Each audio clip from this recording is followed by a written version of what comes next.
I don't know how many people are in chat, probably 0, I don't know, sometimes it doesn't get there. We're going to play Tanker and Plant. I also have Valkyrie Profile Similaria, which I've been waiting for them to put the first Valkyrie Profile up on PSN so I could play that first. I don't necessarily know if there's a ton of continuity, but... So here's the first dramatic decision of tonight. Do I play on normal or do I play on hard? Play on hard. Oh, yeah, fine. I'm not saying you gotta do a fucking, no kills, but, like, just, play on hard. Game over if discovered? No. Not game over if discovered. That's too stupid. I actually tend to do that. Yeah, just not tonight. And then, because I've been drinking, so it's gonna be... I'm gonna get discovered. I'm gonna get discovered going up to find Olga, right? Like, that's how sloppy this will be. 2 years ago. I've got 2 blank boxes here. Who are these? If you're in the chat, don't hesitate to say hello. I love you all. Silent Hill 4 The Room. I somehow still do not have Silent Hill 1 on PSN, which I really ought to buy.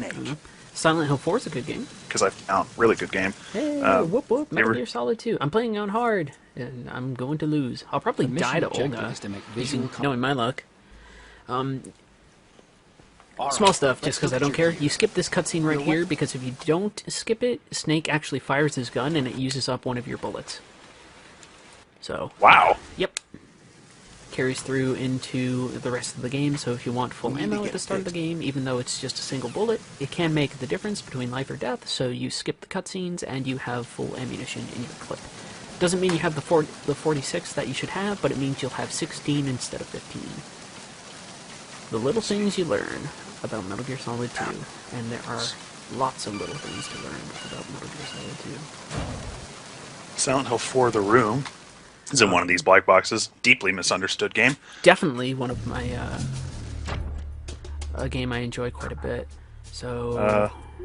and Final Fantasy Tactics, which I have tried to play many times, but which I have found... Oh shit, I forgot.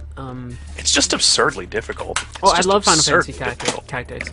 So I hesitated here because I'm silly. I forgot that... What's in this? Do I have anything in this case? Oh, I think King of Fighters 11 is probably still in my PS2. That on Sorry. Hard mode, I was gonna say, I forgot that on hard mode Tanker, you still have access to your radar. I always keep on thinking of like radar off, excuse me, for like extreme. That's from MGS1. If you play on extreme, it turns off your. If you play on hard or extreme, I believe it turns off your radar.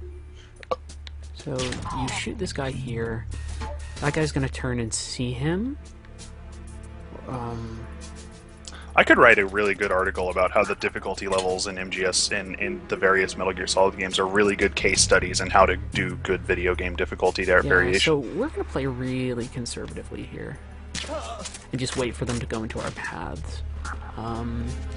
After I move and all I have is a CRT, I'm probably going to be focusing on Baroque, The Last Story, and maybe Xenoblade after I get that back from Lulu. I don't particularly care Is about this it, on a PlayStation 2 or a PC port? This is the HD remaster on the PlayStation 3. But we are streaming at 480p. So this guy, you just flip over like that and you can get upstairs before he can call in for backup. I'll be narrating sort of the things I do, but we can still talk about other games, obviously. Obviously, whatever. I saw Jurassic World today, so I have a lot of feelings about metatext. See, this camera on hard mode annoys me, even though there's a blind spot that you can usually run under. Jurassic World is basically a movie about trying to be better than Jurassic Park. And that's really cool, even though it's not necessarily a great movie. Well, I mean, if you made a movie that was about trying to be better than Jurassic Park and failing spectacularly, and the movie itself was better than Jurassic Park, would you have really succeeded? Just going to play the Postmodern card here real quick? No, it's true. Okay, so here's one of my least favorite, actually, room assortments, because usually what's happening is on Euro Extreme, so I'm looking at my surroundings. Usually there's a guard. I'm going to use my gun to point. Sorry. There's usually a guard that just goes up and down this hallway that you can deal with, but instead you have to deal with 2 guards that face each other on opposite ends of the hallway, which is really fucking annoying. And my proposed plan is this.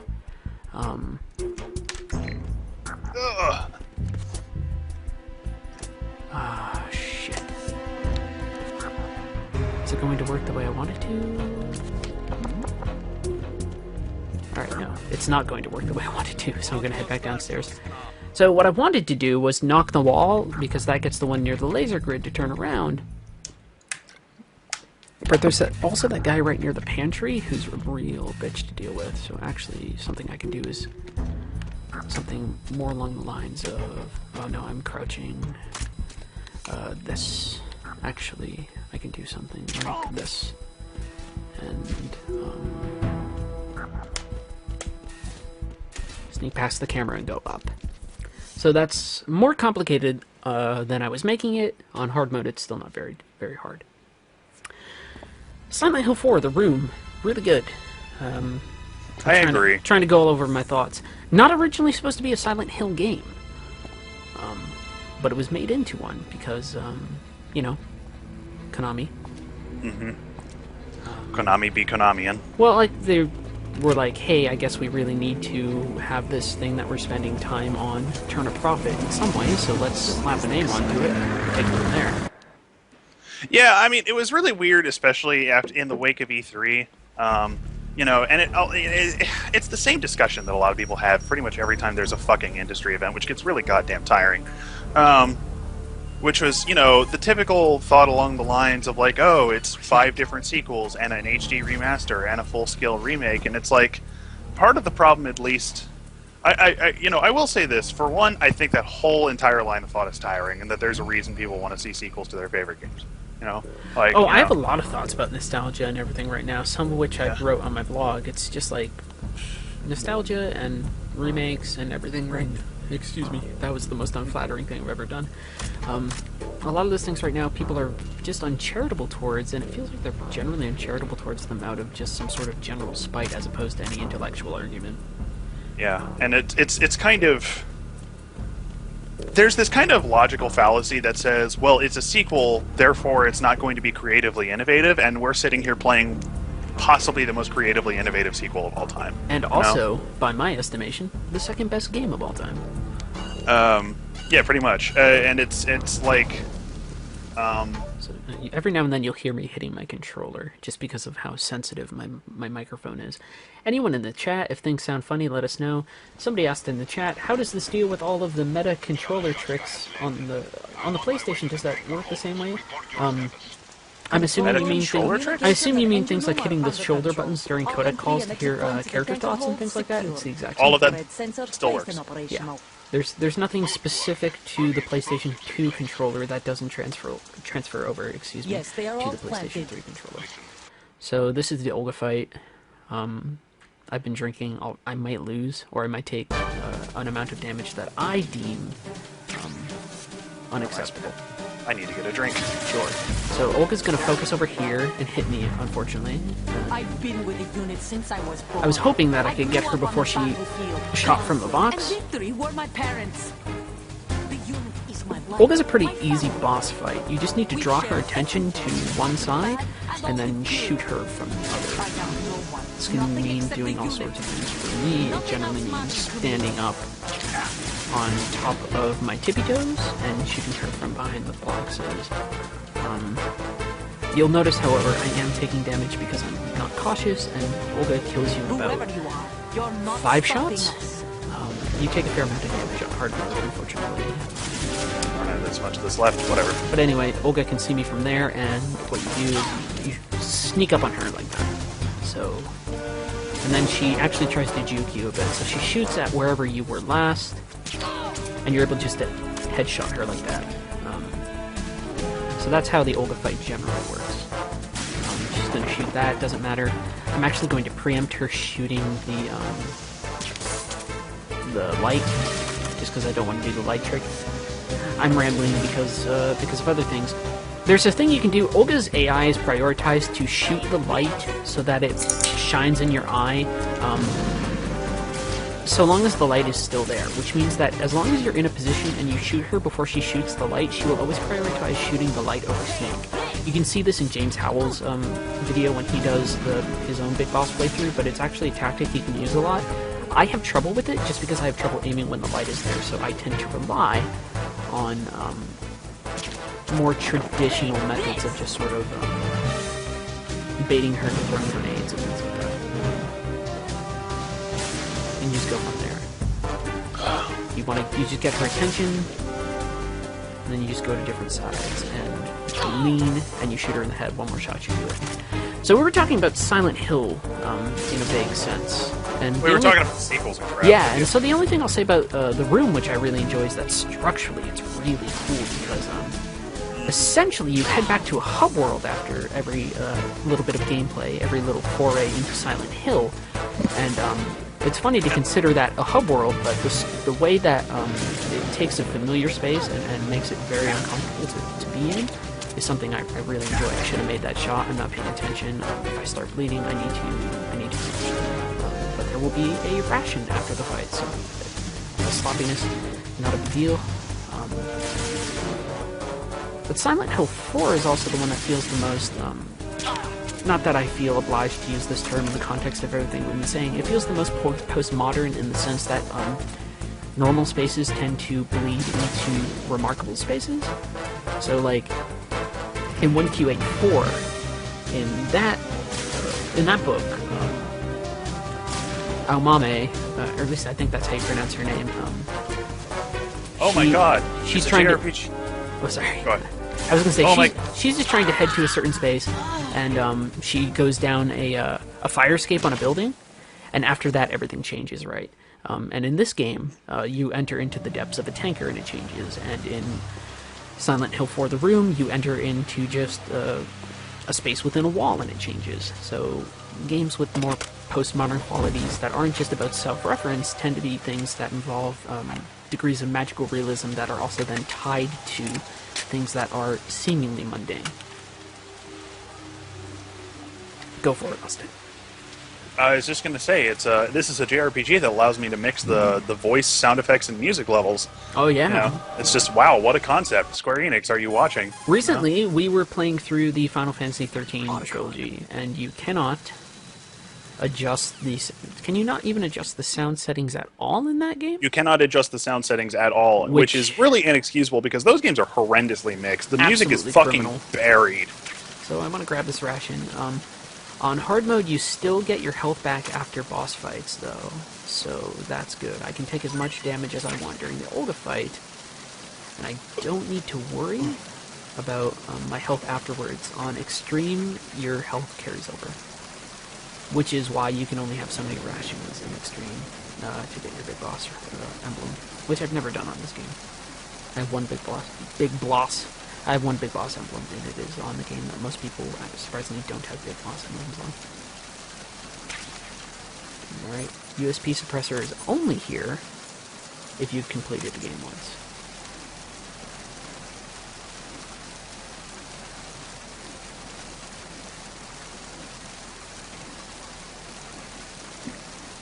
Oh. He's saying that it's been an option to mix sound on every Tales game since they were 3D.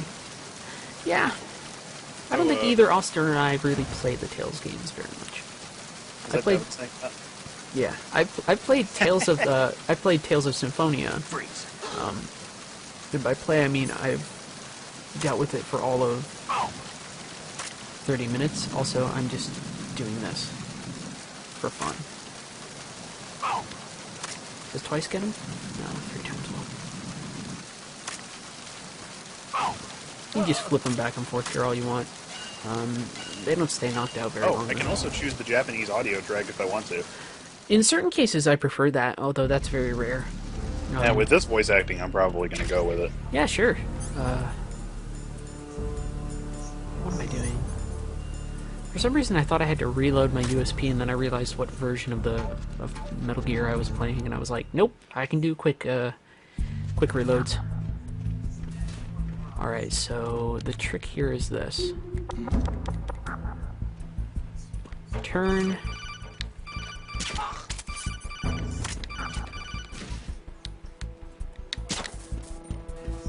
And you do something generally along the lines of that, although I wasted some bullets. Yeah, I need to find an RPG for me to Well, I don't need to find an RPG for me to play. I would like to find an RPG for me to play in... Oh, does that say don't shoot the Semtex? Oh, shit. Oh, no, it's fine. I was looking at it for a minute. Camera should catch the guy, but not in time, because I tossed the chaff grenade. Trust me, I generally know what I'm doing. Although to be fair, I am probably just drunk enough to shoot the Semtex. Here, actually, I'm going to waste a Freeze. bullet here, or, well, an M9 bullet, in order to knock this guy out. Just for safekeeping.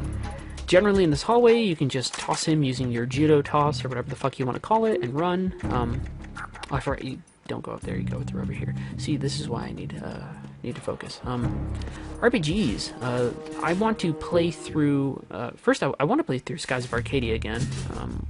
I would greatly enjoy that.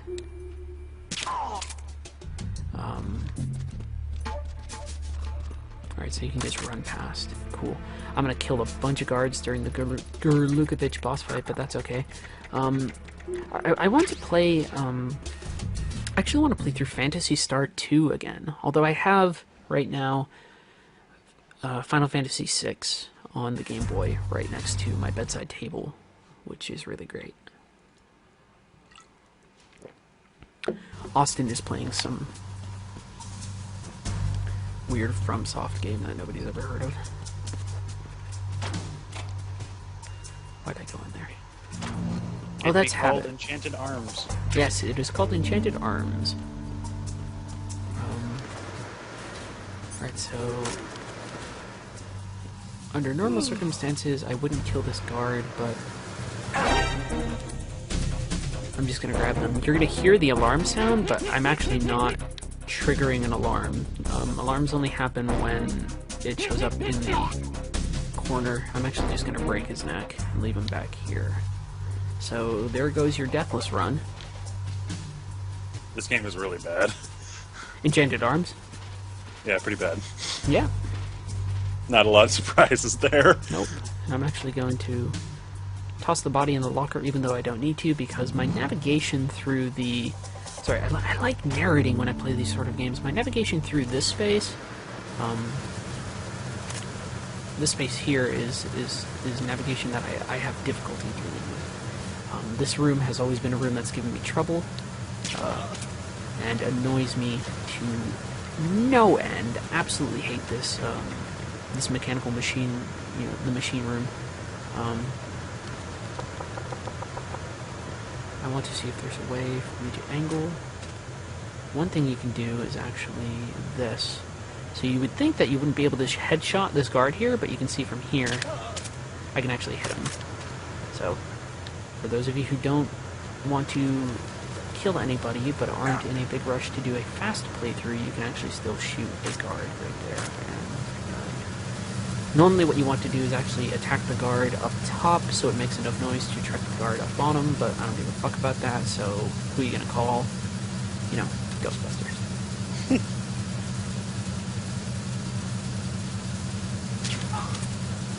So get that guard. This guard is looking through his binoculars, so he won't turn around and see me, blah blah blah. There's another guard up top, or no, down below, rather. Unfortunately, there is no jump button in this JRPG. See, we really want jump buttons in JRPGs, ladies and gentlemen. They're really great. So a guard's going to come through here, who I'm going to promptly shoot in the head. You want to shoot him before he talks into his headset. Because otherwise, if you shoot him, they ask what the fuck's going on, so you just want to shoot him like that, blah blah blah. Look at that, somebody who kind of knows what they're doing with Metal Gear, playing through a Metal Gear game. I want to play through Phantasy Star 2 again, because I kind of want to do a video about Phantasy Star 2 again. Although playing through this right now reminds me that I'm in, I very much want to do a video on stealth videos. This might be something that I save, and maybe put up. Lately I've been putting up streams, This is not hyper-critically focused, but it's wait. still a stream, so I like putting them up there to sort of talk about and to look at later on. This is where I'm probably just drunk enough to shoot the Semtex.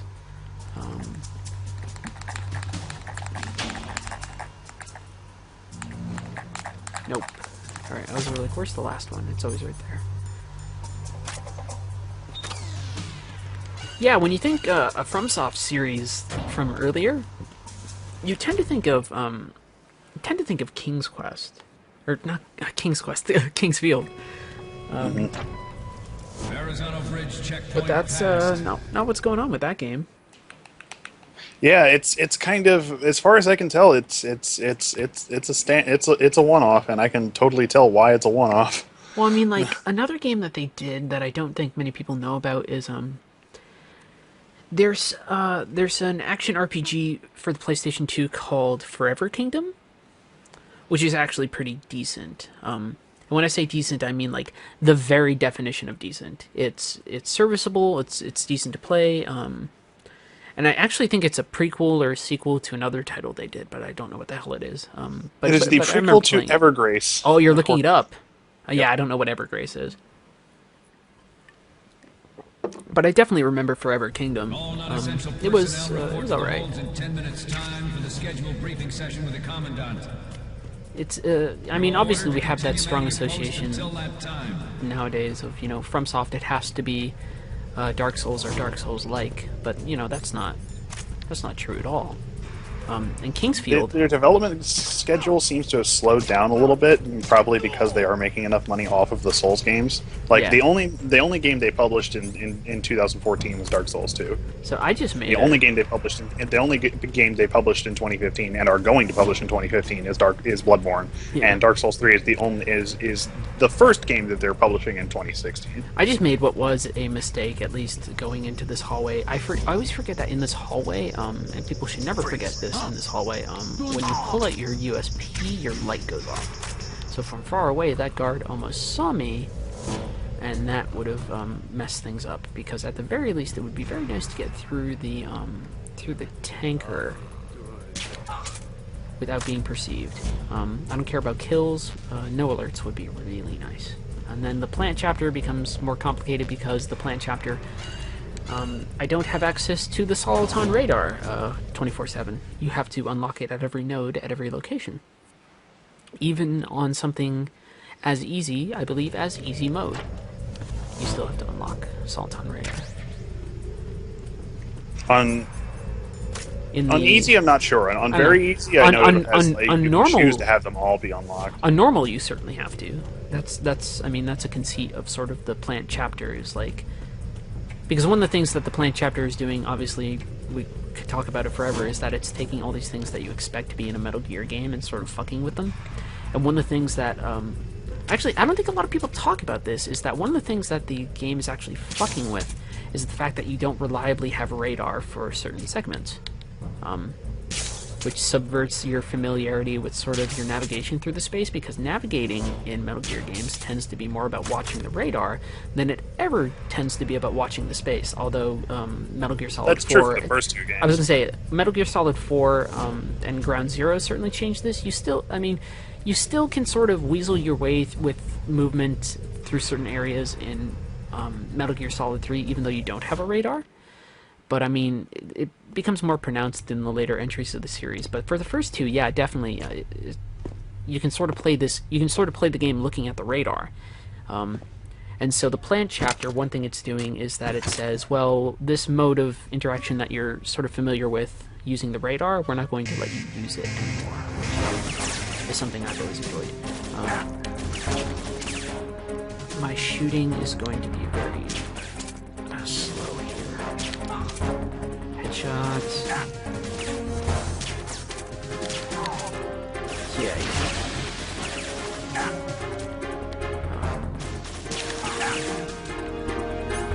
I'm actually going to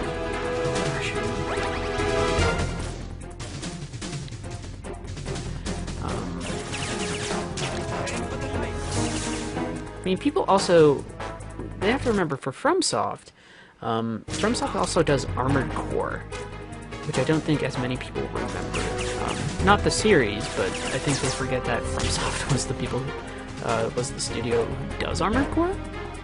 Unless you're really into Armored Core. That's a grenade. And it exploded.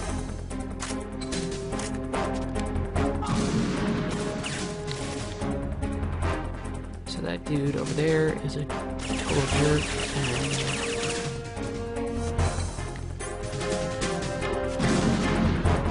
you can see him just missing getting hit by grenades. That's another grenade!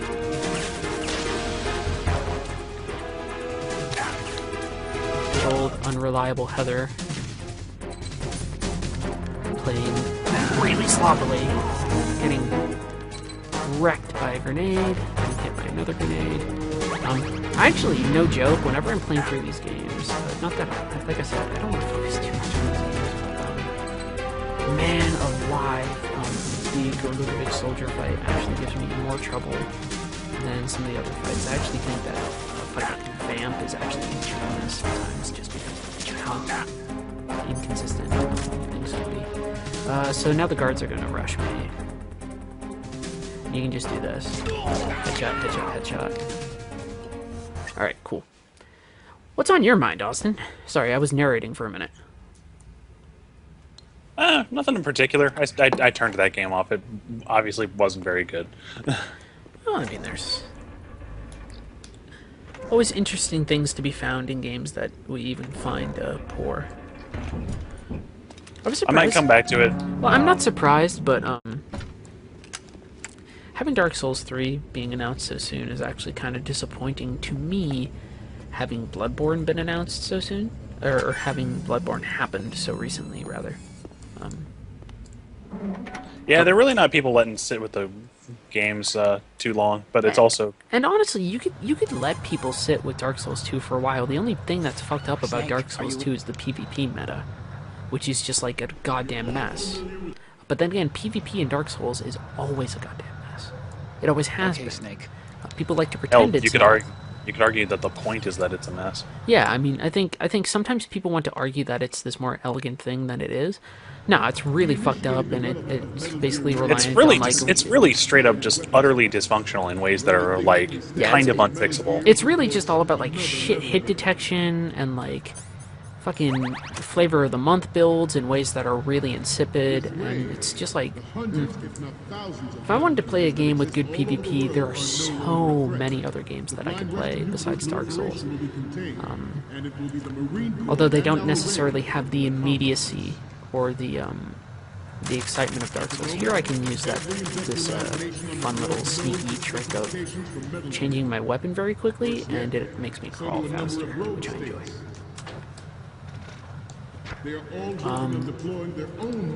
Fuck it, if I really want to play a game with decent PvP, honestly, if you're not into shooters, because if I was like, I mean, shooters are PvP games. Why am I having trouble crawling down here? There we go.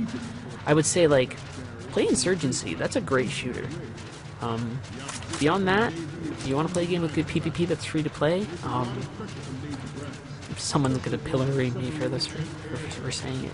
Play Guild Wars 2. Guild Wars 2 is perfectly serviceable. More than serviceable, it's actually fairly good. Oh, that's right, I need to make sure I have the camera as opposed to the digital camera.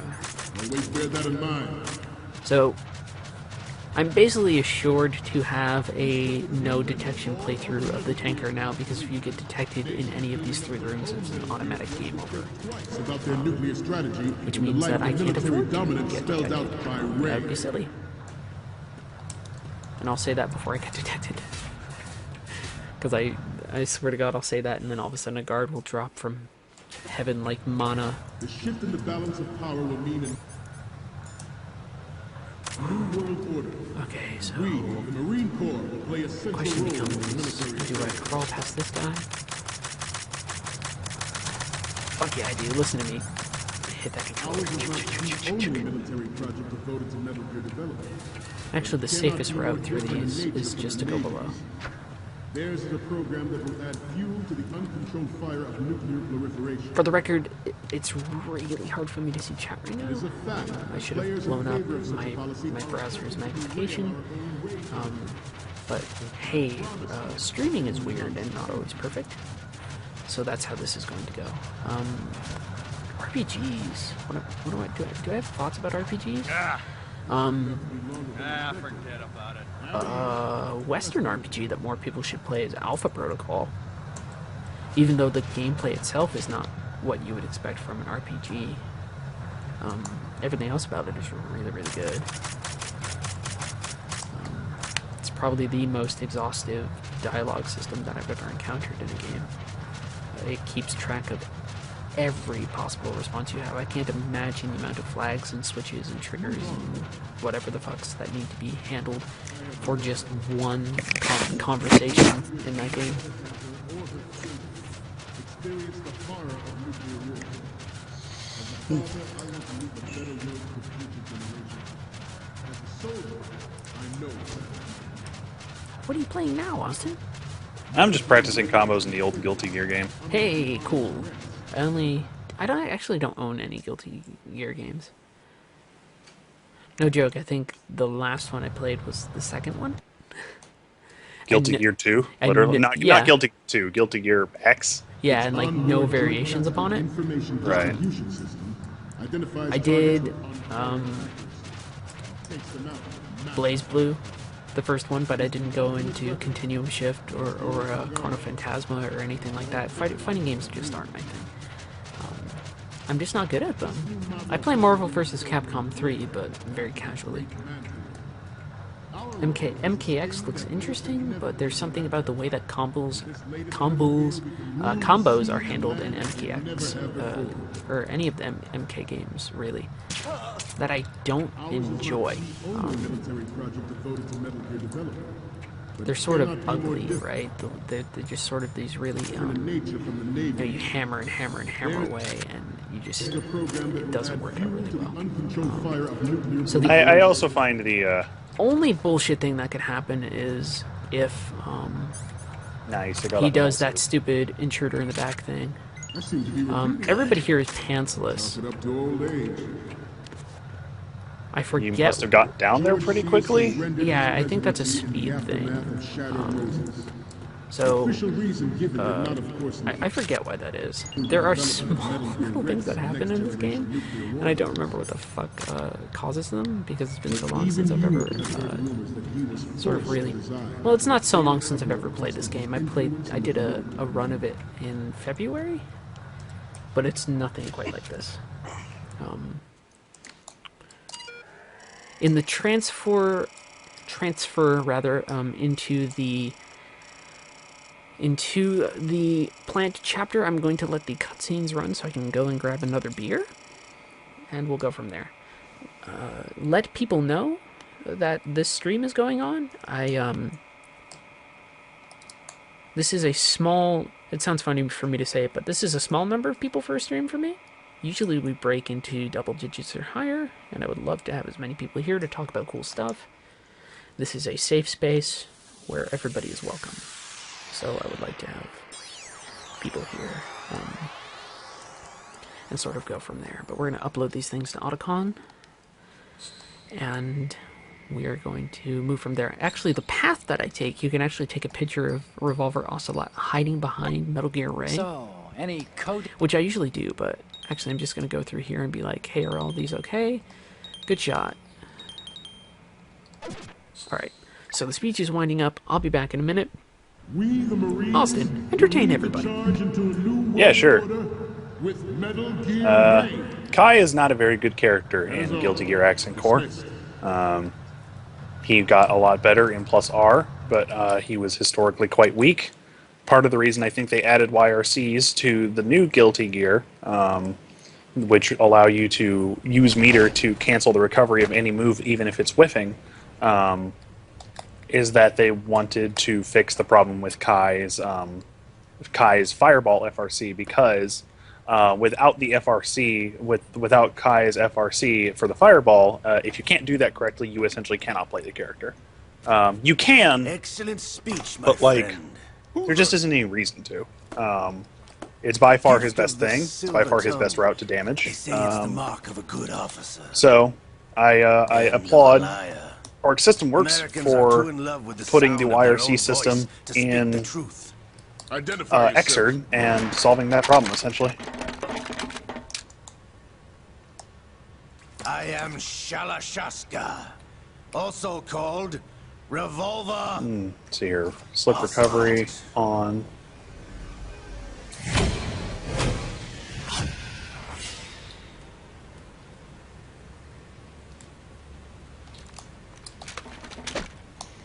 Right now I am practicing a fairly complex loop that involves doing a dragon punch on someone, slapping them against the wall, and This then machine will be quite useful.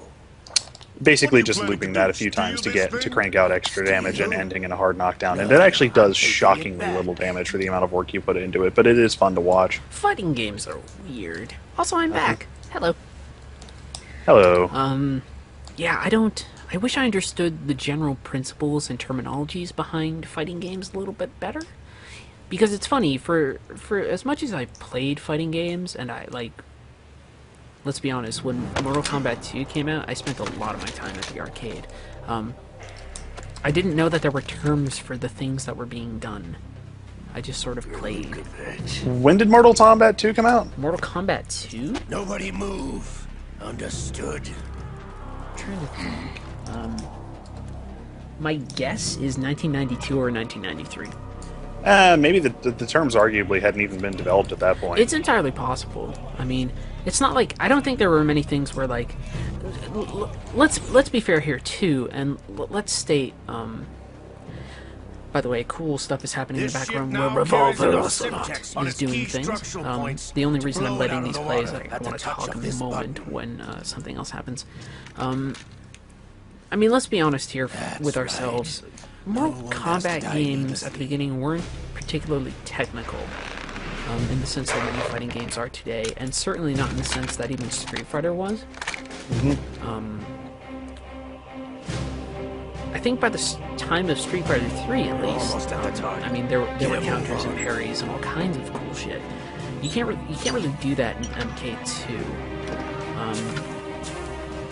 Nor can you really do a lot of fancy stuff in MK3 or MK3 Ultimate. It's just like more characters, same basic functionality, which is fine. The original Mortal Kombat games are pretty damn good, but not as much crazy exciting stuff happens in them. I was raised in Snezinsk, formerly known as Let me see if I can skip forward. Basically, what I want to talk about, just for like 2 seconds, even though I don't know if I'll talk about it well, is when... So, Revolver Ocelot's going to be like, oh, don't do this. If you wish to live, I suggest you run And he's now. going to be possessed by a This ship liquid is snake's still in the arm. lower New York harbor.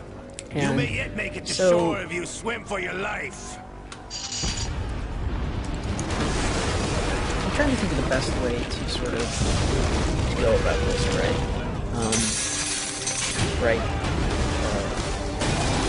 So it's like, how do we approach postmodernism in games beyond self-reference and sort of ideas of symbols that point to references that point to themselves or other ideas? One of the things is that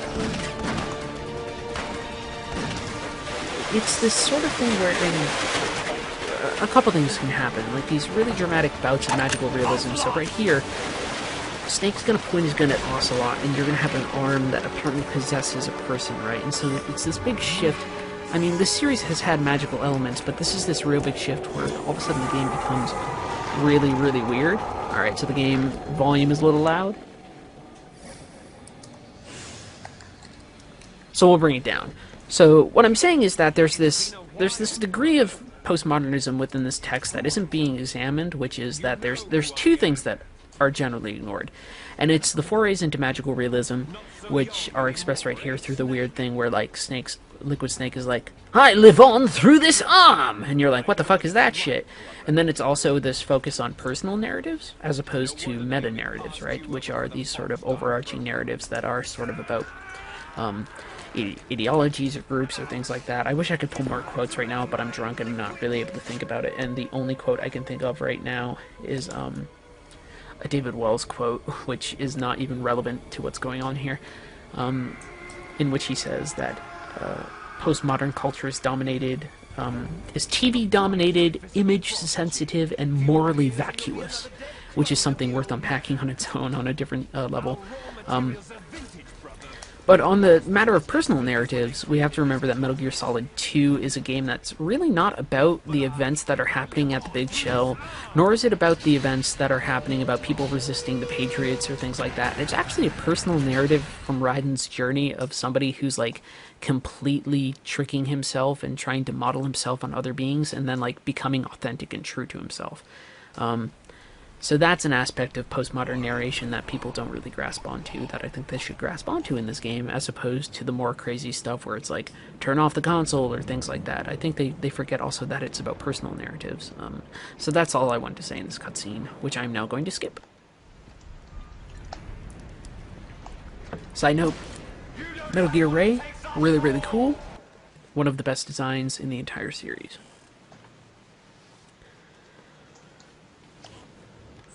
We will skip to the plant chapter. We will not save because I don't care enough to save right now. And we'll go there. There's not much, like, I don't want to comment too much on the game, particularly in the plant chapter, because anything I say is going to be invariably touched upon or colored by my understanding of what James Howell says about this game, so I don't want to repeat talking points. Suffice it to say that the plant chapter of Metal Gear Solid 2 is probably one of the smartest things that's ever being done in video games for a lot of different reasons that I don't really feel equipped or sober enough to really talk about here right now. Particularly, it's an attack on player agency by placing them in the shoes of a character that players despise, but which is designed intentionally for them to despise, but also for them to identify with. So the thing that they despise is actually aspects of themselves. In Japan, this is represented by sort of the way that Ryden fits into sort of weird Bishonen imagery, which plays well to mass appeal, but then also makes him sort of not as exciting as Solid Snake as this gruff individual, and then you know, Ryden is this person with a girlfriend who can't function the same way that maybe people who are fans of the series of the games are either people with girlfriends who can't function or you know, they're in relationships and can't function. Whether this is, you know, a female player or a male player, this is an aspect of them that they might identify with and sort of find a lot of not necessarily self-loathing, but identification with which that, you know, they sort of find uncomfortable. There's a lot more aspects of that, but whatever. I have to deal with the fact that there's going to be 3 guards here, and I think another one that's going to come down from the elevator. I forget what happens on hard, but the trick here is, now that I'm talking about the game for a little bit, is you can stash the unconscious guards in the lockers far away from the elevator, and that will actually keep them knocked out longer. Guards in lockers stay knocked out longer than guards that are outside of lockers. Trying to think of what to talk about now. It's funny that I have the Wells quote, but I couldn't think of, like, I don't know, Baudrillard or like Umberto Eco or someone. I just like that line. A culture which is TV-dominated, image-sensitive, and morally vacuous. Substitute TV-dominated with just general media-dominated, and you'll have a general understanding of some of the, some of the postmodern condition. So that's from a book of Wells called No Place for Truth, or Whatever Happened to Evangelical Ideology. I don't know when that was written. It's a hell of a book title. But it's it's interesting, to say the very least. I'm going to pause for a minute so I can actually look up a little bit about that book, because fuck it, I'm not going to look it up, because I'm going to look up David Wells and I'm going to get the fucking baseball player, I bet. And I'm not going to go digging around for it, but I remember that quote because I found it particularly powerful. Mostly because it's a really strong term of the word, use of the term morally vacuous. And a generally spot-on observation, even though I think Wells is not somebody that I generally agree with, although it's been a while since I've read any of his work. If you must know anything about my head, it is all files but no cabinets. So I can pull quotes, but I cannot necessarily form everything into a coherent thesis. That's why I sit down and write stuff, not why I talk about things extemporaneously a lot. Streams can provide useful insights from time to time, but that's luck. And if I'm making a YouTube video, I'm going into it with ideas. I don't script those ideas, but I am going into it with preconceived ideas and sort of vectors of attack for certain things. Which then I sort of have to re-examine and figure out from there. I'm interested in scripting YouTube videos or things like that, but it's also something that I think might detract from what I've done so far. Even what I do with Shadow of the Colossus is not something I have a script. I do some research beforehand, and that's it. So, Oh, you really didn't script any of those Shadow of the Colossus videos? None of them. Weird, huh? Yeah, no, I'm really good about talking. If I want to, Austin, I can sit and talk about here's the entry scene of Sons of Liberty. Like, I can do all that. I can really be really formal if I want to. All I do for each section, excuse me, is I will play through the section once. I didn't do this for Skies, but for Shadow of the Colossus, I would play through the section once, and I would come up with things I wanted to say, but I wouldn't practice saying them or anything like that. I would do a little, not even a little understates it, but also overstates it. A lot of what I do in some of those sections is etymology of the language used to identify certain colossi, and even that is fan language. It's not actually anything that's canon within the game. See, I didn't know that. That was surprising. Yeah, it's just generally sort of something that's adopted via acclamation, which I have no problem with. Other people seem to have some sort of resentful attitude towards that I don't. I'm hiding over here in the corner, by the way, because I'm not sure if there's a guard coming down the elevator. And I think I get this here. But I might be wrong. Oh, I missed a sentry, that's why.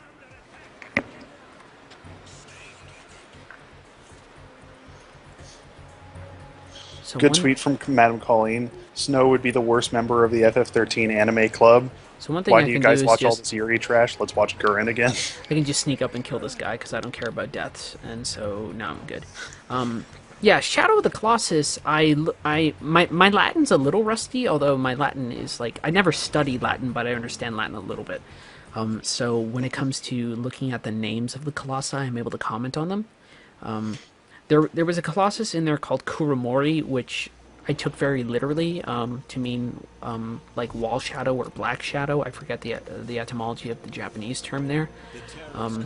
Kuro is black. I think Mori is wall. But it's really, Mori is supposed to be a reference towards like salamander, which makes sense because the boss is actually designed like a salamander, but it's something I didn't realize until someone pointed it out to me later on.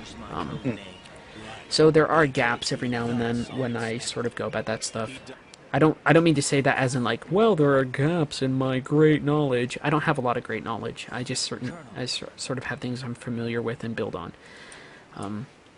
Shadow of the Colossus being a series that I'm fairly proud of, but also one that I acknowledge has a certain amount of holes and faults that come as a result of my general zeal to put out video content.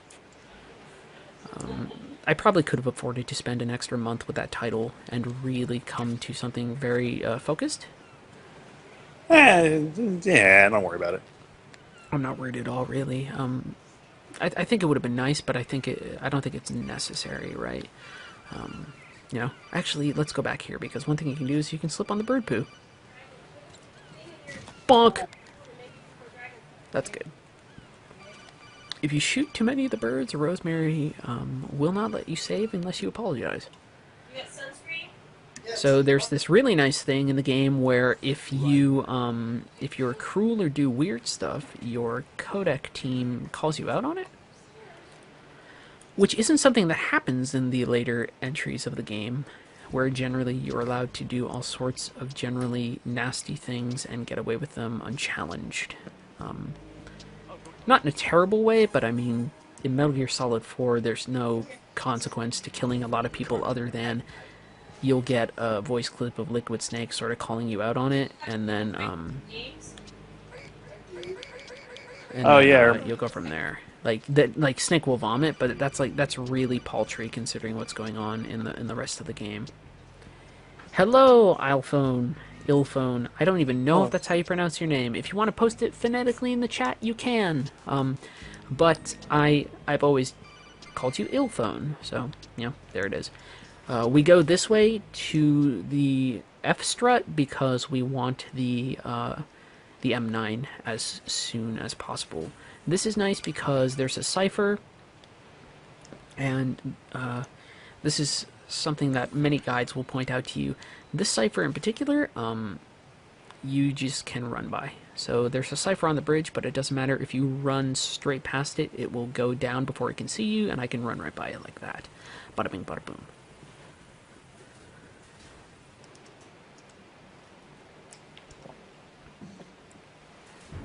I want to do another Let's Play series on something. I have no idea what that something is. So there's the M9. And I'm not going to pick up any of the node right there because I don't need to. The return trip back is similar. You can just sort of run. And you don't need to worry about it too much, although it will go by like this. And it has a wide camera berth, so all you need to do really is flip over the guardrail for a minute, and then you're on your way. In a big boss run, that's not a prime tactic to do, but we're not doing a big boss run. In fact, it's very clear on this playthrough, sort of what we're handling for the plant. I almost said the struts. For the plant, I don't care about killing people or being detected. It was nice to get through the tanker the way we did, though, considering that I've been drinking ever since I went to the movie theater earlier today, because You're drinking at the movie theater? Oh, hell yeah. So, did you bring beers in, or did they sell them there? No, so they sell them there. So there's this wonderful place where I swear to God, Maryland is the only state that doesn't sell alcohol at movie theaters. Yeah, so Or Virginia. yeah, so there's this nice place where the chairs are sort of nice big, and you can recline, and you can order like actual dinner like meals if you want. Not like high quality dinner meals, but like out to eat dinner meals, like chicken wings or whatever the fuck.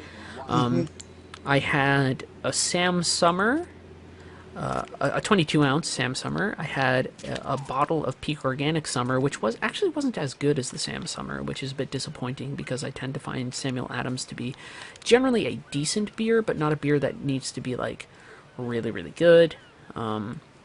It's just acceptable. I remember when I was at PAX and I had some friends from Belgium who were coming over, and they were like, I told my father I would have a Sam Adams, and I was like, well, you're in for an average beer. And that's sort of what it is. It's perfectly serviceable. The summer beer is pretty good. The Peak Organic was, for a summer ale, not what it needed to be. It was a little too hoppy. Summer ales are not...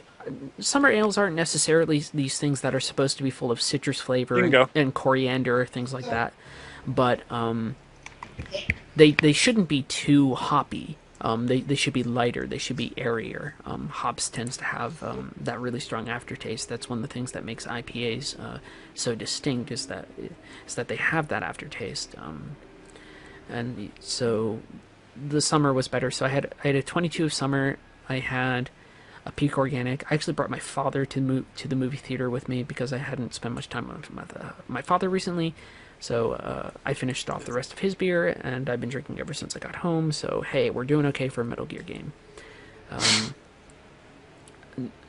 It sounds like I'm purposely trying to be like, I've been drinking. No, I just want to point out in case I get into some major flubs that I've been drinking. We're gonna watch Vamp kill the hell out of these Navy SEALs.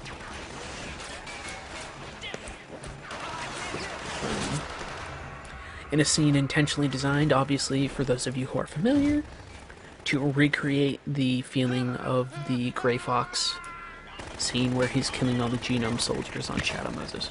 Which is actually really, really well done. Austin, you and I were talking about it the other day. We were talking about Twin Snakes very briefly and how it's sort of this really weird feeling thing because of how the cutscenes are handled. But the cutscene in which Grey Fox kills all the genome soldiers is actually like legitimately scary.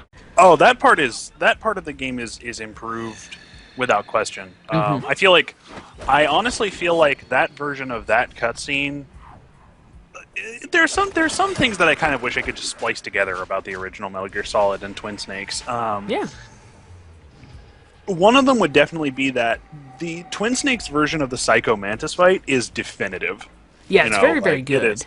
Yeah, it is like, if there weren't so many other categories in which Metal Gear Solid Twin Snakes felt weird and felt wrong,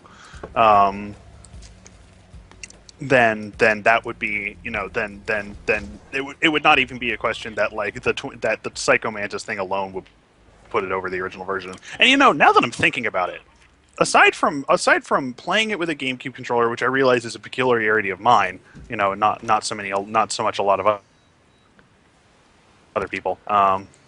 Aside from that and the I guess there's the thing where people are saying, where people say like, well, it wasn't built for first person shooting, and that first person shooting makes it way too easy. Which I tend to agree with to an extent, in the sense that those spaces definitely aren't designed with first person shooting in mind, even though first person view is something that you can do in any of those spaces. Which we need to remember is first person is this thing you can always look around at first person in Metal Gear Solid. You just couldn't take action while you were in first person. Yeah, I mean, the thing is though is like it's not an unavoidable fact of the remake. You could easily just play it without first-person view. Oh yeah, you absolutely could. I never even realized that. It's like they added first-person view because it was a feature that was added in Metal Gear Solid 2. If you think it makes a game too easy, don't play with it. And I mean, a lot of people. I think a lot of things. I mean, people give that game a lot of like knocks. Sort of unjustifiably for the tone that it sort of sets because of the cutscenes, because that's Ryuhei Kitamura, who did all those cutscenes, whereas Silicon Knights did all the gameplay.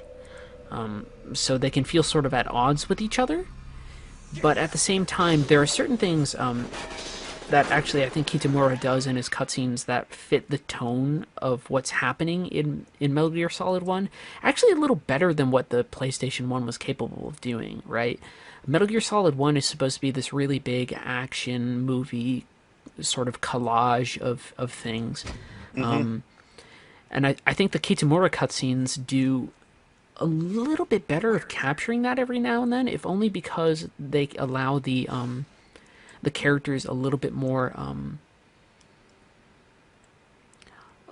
fun in the actions they can handle. I mean, obviously, I don't think I'm necessarily a fan of Snake throwing a grenade down the tube of the tank when fighting Vulcan Raven, but at the same time, I think that the fight with Liquid Snake at the end, like the Kitamura cutscene, makes that into something that actually matters, right? So it's this weird sort of, you take what you can, and you sort of discard the things that you don't like. Like you were saying, if you could patch together certain things, like one thing I would definitely patch in there from Twin Snakes is the cutscenes where Liquid Snake and Solid Snake fight. They're actually really, really good. The action, in general, the action cutscenes in there are handled very well because Kitamura is very competent action director.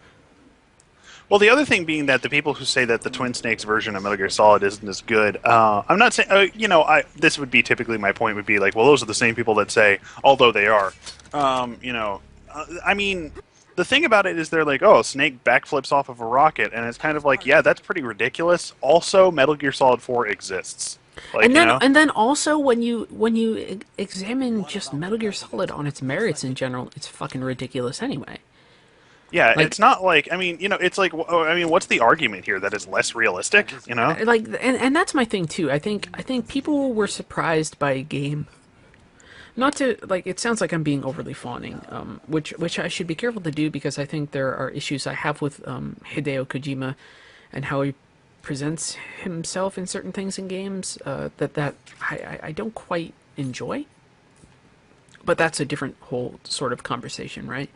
But what I will say is that I think the reason why people perceive Metal Gear Solid, at least the original, as somehow more robust or more mature is because it was probably one of the first times that they were ever encountering a game that challenged them to think about like politics or other things in a fairly comprehensive manner, or at least in an explicitly stated manner.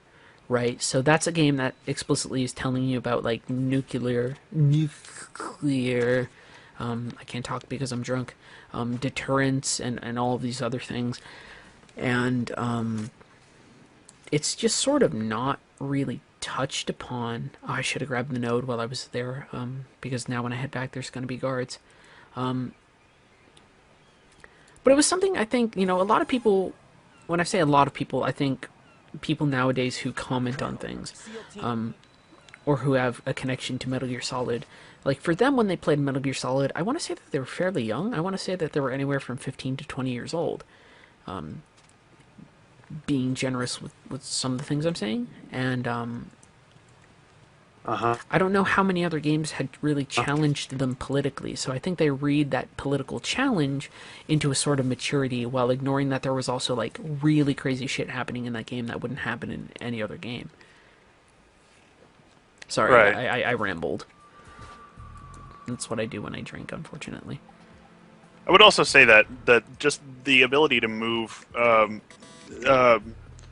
just I don't know, the fluidity of movement that the Metal Gear Solid 2 engine provides to some of those things makes certain fights a lot better. There's also the fact that first person view makes certain fights a lot better. Period. Like being able to actually aim at Psycho Mantis in that fight is Like is a good way to gauge that sort of movement is like consider the movement that you have in Guns of the Patriots, and then when you get to Chapter 4 and when you get to the Shadow Moses segment, which by the way is really great and I love it.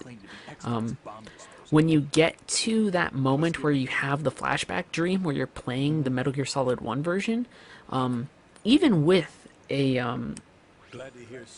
if you're using the L stick, right? Snake's not really programmed to respond to the L stick in a way that's meaningful. So like, yeah, maybe I want to go in a diagonal fashion. It doesn't really work the way that like in a way that feels entirely natural. Hello? Hey! Hey, what's up? How you doing? Ladies and gentlemen in the chat, we are joined by the incomparable wonderful Zolani Stewart. Incomparable. Too difficult to cover. There's no comparison between no. you. It does say it's not that you can't be comprehended; it's that you can't be compared to. Yes. Ah, okay. I got that wrong. I just finished working on shit for weeks. I'm finally done. I got Yeah, myself a exciting nice- How long's stuff. the episode? It's like 14 minutes. It's like 13 minutes. That is an episode of Critical like the Switch. That's For like those the of you who don't longest know. episode. That's the second longest episode. Yeah, this is. Yeah, I literally just shit on interactivity. What is that? www.bandcamp/criticalswitch? Damn. It's criticalswitch.bandcamp.com. Bandcamp.com. Yeah, criticalswitch.bandcamp.com if you're interested in fantastic commentary on video games by these Has it two gone gentlemen. Check it out, and then there's a Patreon as well. There's a Patreon, which is Which the if Oh yeah, I he post actually this, didn't upload it yet. That's all yeah, good. if I post this on YouTube, maybe I'll post a link to the Patreon as well. Hey, Zolani, I'm going to ask you here. Not that many people are watching, so I think it's fine to I don't ask while mind. we're on this call. Remember, I Since might it's- put this on since YouTube, so if it's It's all- not it's all something you're fine. comfortable saying on YouTube, remember that. No, it's all good. Since it's been so long since the last Critical Switch episode, do you think it might be a good idea if, like, tomorrow or sometime this weekend, I just go ahead and put up a new episode too? I'll do an episode next weekend too. Okay, but- well, because I know you said before that you didn't want to do two at a time. You didn't want it to be just you and you. Yeah, that's a good point. I don't know. I don't know. It's just been a long time, and I also That's have totally I also fine, yeah. have I also have 1,500 words worth of hot take about the Final Fantasy VII remake that I'm not sure how long those are going to be relevant for. Yeah, for sure. So Yeah, so strike while the iron's hot on that, huh? yeah. I mean, for sure. I mean, wait, which one? Which one episode you say was He, not? he was writing something I about wrote- the FF7 remake. He was Oh saying. right, yeah, okay, yeah. So okay, yeah. So you can you should Because you should. honestly, Here's the thing. I said that you would be on next week talking about game design stuff. That's what I said. I'll do that too. Okay. I've already got that. You know, I've got. Okay, legit. Yeah. So Well, I'll honest, listen to your episode, and I might like alter my script a little bit to. Yeah, I mean, I'll do that next weekend too. But I think I want to. I'm literally sitting on 5 scripts here. You know, so it's like, and this one, it's like I got no idea how long this is going to be relevant for. You know, then, sure. yeah. So you should you can deploy that whenever you like. I was deploy gonna the tactical missile. deploy the tact. I'm telling you, this is like flip the Yeah. tape. It's like flip the table on the critical switch. Well, it's also, but I'm tired. Ah. We'll take a nap, and then fire the missile. So I'm playing through Zolani. If you check the stream, I'm just playing through Metal Gear Solid 2. Really, I thought you were playing through some weird ass first person shooter, PlayStation 2 first person shooter. Oh God, I wish. I'm kidding. I man, if I could find a really Well, it good is a strange sort of first, role-playing game. if I could find a really crazy first-person shooter to deal with, I would totally do it. So there's a Whoa. cipher. You just wait for the cipher to go down. You run across the thing. By the way, every now and then I'm going to be talking about the not necessarily the design of the game, although we've gotten to that a little bit. But I will talk about sort of how the game is It's really sort of structured. it's kind of surprising that it's how top down it is. I thought it was more like so. I thought like every game that wasn't MGS1 was like MGS4, where we're straight up third person, straight up right. So I'm going to take a risk here, and this will seem funny. So there are cameras in the hallway. All right. So there are enemies in the area. So this counts as an alert. I didn't realize that there were enemies in the area. So I need to sneak in and attack them. Oh, they're opening the thing.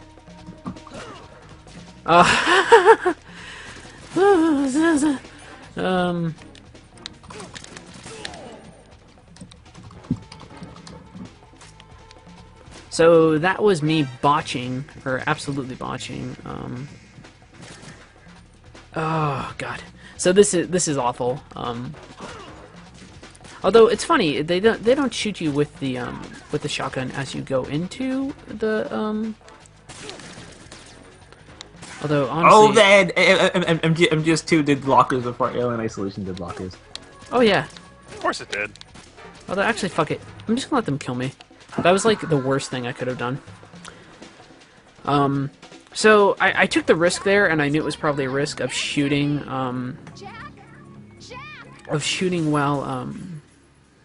Well, I thought there were enemies in the area.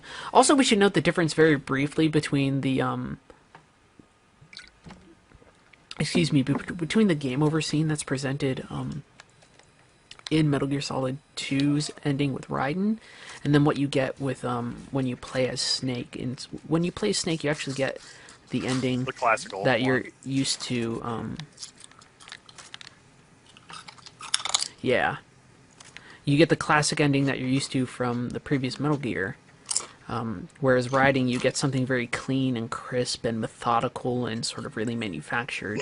And that is 100% unique. Hello, Gertrude Perkins is in the chat. Hello, how are you? Hey, Gertrude. I know you from Twitter. I don't know people's names, but I'm glad you're here.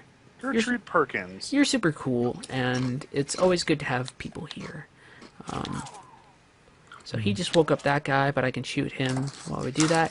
The nice thing is, once you are moving in the plant chapter, it's very, very hard to run out of M9 ammo unless you are very, very inaccurate. So sorry, I got distracted because I was shooting when I mean, I should have known there were guards there. But I would rather have let myself die. So this is an imperfect run of the plant. One nice thing, however, though, is that What are you doing? what am You I spraying doing? something?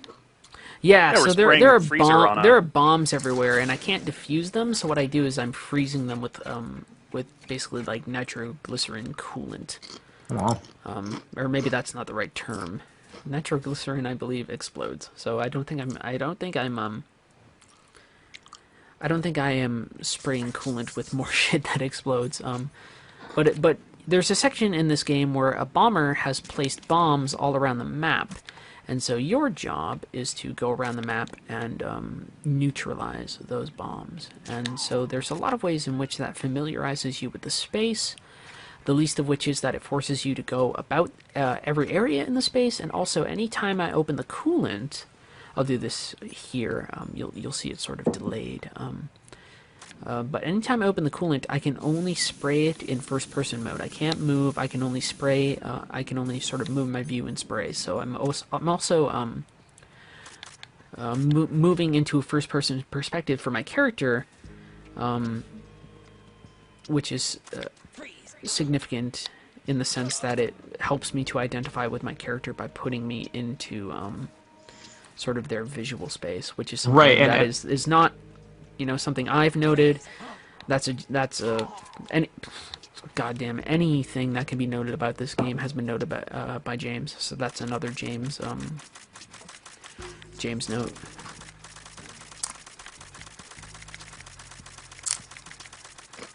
I think it's really interesting that the game switches. I mean, I think it's a lot more drastic that it switches from top down to first person.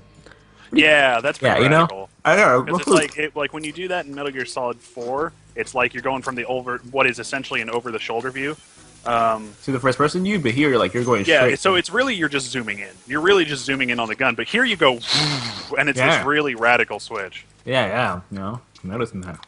It also happens. I'll bet you that was something they did. Like, I'll bet you at E3 they did like some demo thing or whatever, where they're just like, and now you can go in first person, and then it's like slow pan down into Ryden's head, and it's like, whoa. we should bear in mind too that sort of interaction applies even to Metal Gear Solid 3, at least pre-Subsistence, right? Where it's like you still have these detailed environments, and Metal Gear Solid 3 is giving you all of these different ways in which you can sort of interact with these environments, but you're not really doing that over the shoulder view until Subsistence happens. Even with standard MGS3, you're still doing an overhead view, a really imperfect overhead view for the area that you're in. So I'm heading up to the roof because there's another thing for me to get up here. There are more bombs on higher difficulties, which makes sense, and so you just take care of them as you can. What was I gonna say? I do not know. I'm sorry. I get people distracted very easily. Oh, little bit of hot take for. Oh, hey, on hard, there's a bomb up here. I didn't know that. Oh yeah, there's bombs here. I'm actually. If you don't know, there's a bomb in the Strut E warehouse. Not the warehouse. The sorting room with the crates.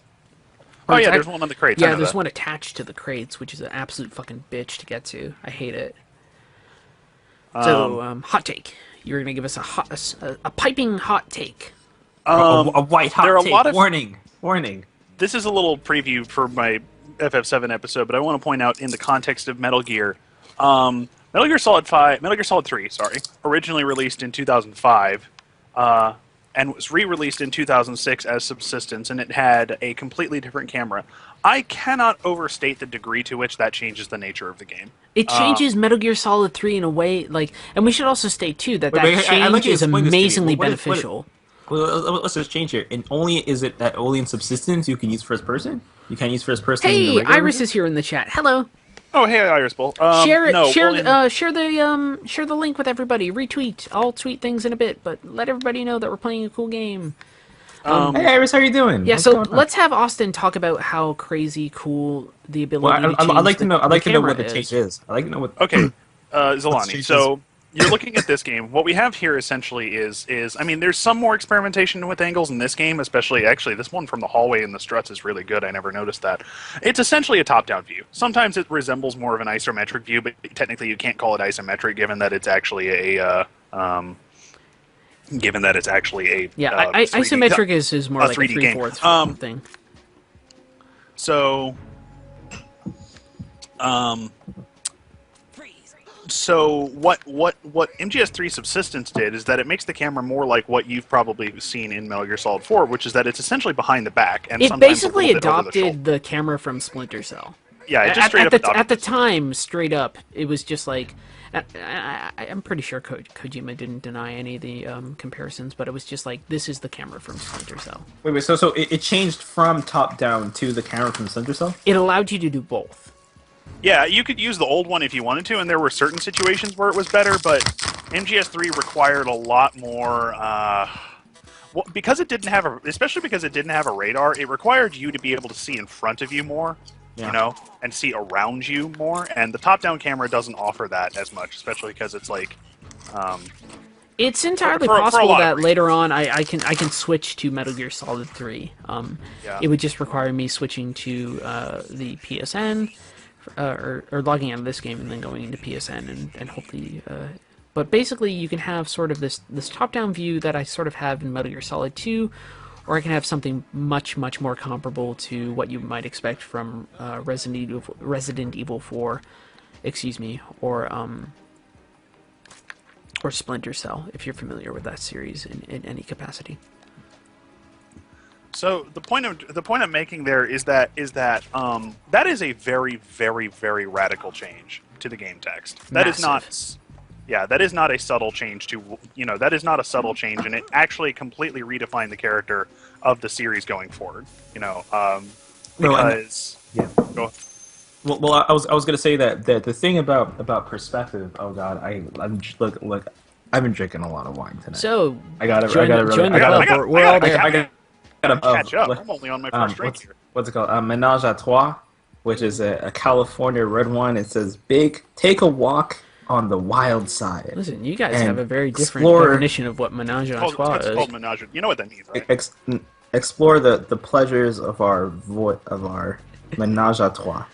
You know what a menage a trois is, right? Surrender to the seduction of dark, rich cherry. With They're a really handful playing up of the fucking pepper. like orgy angle. It's right all there, in script font. It's all in cursive. They should just say it's an orgy for your mouth or something. They should just fucking drop all the pretense. A lush lingering of Finnish. Yeah, fucking don't. Did they hire Amy Hennig to write the description for this fucking prize model? Leaving you wishing for more.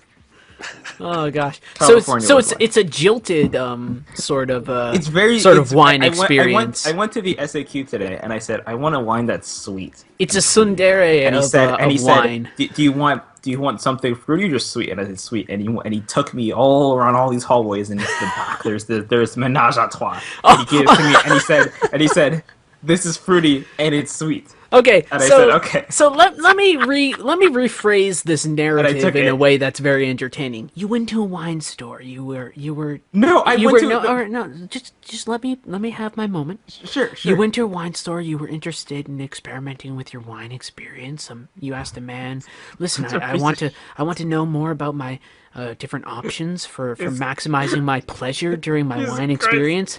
And he grabbed you by the shoulder and took you around a corner where no one could see, and he said, "You could try menage a trois." And he told you that it was sweet and succulent and wonderful. And you said, "Yeah, why the fuck not?"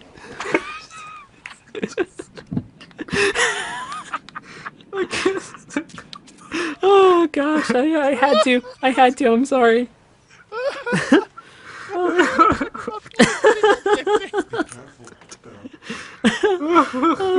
We all have problems, but really, I wanted to turn that narrative into something completely different, and we did. Jesus Christ. And I feel like we had a great time with that. Oh, Jesus Christ. Oh, God, no. Sure, we'll go with it. It's a wine. It's Yeah. it's sweet. It is. So for my own curiosity, red or white?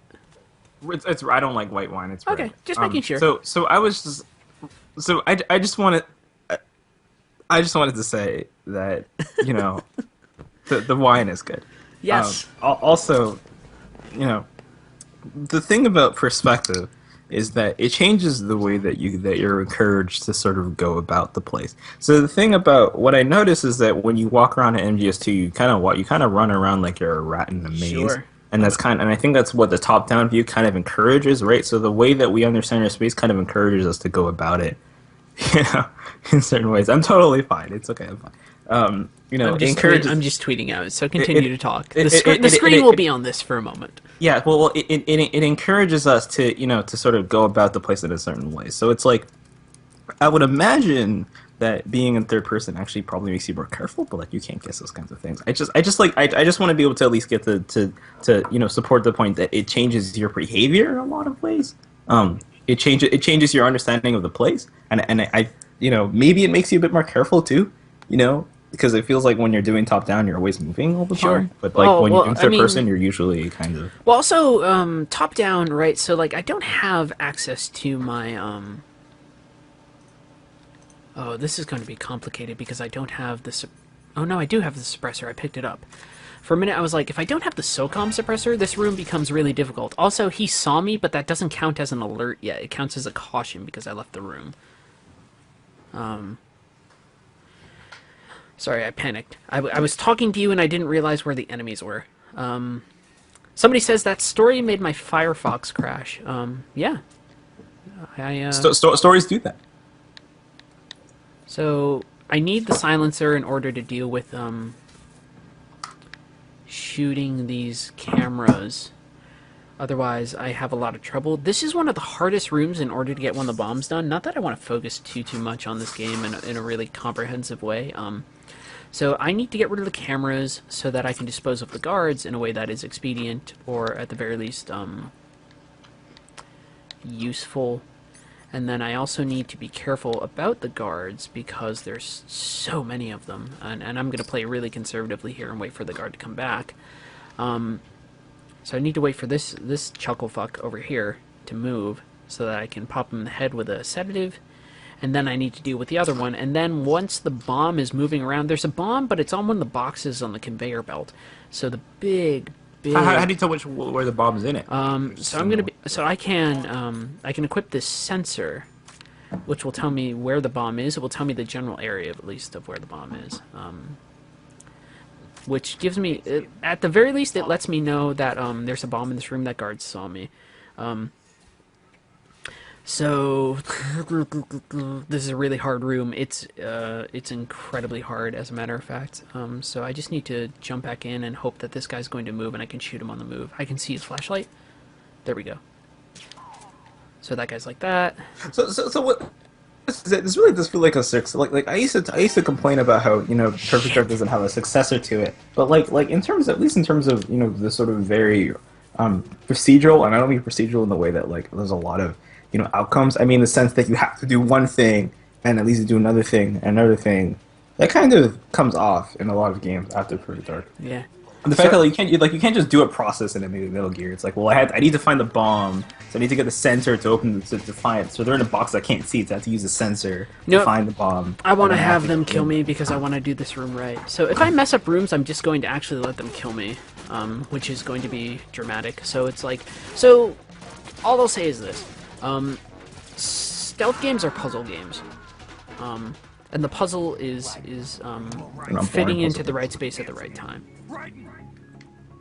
Which is probably what makes them pretty cool. Yeah. So my only thing there is like, first off, I'm drinking, so like whatever I got detected, bloody fucking duh. The way he spreads out on the floor is so dramatic. Like, oh yeah, listen, if I'm gonna go out, I'm gonna go out in style. Right.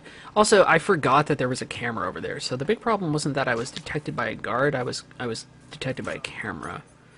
So, how do you know where the cameras are? Trial and repeat, or you've played the game quite a bit. This is a very safe place in order to wait for the next the bomb to show up.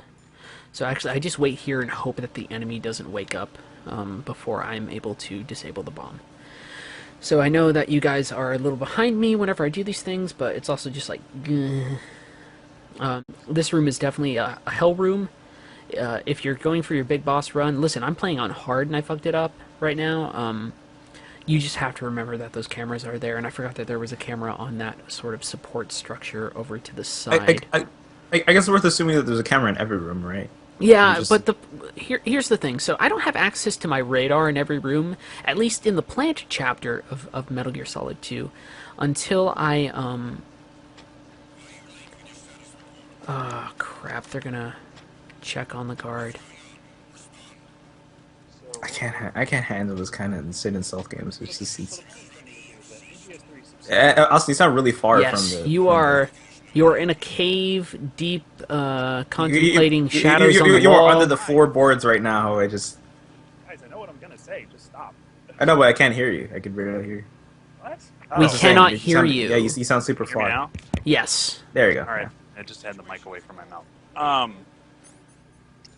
MGS3 Subsistence came out like a year, maybe a year and a half after the original Metal Gear Solid 3, and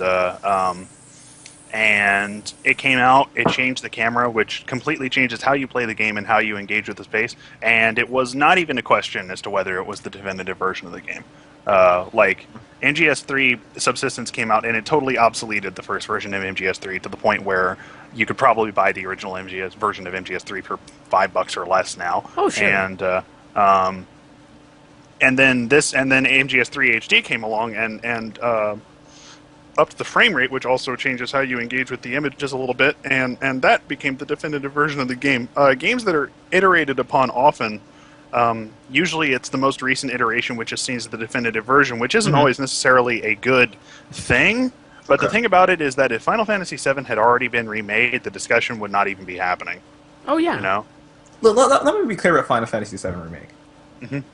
As the guy who edited the book of what will be the book of Final The Fantasy. book. The book. Oh yeah, the book. let's be clear. I wrote the book. You know, Well, I wrote like 18,000 words. the pending book. Yeah, I wrote the draft. Whatever. The pending book. You know, Where's this if goddamn bomb? I don't know if there's another game that you know talks about and is interested in systemic forms of oppression through capitalism, through capitalist structures and Christian ideological structures. If there's another game like that, you should let me know. But if there's not, Final Fantasy VII is kind of pretty important. We should probably put it to HD. We should probably get it on the PS4. Well, I got spotted. Like, you know what I mean? Like, So, like, that's this kinda is my why thing. Well, I this- guess the other thing about it. It's pretty valuable as a text and as a work of art. Oh, there's We the should probably- fucking bomb! Like, it's worth also- putting up. There are worse I'll also- choices we can do.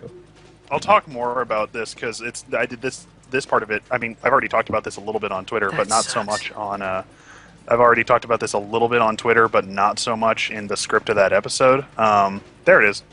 Yeah, I can't get to You it. were on the wrong fucking side of it. I know I Goddamn. was. That's the worst. This is the hardest room for a bomb at all. So like, what was the?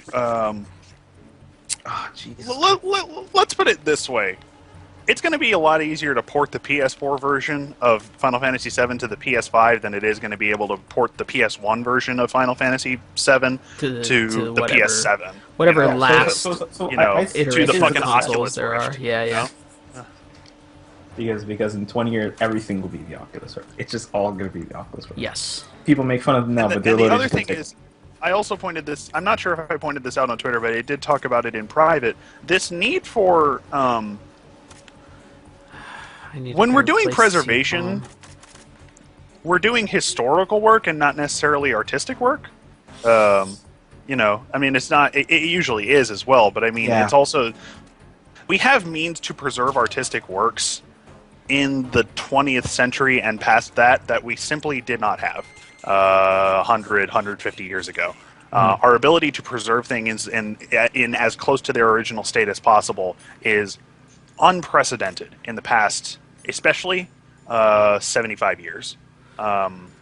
You know, our ability to store film, store images, you know, put them in museums where they can be, you know, where they can not degrade. We still have the Constitution, you know, it's like the Constitution, like most of the ink has faded on it, but we still have the piece of paper, you know, or the piece of parchment or whatever the fuck I guess it was written on, that sort of thing. Before that, people used to preserve things by just iterating on them, essentially. You know, Sure. Storytellers preserved stories by telling them again, and that would inevitably result in Oral histories. some distortion of, oral histories. Final Fantasy VII Remake on PS4 is essentially just the version of oral history. Some amount of it is going to be distorted, and the distortions will be intentional, as in rebuilding the game with modern technology and that sort of thing. But I mean, it doesn't necessarily make it an illegitimate version of the game. All right. So all I want to note here, not even in the context of the conversation we're having. Also, I'm going to kill this person so I don't have to worry about them later on. Where is he? I don't even see him. Is that I was waiting under the presumption that the bomb would be in the spot that it was during my last playthrough, and also the playthrough that incidentally was the playthrough that James did. It turns out that it can be on multiple sides of the boxes, God. which I forgot. So That's I'm actually going to wait here in order to maximize my ability to see it. And so what you're seeing here is probably like the most suboptimal way to handle this room. Which sucks because I also have to head upstairs and then come back down into this room anyway. The bomb is right here on this. There's also this. I've already seen a group of people who now that the FF7 remake is real are kind of like they're like don't touch my childhood or whatever, and I mean obviously that goes into some pretty misguided thoughts on nostalgia and things like that, but also it has to do with did you get it? You got it. Nice. Yeah, I did. Hello, Soul. Welcome to the chat. I love you very much. I'm glad you're here. And what was I going to say? So I need the cardboard box. I need this. Press triangle. Yeah, all I want to say is this too. If you wear certain cardboard boxes on the platforms, it actually ships you to different locations on the struts. Which is something a lot of people don't know. It depends on what box you're wearing, however. Continue. So we're talking about preservation. We're talking about nostalgia. So the idea. There's already this kind of idea emerging as though FF7 only belongs to a certain generation of people. Which is ridiculous. It's absolutely which is and it's also I mean the idea that the game shouldn't be remade is just like it was perfect the way it was, and well, no, it wasn't perfect the way it was. Even as someone who played it, only maybe a generation removed from its immediate relevance, it's like Final Fantasy. The people who first played Final Fantasy VII knew that it wasn't perfect, even if they thought it was the best game ever made. It has a structurally loose endgame, to say the least. The original translation, of course, is very, very, very bad for a lot of different reasons. It's just, It's so I guess there's the other thing about it, which is just kind of like it's not exactly like this is not a game worth iterating on, and I guess other people would say that well you did iterate on it by making a new game, and I don't necessarily think that's true. I mean there's a reason that there are how do I say this? I'm having some trouble getting underneath this Harrier jet. Getting underneath that Harrier jet is always a pain in the ass. God damn it! And this is the thing. This is the thing. Doing the cargo room. Pain in the ass. So it's like these two spaces that I'm doing, not the Harrier jet, because actually the heliport, the top of the heliport is pretty easy. So the Strut A parcel room, and then the Strut D room are the two fucking hardest. And so this is by no means a very definitive playthrough of even a hard mode, and I just want to keep on stressing to people that like I'm drinking and I'm streaming and I'm talking, and I promise you I'm better at Metal Gear. I promise you. So this idea that people want to claim certain bits of nostalgia for themselves is really unfortunate, because it also sort of partitions off important parts of history of what we might consider, as Austin put it, the oral history of games, by sort of saying that you're not allowed to hear this story or things of that nature, which obviously. And now, granted, is the ability bullshit. to the ability for storytellers to tell the story of Final Fantasy VII is in a legal sense limited. Oh yeah, sure. We live in a world of terrible legal loopholes. Although there is also that group of Chinese hackers or whatever who basically rebuilt the entire central plot of Final Fantasy VII in a goddamn in Final Fantasy III. That exists. Yes, it does. I've been meaning to try that out. Good luck. But like,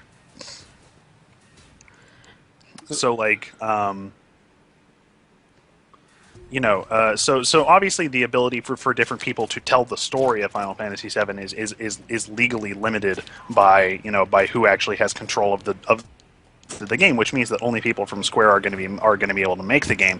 But the thing about it is that it's some of the best video game remakes I've ever played. I think some people would make the argument that should be the case, that only the people who originally worked on it should be allowed to touch it or whatever.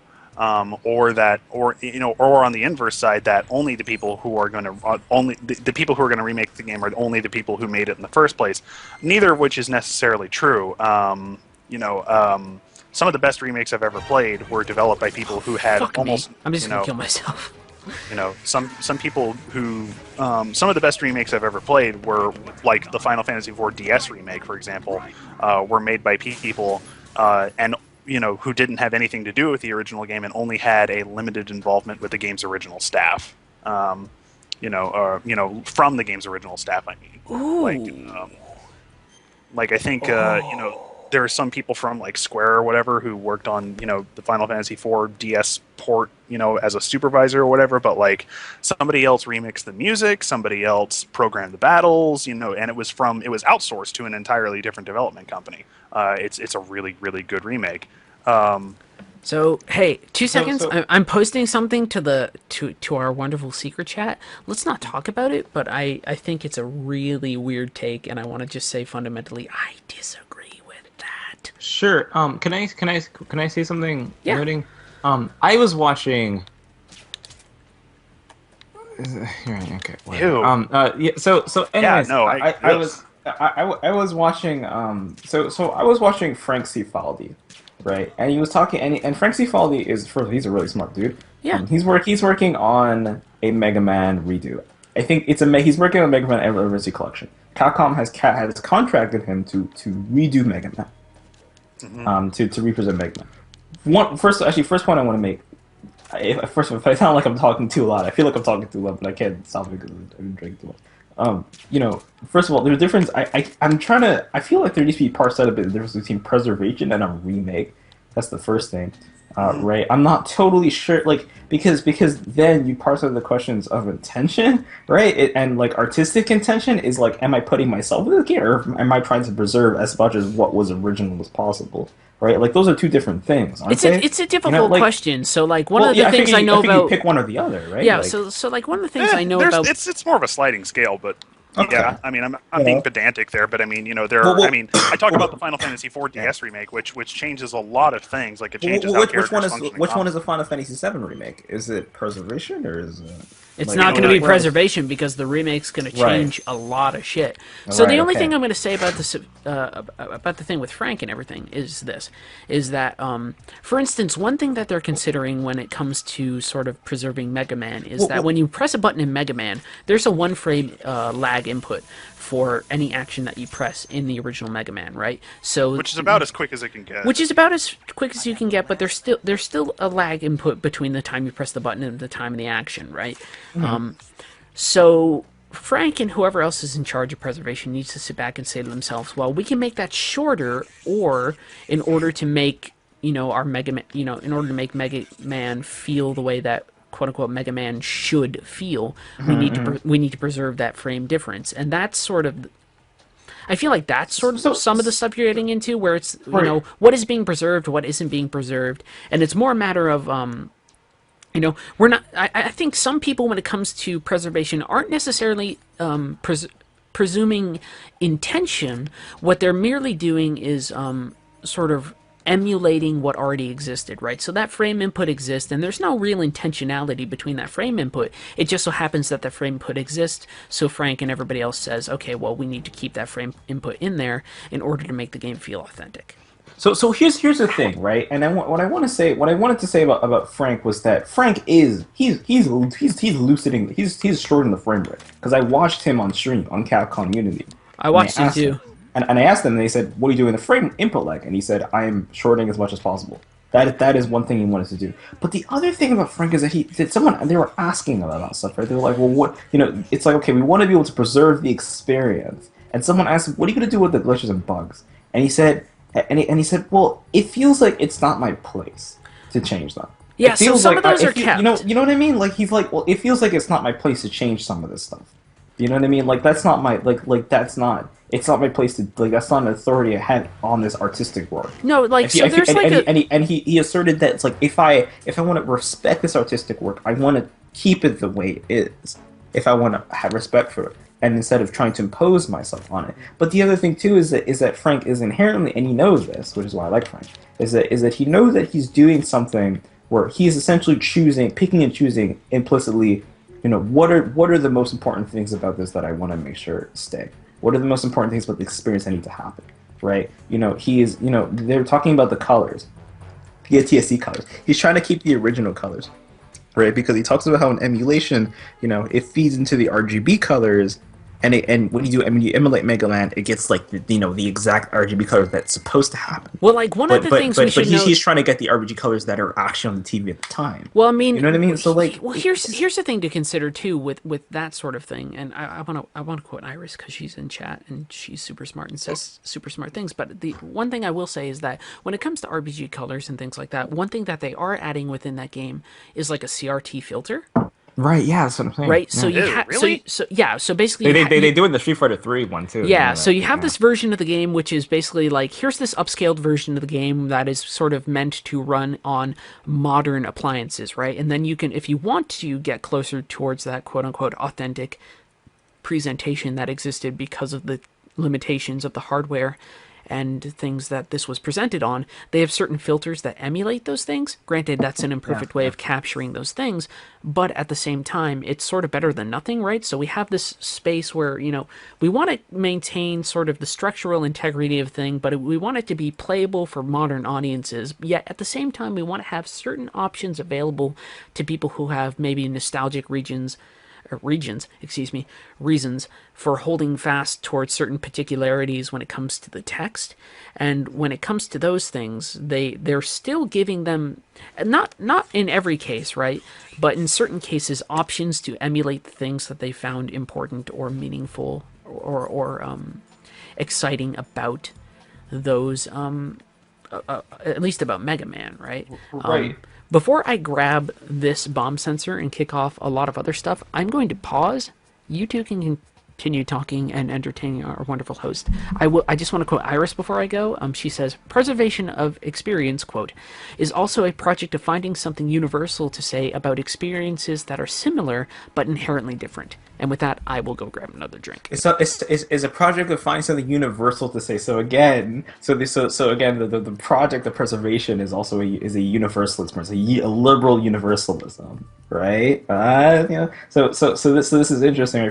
Because preservation is somewhat of a modernist project in the sense, right? It is definitely a modernist project, and God damn, you know, like but yeah, I think that's right. I had something. I guess there's the other thing, which is just kind of like when it comes to. I guess what I want to say about Frank is that like there is artistic exchange to what Frank is doing. Frank has to understand what's important about Mega Man, so for him to make those decisions. You know what I mean? And at the same time, I want to say that Heather was talking about nostalgia, yeah, but it's more than nostalgia, right? It's about preserving a certain kind of, you know. It's about preserving what's meaningful about the text, but it's also preserving what the text was like. And that also means, to Frank at least, keeping the bugs, keeping the glitches in. You know what I mean? Because in that sense, that is the point of historical preservation, right? It's not about, in some ways, perhaps, you know, it's not about qualitative judgment. You know, perhaps it's a bit of a more colder kind of process, right? Maybe it depends, I guess, how you look at it, and maybe you can't escape perspective on it. But this, I guess my thing at Final Fantasy VII is like, you know, when it comes to keeping the stuff, is like I think there's definitely an argument for keeping certain things, you know, the way they were, because that in some sense is that not the point of the historical project? You know what I mean?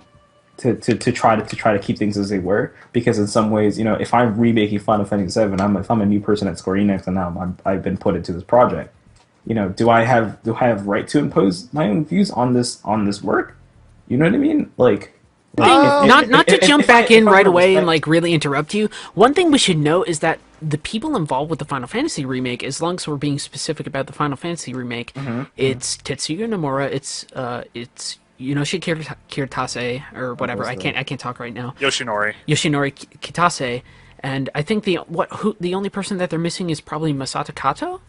Are those the same people, I don't think Masato Kato will come back, and I don't think it's necessary. Yeah, there's no reason for Masato Kato to come back, The only right? key figures, Would be Sakaguchi. that are missing. No, well, the only key figures that are missing from that credit, I would say, are Hironobu Sakaguchi, who has left the company, and so there's who they might hire as an advisor. I don't fucking know. Also, Nobuo Uematsu was not credited with the music, but I also find it unlikely that they're going to change the composition. No, of the that music at all. is so entrenched within the cultural zeitgeist of gaming that it's not really going to go away. So I don't think we need to worry about that. I bet you Uematsu is getting a wonderful paycheck from that. Well, I don't think he owns the rights to that music, so I would be. I'm not sure if he is, but I hope he is. So I just want to say, what's it called? Saying that there is no canonical play of a video game is such a fucking LP scholar thing to say. Like, I can't shoot the fucking cipher. All right, continue. Yeah, I just want Austin continue. I just want to say that is super LP scholar. That's great. Well, wait, Yeah. are we talking about the notion of are we talking about the notion of canonical playthroughs? No, it was just something that Gertrude Perkins. Because so here's a cool thing, and it's something that you can raise and bring up in the context of this game right now, of Metal Gear Solid 2, is so what is the canonical playthrough of Metal Gear Solid 2? Obviously, it's not the playthroughs in which I've died or allowed myself to get killed, but one question we can ask, and this is something, I mean, obviously, every time I say something about this goddamn game, I have to qualify, like, this is something that James is able to get at far better than I, but I've written about the notion of sort of cyclical cycles. Jesus, I'm drunk enough to make really redundant statements. This notion of like self-trained repetition in games, and like what is more authoritative? Is it when I fuck up, or is it when I do a playthrough of the game where nobody spots Ryden and everything happens like that? So I mean, if we're talking about canonical sense of gameplay, and I know I'm sort of changing what we're talking about when it comes to canonical senses of gameplay, one thing that we need to take into account whenever we want to talk about something like that is the player. Right, so like the notion of what is canonical will always shift based upon a player's perception. Right, a canonical thing for players tends to be the experience that they did. So for them, it might be that if let's just use Metal Gear Solid 2 as the canvas for which I can paint this metaphor. Right, it's that on the way to find the bomb in Strut whatever, Ryden got spotted by one guard who triggered an alert, and then Ryden got into a gunfight and he fought all these guards, right? But that's not probably the canonical, quote-unquote, version of Metal Gear Solid 2. But the thing that tends to be canonical in the minds of gamers is their experiences, and not necessarily what the game tells them occurs. I forget where the bomb is down here. Is it... Oh, it's on the sub still in this difficulty. It's actually somewhere different on extreme. Anyway, continue. I did not mean to interrupt too much, but I am drunk, so I might occasionally interrupt because, impulsiveness. What I wanted to note in this canonical version of gameplay is that this is exactly why we don't talk about.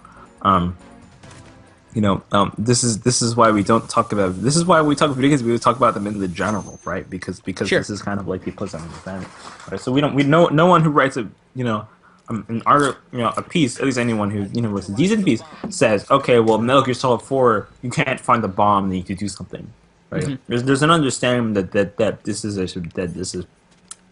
very specific experience, specific to how you go about the game, So that's pretty understood, I think.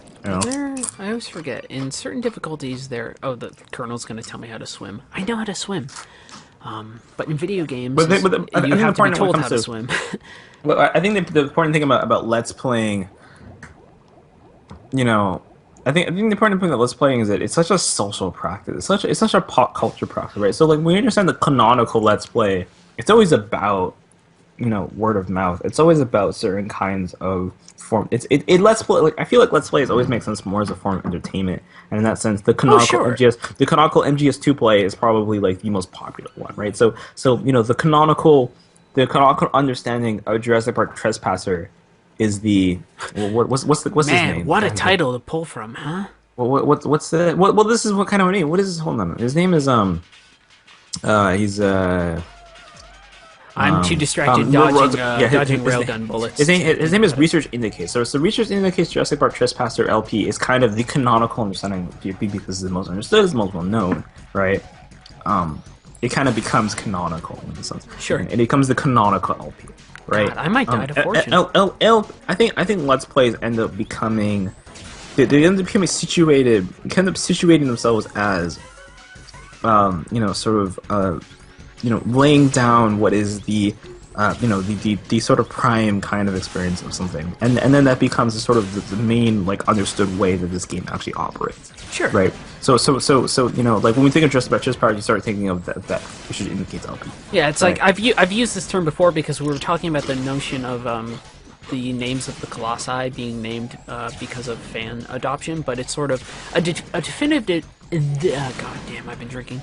A definitive notion of what did occur during a playthrough based upon acclamation of fans accepting a certain playthrough that they find authoritative, right? So, I mean, I don't know a good example of this, but if somebody had a really, really damn good playthrough of Far Cry 4, and enough people watched it, then via acclamation, that becomes the thing that people point to in their mind and think, well, that's the story of Far Cry 4, provided it's not something where it's personality-driven necessarily, right? So, the only thing I will say is that, a personality-driven Let's Play, I'm never going to think of a PewDiePie Let's Play as the authoritative Let's Play of anything. And that's not me taking a shot at PewDiePie, that's just me saying that, the authoritative notion of Shadow of the Colossus, not to,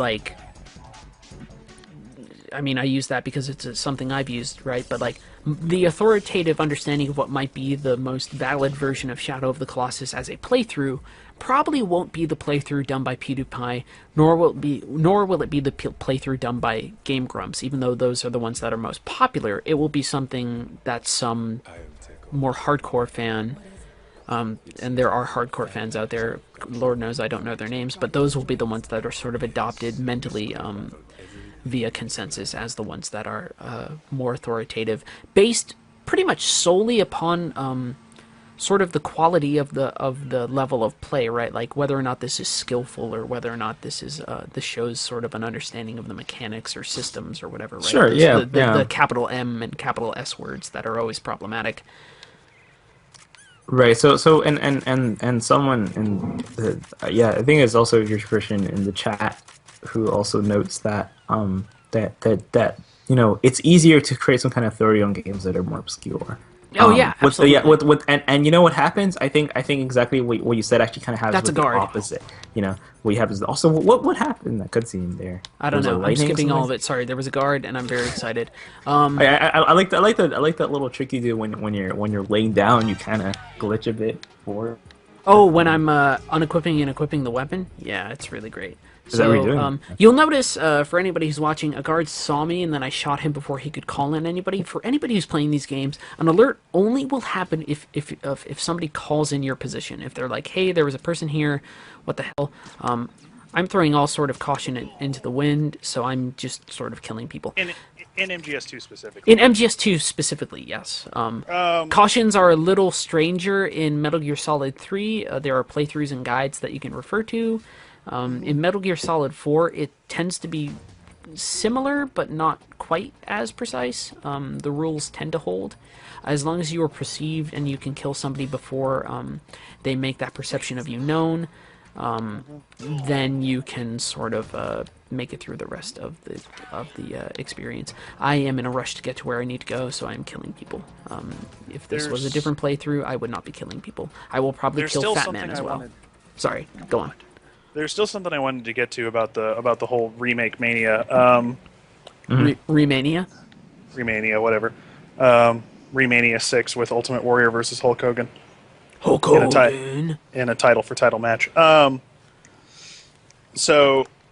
other thing being that there's a lot of what we should be doing these things to preserve these games in their original format, or as closely to the original as we can, and a significant wrench is already thrown in that project by the fact that the first 20 years of the post boom video game industry all of those games were designed to be played in a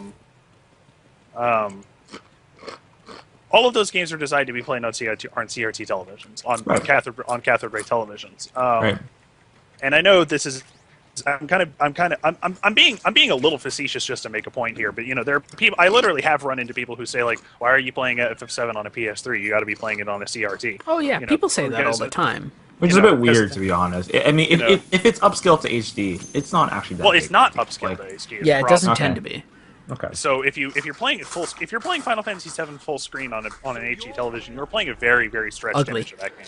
Yeah, it tends to be very ugly. Now you can put it in the original. If you can put it in the original aspect ratio and it still looks fine, but you've still got the black borders on the screen, and people have found out ways to do that. My point being that without preservation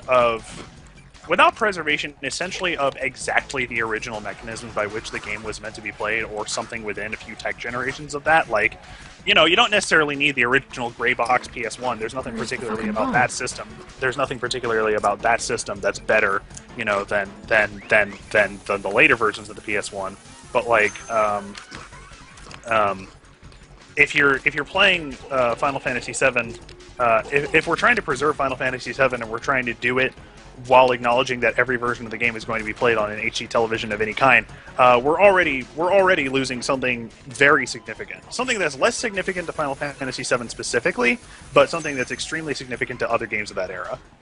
The only thing I'll say, just as a note to this, is that a lot of games that are doing remakes will tend to offer you the option to show them in their original aspect ratio at the very least. So, like, Grim Fandango is an example of a title that will do this. What's the original aspect ratio of a PC game? How can a PC game have an original aspect ratio? Because it certainly wasn't 16:9. Right, because old people. Yeah, okay. And Final Fantasy VII lets you do this as well. Like, you can play full screen, or the PS3 can be very obfuscant about this, but you can play it as full screen or normal. Although if you limit the game to outputting at 480p, it just plays it normal. It just plays it, and your screen functions correctly. What was I gonna say? So basically, that's one aspect of if there's any particular aspect of the preservationist project which has serious flaws, then it would be that, which is that cathode ray televisions are no longer produced. Nobody makes them anymore. You really got to go out of your way to get one. Yeah, you really do have to go out of your way to get one, unless your family just happens to own one from 10 years ago or so. It's really shocking how quickly cathode ray televisions just kind of evaporated from existence. There's a reason for it. There's a reason for it, but TV market vicious in the 2000s. But that's the thing is, you can't. You can't play old school video. You can't play. Fuck. Yeah. There's just a lot of problems with regular ass preservationism that it's like if you choose to remake a game just from the ground up using original technology, using not original technology but current technology, at least the problem you're running into is you're not inaccurately representing the game that you're playing. Right. So it's always kind of a pick and choose. Yeah, and it's Sorry, I'm focusing on this Fat Man fight. It's not hard. It's just You really just chase him and then just shoot him until he well, falls down. you shoot. What you want to do if you want to get a non-lethal kill is that you will shoot him with your SOCOM until he falls down enough, and then you will headshot, and then you will headshot him like this. So this should be the final shot I need to defeat it. Yep. So there, I got him. Spoiler alert to everybody. Yeah, the Monkey Island remakes are a little different too. And also, just to step into the chat for a minute, Iris makes a good point and says that you can't really go back in time and understand what the expectations of the game are, like, during that time. So our expectations of, like, what necessitates a port of, I don't know, let's keep on using Konami examples, like, what do I expect from a port of Zone of the Enders 2 compared to what did I expect of Zone of the Enders 2 when it first came out? Like, those are two very different things. So in an understanding of that, I always appreciate the way that Iris kind of flips over the table. First of all, so in that sense, it'd be kind of worth calling to Austin's statement earlier when we were streaming Final Fantasy, or when you were streaming Final Fantasy 15 Duskai. Yeah, Dusk Guy, so fun. yeah, When we yeah, played, Dusk- I've streamed it twice. yeah, I did the version with there's the a patch version and of version without the patch. Yeah, and the thing about the Duskai version was that Austin said that this is exactly what the creators of Final Fantasy probably would have envisioned when they made the older Final Fantasies, right? And it's like you I want to hold on real quick. I want to say very specifically that that's something that Hiroyuki Ito said about how the battles are supposed to work. When he designed how battles work in Final Fantasy IV, which was the first time he did that, and then he designed them continuously from like 4 to 9. He basically said that he imagined that that's how the games would work. He said that this was the games working within the limitations of the tech, and that as the tech advanced, that battles would probably be presented differently. And I said that and I was a little more general than I should have been, but it's very likely at least how Hiroyuki Ito, who is a key figure, would have made it work. So yeah. right, yeah, you know what I mean. So it's like an aspiration. So this is the kind of weird tether that happens, right? In the sort of physical and ontological dynamics of virtual space, right? Which is that we have something in mind when we create something with technical limitations, and as the limitations open up, we seem able to realize those kinds of virtual realities a lot more clearly. And that's something that is hard to be able to figure out, which comes again to like, do we have the right? Do we have the right to act as if, do we have the right to act as if we know, what the people in a certain time would have wanted when we put something out, I'm just skipping cutscenes right now. There's so many cutscenes at this point. Really, yeah. So like, I guess you can't. Right, so I guess the thing about it is that if you can't go back in time and understand the expectations they had when you're remaking something, putting back up, then in some sense, then like what expectations are you working off? What expectations are you trying to fulfill? I just want to. Are the people who made the Final Fantasy remake, are they trying to understand the expectations of people now? Or are you trying to understand expectations of people who play this game? I don't know how many. I guess like 16 years ago. I don't know. I think it's far more. I think it's far more accurate. I wish this game had more fluid combat or something in 1997, but they couldn't do that because of PlayStation 1. I think it's far more accurate to say that they're probably fulfilling the images that they had in their mind for the game, as opposed to anything that the other players did. I just want to also say for a minute, I'm playing through right now, and I have the BDU already. If you have the BDU, enemies don't perceive you as quickly, so once you get the BDU, equip the BDU. So, haha. That's all I wanted to say. Because now I have to head downstairs into the strut, into the warehouse, and take care of things. Shit, I gotta take care of the enemies up top, actually. Sorry.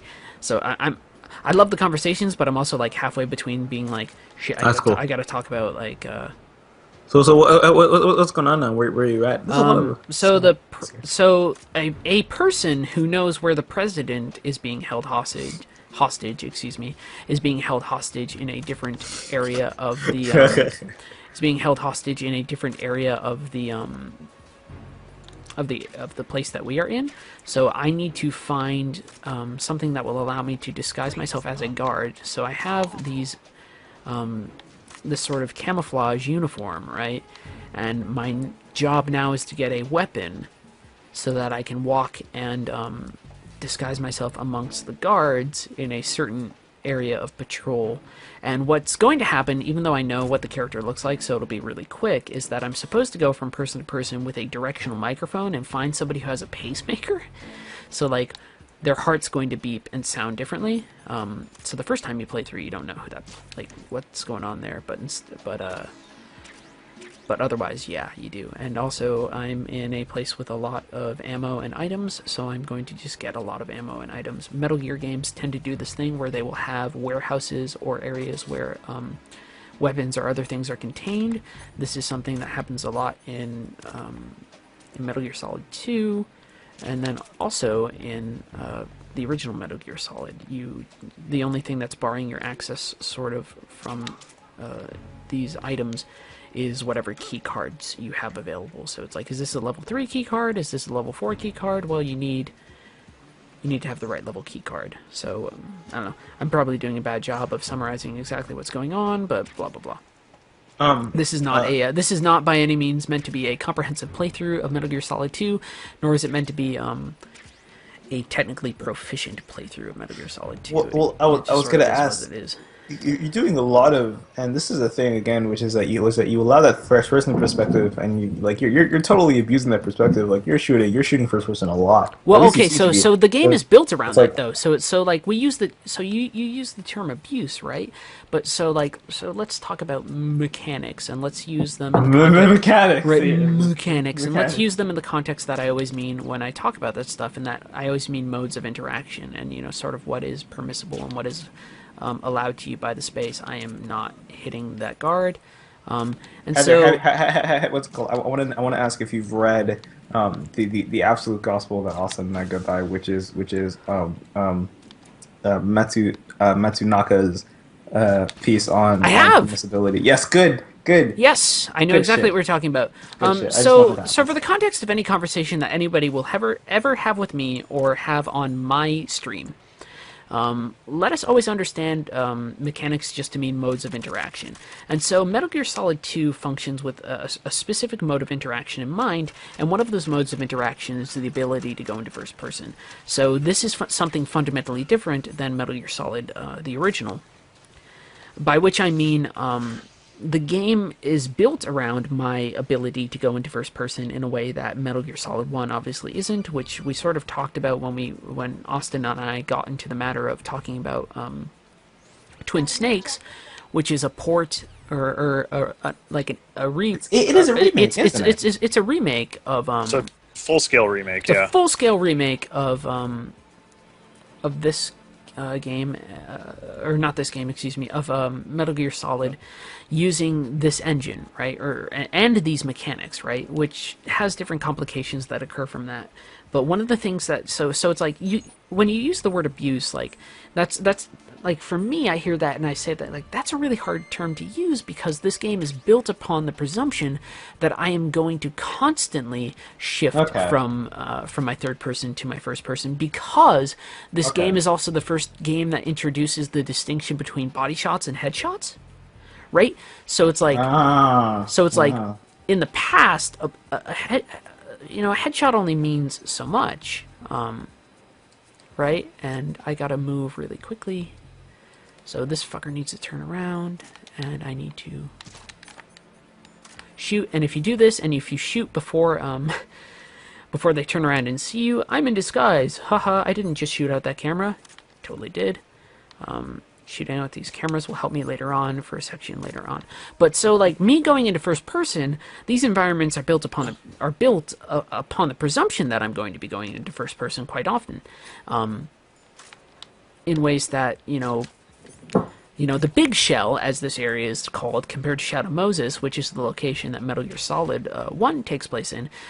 Shadow Moses doesn't presume that I'm able to go into first person, because when Shadow Moses was designed, I wasn't able to go into first person, whereas the Big Shell or anything in this game, I'm absolutely able to go into first person. So I'm not necessarily abusing a mechanic or a mode of interaction so much as I am doing sort of what the game expects of me, right? And that difference is sort of one of the things that will highlight the difference between sort of Metal Gear Solid and Metal Gear Solid 2, at least on a mechanical level.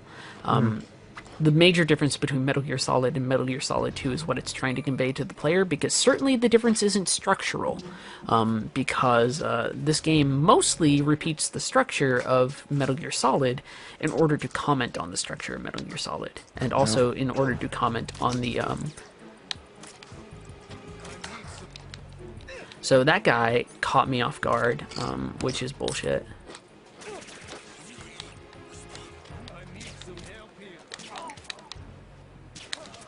So you'll notice, though, because I'm spectacular, I did not get an alert. So... why did you take the guard? Okay. So when you bump into somebody, the idea is that this uniform is too small for you. So when you bump into guards, it comes off. And I think the general implication that we're supposed to get is because the person who stole this, spoiler alert, the cyborg ninja that helps you is actually Olga. She actually stole a female uniform, which is actually too small for you. Which is really weird, because there are not any women guards. So the implication doesn't necessarily hold water, but it exists. And so the idea is that there's this uniform that is too small for you, so gameplay-wise, if I bump into a soldier, which I absolutely did not mean to do, I will sort of fuck up and lose my my uniform. And the one thing we'll notice through that absolutely botched bit of gameplay is that because I was able to flip the guy over and then shoot him and the other guard before they were able to react to anything, that still doesn't count as an alert, which is absolutely wonderful, and something that people should always be aware of when they play this game is that alerts are reported sightings of you and not just mere sightings of you, which is different. Which is different from the original Metal Gear Solid, where if somebody saw you, 3 and 4. and Metal Gear Solid 3 and 4, if they see you, they immediately go into alert. It's really weird. So why would they bring it back? Because it seems to make more sense. Because that's kind of like Far Cry 4, Because it's right? really exploitable. Yes, It's really really exploitable. exploitable. And then also part of what I'll argue, at least part of why the reason they do it in Metal Gear Solid 4 is because that game is intentionally built upon taking everything that's occurred within the series up until that point and amplifying it to like times 10. So in order to amplify, for instance, certain gameplay mechanics, they need to make those gameplay mechanics more apparent. So if you're comfortable playing what is chronologically the most recent game from 4 to close to 2, which is 2 to 4, you need to have an experience which says, okay, the gameplay that you were used to no longer holds, no longer applies, and instead what applies are the old rules that we had earlier in the series. Not that I want to talk too much about Metal Gear. Hey, here's a hot take that we don't need to talk about in too many specifics, but let's see if we can talk about it. Long-form criticism, good or bad? I don't. I'm not even going to comment. I think it's good. I mean, I think it's super weird to ascribe. I mean, I'm not saying it's weird for you to do it. I just only ask it. But No, I no. mean, in general, I think it's super weird to like ascribe some kind of like qualitative. judgment. Because James had a question earlier where somebody, or at least on his, what is it, ask.fm that people use, right? Where the question was, oh, something's going on weird here because it's my second playthrough, so I think all the hostages are grandmas. Which is another example of this. What? But remember, James had that question where it was about whether or not long form was something that could be achieved, and I think the general idea is that like close reads are something that people find. Yeah, they're all grandmas, which is really weird. Which makes it easy though for me to find my target. I wish I could pull up the James article, but I think the idea is that there's a language barrier that's happening in games that we still need to surmount. So the issue isn't long form or short form or anything like that. It's whether or not the language that we're using whenever we're approaching our criticism is valid or not, which I think is a certain strong criticism to have. Or not a strong criticism to have, but a good observation to have. Are you on? Lol, they totally did. I don't know why they're a bunch of grandmas. Yeah, they're a bunch of grandmas, which actually makes it really easy for me to find aims. Yeah, something's going on in this playthrough of this that I've never experienced before. If you New Game Plus, and there's not really New Game Plus in Metal Gear Solid games at all, you can just well, there is to some degree, but like you can just load old saves into new games. Like you can take a completed save file, load it, and it'll start a new game. If you do that twice in Metal Gear Solid 2, Snake and Ryden will both be wearing sunglasses. Yes, that is true. I'm skipping all of the for, cutscenes. if I'm not mistaken, the entirety of the game. It's been a while, but I think you're right. I don't know how that affects the when you're wearing the BDUs. But I guess the question I was getting at, not Well, that I you was just look fly as hell while you're wearing a military uniform. So the question I was getting at, not that I was trying to reference the specific thing that we were pulling at before, is whether or not we think that text can just be closely read or not. Not like, is that a valid thing to at least assert, right? And like, I think the bigger question is like, what happens when we call a game a text? Is that still something that's like, is that a language limitation, or is that? I felt like, because I know what question you're talking about, and I feel like I kind of disagreed with James there on it. Yeah, sure. That's fine. Yeah, I never text has actually been a way for me to talk about games. Well, I mean, when I You know, approached that, more the idea was that it's just sort of a colloquialism that allows me to talk about it in a way, and that it's not necessarily reflective of like a value judgment I'm making about the piece of art. It's just a shorthand for approaching my attitudes about what right. that art is. And I want to be able to make the assertion that I understand that language matters, and in the prospect of language mattering, text has been a way for me to actually understand games in a much more fluid and multidisciplinary way. Sure. It's been a way for me to realize, wait a minute, these really are just works that are employing things like representations and symbolism and So, setting. I mean, context. You know what I mean? Like it allowed me to be able to connect dots a lot easier. So it allowed me to be more holistic. So here's my follow-up question, because I want to make it clear that I'm not trying to reference that thing that I was sort of pointing out to us before, but I'm actually trying to get to a different point. And it's and it's more how much value is there in comparing, digital art to sort of previous art forms that precede it, right? So like how much value is there in me using, I find it valuable. Oh, they go immediately into alert because they're already in caution, so I'm sort of fucked up here. Here's So the thing. what's the difference? Like, if I use metatext or intertext or something like that, like, what is the value of me using that if that is a term that was originally meant to apply only to literature? Am I co-opting a term unnecessarily, or what's going on here? Also, all the guards are seeing me. So here's the thing. Thing number one about I do think a lot of the meta text, extra text, clue text, whatever. I think those things are a little bit hammy. Even in literature, they're a bit much. You know what I mean? So like, I usually don't like to use it all. That's the first thing. Sure. Second, this is for that. Second thing is, I literally just finished a Critical Switch episode where I was literally just arguing for every Critical Switch episode I do, it's constantly arguing for the fact that video games are actually like a lot like other forms, I just want to say, all I have right now is a hallway of dead bodies or unconscious people because I handled escaping from this space terribly. So, continue. Every now and then I will comment upon the game, though. But I want to make it clear that the question that I am definitely getting at is about co-option of language, and not necessarily if I use the idea of long form just as an idea of jumping into. So like, when we think of long form, right, the thing that I always associate with it is like close textual analysis, the same way that we might like long form a poem, right? So like, when we do that, are we approaching this from a language standpoint or an analytical standpoint that is applicable, to other forms of text, and that we're merely co-opting, or is it something that is still valuable in its own right when it comes to digital art? Here's the thing about separation. One is that, and I say this all the fucking time. Yeah, go for it. But I can say it for the 12th time or the 20th time, whatever time it is. Sure. I mean, the only reason that I write good things is because I think about other art forms. That's the only reason I write anything that's not fucking worthless. Like the only way I do. You can't talk about video games by only playing video games. The reason I'm able to do certain things is because I've been able to understand certain kinds of perspectives and approaches, and I'm able to apply those understandings of other kinds of forms into video games, and it works. Yes. I keep saying this all the time. It works. It makes sense to do, and it will make your writing and your thinking better. Like I don't know how much I have to repeat that for. I will say this. I guess the last thing to note is that I just like.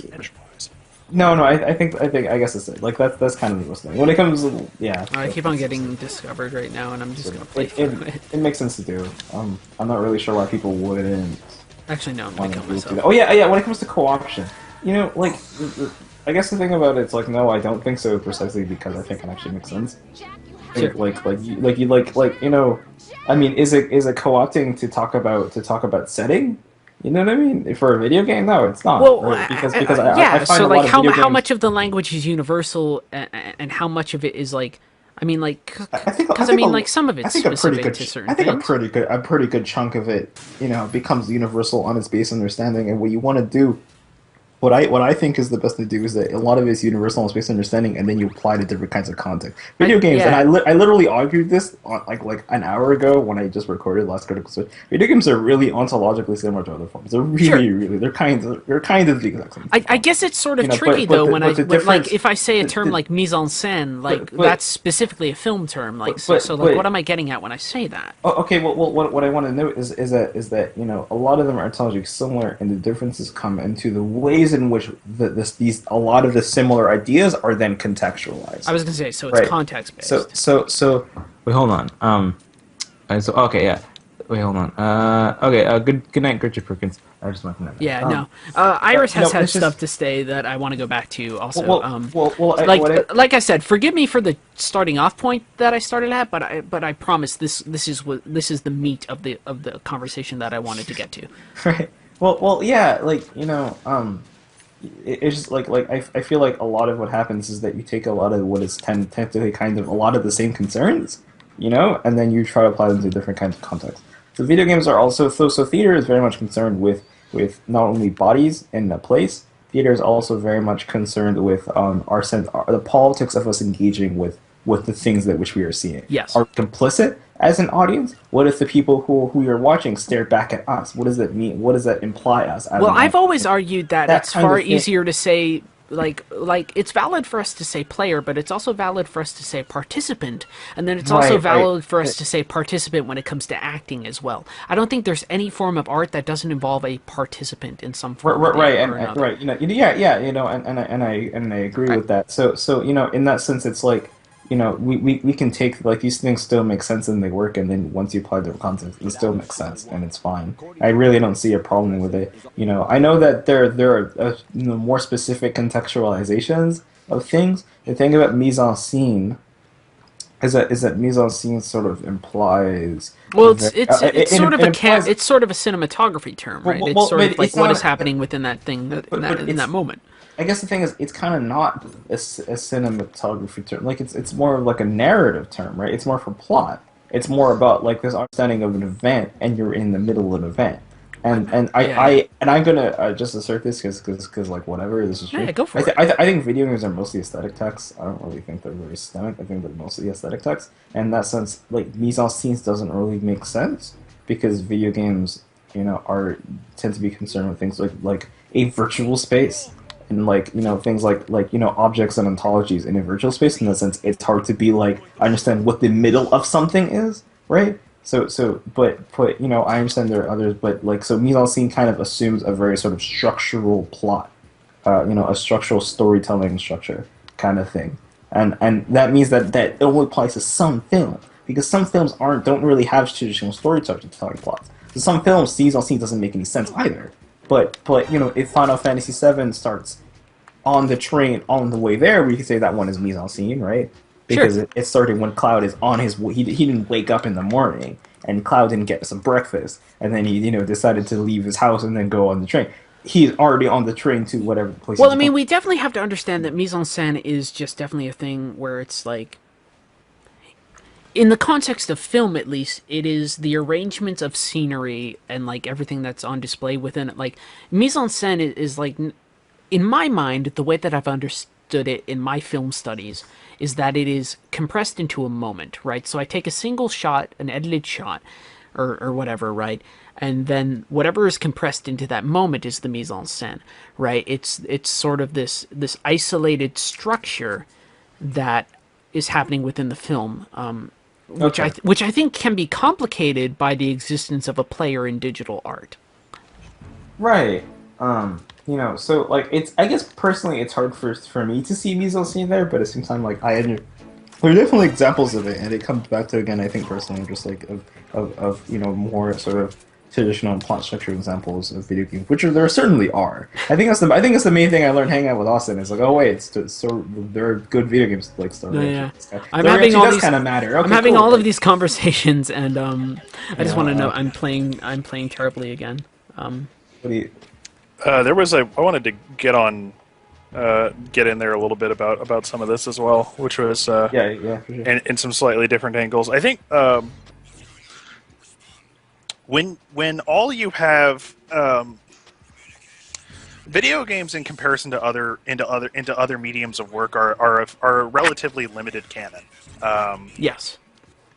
There's, I mean, just on a numbers basis, there's only so many video games that you can compare to other video games because there are only so many video games. There's a ton of them. There's a really, really, really big ton of them, but there's a much, much bigger body of literature, of historical literature and historical film, and the amount of I guess the thing I'd get to with that is that when you only compare video games to video games, you at some point lose. When you compare video games to video games, you eventually lose a sense of comparison, because when you start playing different kinds of video games, you don't necessarily have comparative text to go with. Final Fantasy VII, going back to that example, as always, is it's not really comparable to Mega Man, and it's also barely even comparable to like Final Fantasy IV because of because of how many different things changed about how many different things changed about it, and that sort of thing. And so reading cinema, reading Final Fantasy VII against cinema, which was kind of, I mean, the marketing for that game made it very clear we want this to be a cinematic experience. Yeah. I want to interject just for a second, because I've been neglecting Iris in chat. She says that mise en scène can probably go by different names in other genres, including harmony, theme, etc., things like that, which I think is valid. It's just sort of a snippet of the thing which represents the thing itself. What's the example of mise en scène and something else? I'm gonna be flat out. I fucking hate the term mise en scène. I think it's sure. So like, really and again, that's fine. That for 20 years, it's such a and that's fine. Term. And like, I literally heard for the first time in English classes. I know, and like, I want to stress again that like my starting point for this was meant to launch us into this. So I want y'all to forgive me at the very least for the starting point, because I didn't mean for that to be an uncomfortable starting point. What I was hoping that it would launch us into a conversation like this, and I hope that you'll forgive me for anything that you might have found maybe untoward or otherwise maybe a little bit I don't know, self-satisfied. I need to do a lot of work actually to make this dinner. I have to grind up a bunch of new cheese. Great sentence. I need to grind up a bunch of new cheese. Mise en scène is a very fluffy term, and granted, I'll admit the bias in saying that the French language is fluffy, but when you use French language in the context of English, it's very often fluffy and kind of airy and fine. That's a valid point. and a little hard to define. And I think part of the reason we use the term mise en scène is because we don't know how to the part of the reason we continue to use the term mise en scène in the first place is because we've never figured out a good word for a good terminology for that in the English language, which we should probably work on, because nobody knows what it fucking means. We all just talked about mise en scène for about 10 minutes, and we're talking about completely different things, straight up. Sure. And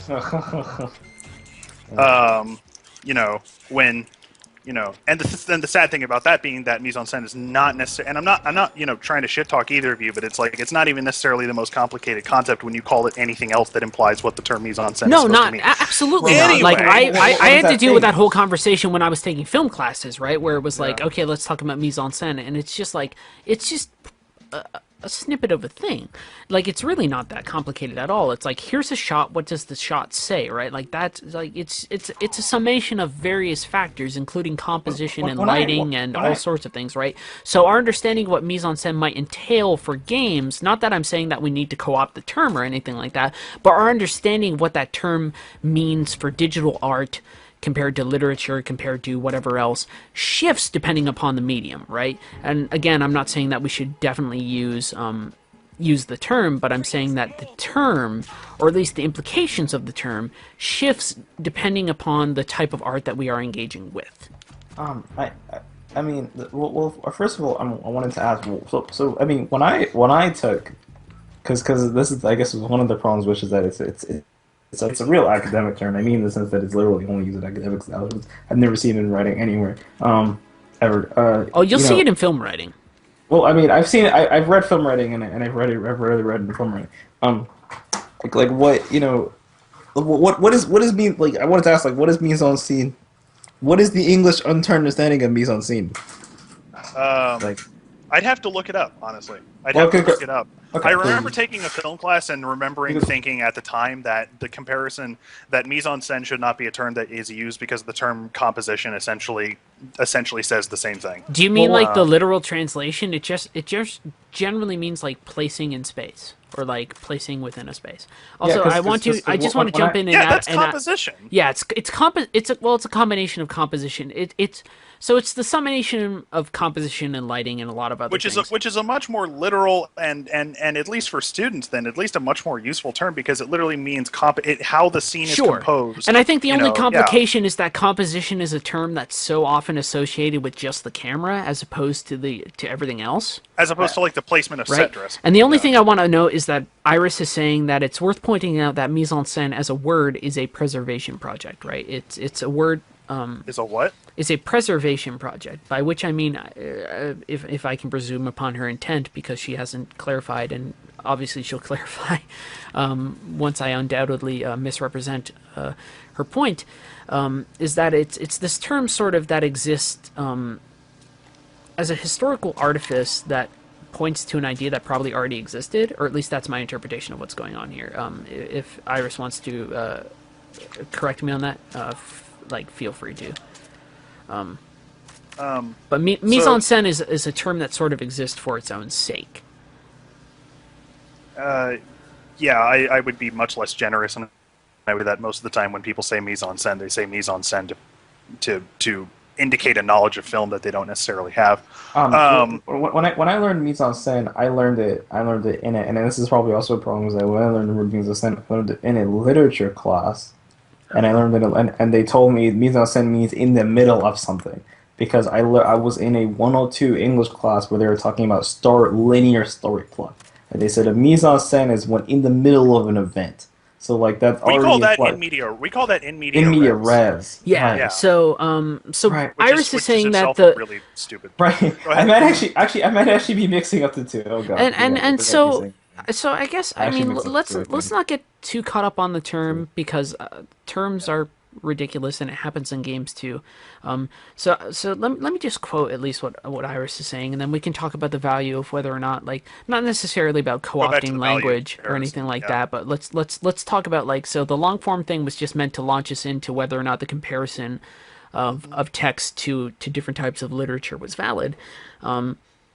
Iris is saying that the word helps curate a conversation around dimensionality or staging, placement, harmony, theme, or whatever, right? It's just a term that sort of points towards a notion that we already have, right? And so, it's not something that we necessarily need to co-opt for games, but, our understanding of what sort of space and other things mean for games is fundamentally complicated in ways that we can't necessarily express or understand just through a term. I will propose, right? So it's like, if I want to talk about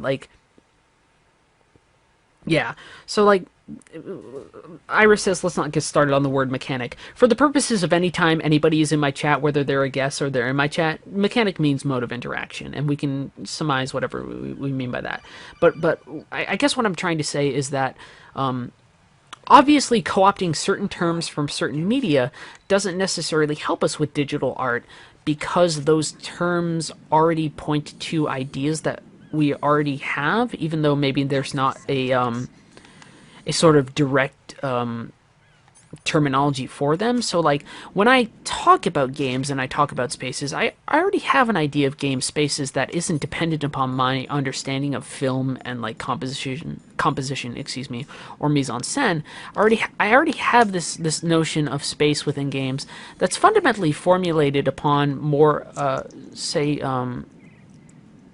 maybe my understanding as where I am at any place in a game, where where my actor exists at any point within a game, by which I mean just the controllable character that I have, right? So the understanding of what staging means with digital art, with games, is this thing that is ultimately complicated by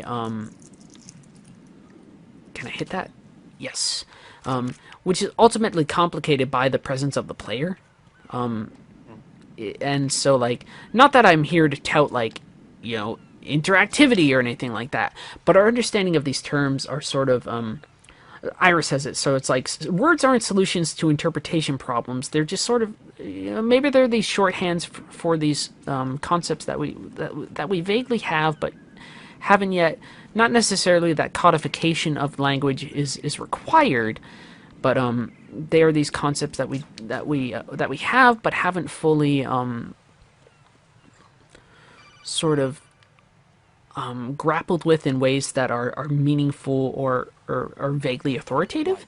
Not that, like, I'm rambling a lot here. Not that everything needs to be authoritative, but, like, I mean, digital art has all these terms that fundamentally mean very little, because whenever somebody tries to use these terms become sort of perverted or misinterpreted, because nobody has an understanding of, like, so what does this mean? Like, what does mechanics mean? What are systems, right? We have this vagueness within our language. So I guess the point I was getting at in terms of whether or not long reads are valid is whether or not long reads can help us understand what those terms mean, or whether or not long reads are also just this sort of thing that we are sort of adapting from art that already exists. And I'm just sort of spraying bullets here because I forget where the last C4 thing is. Did I make sense there? I'm sort of drunk. You kind of made sense. You kind of drew a lot of lines really far between a lot of. Yeah, sure. That's a valid criticism. I think that's a valid criticism. It's not meant to be a criticism. Yeah, no, but it still makes sense. Yeah, it was a pretty long. I'm not really sure. I mean, when it comes to, I'm not really. I mean, like, because I know you're asking on it, because I'm sure there's a tweet somewhere about long read somewhere. I don't remember. Someone said like I don't really. I don't. Well, I mean, let's not even parse it in sure, understanding. Yeah, right? sure. It's just good. Let's see. I'm trying to pick a card. Oh, there we go. Yeah, what I would honestly figure is the reason why a lot of terminology gets screwed up in video games is honestly just because of the cultural context that we come from. It's such a goddamn, like, it's such a video, like, it's such a like, I know it's kind of like a sociology scapegoat to talk about, to go to culture, sure. Like, it really is, but at the same time, like, the reason why we're just so vague is a lot of times because we're just taking from a lot of really weird aspirations and inspirations. That's why it's like, it's not like, I don't even think it's like a scholarly problem. Like, some of the most, like, smartest scholars and some of those renowned scholars in video games say wacky shit that makes no fucking sense. So this is going to sound... They constantly push it. It's just because this culture is just meant to, like, push video games as these, like, weird, like... So this is going to sound like a cop-out, and I don't mean to interrupt you, but I need to get another drink. I still need to get to something, so I'll start talking while you get your drink. Yeah, sure. I guess the thought I'll leave with while I leave to go get a drink is whether or not then, and obviously the implication of what I'm asking is probably no. Sure. But whether or not a push towards shared understood language is something that we should probably strive for, things that would help sort of what long reads are.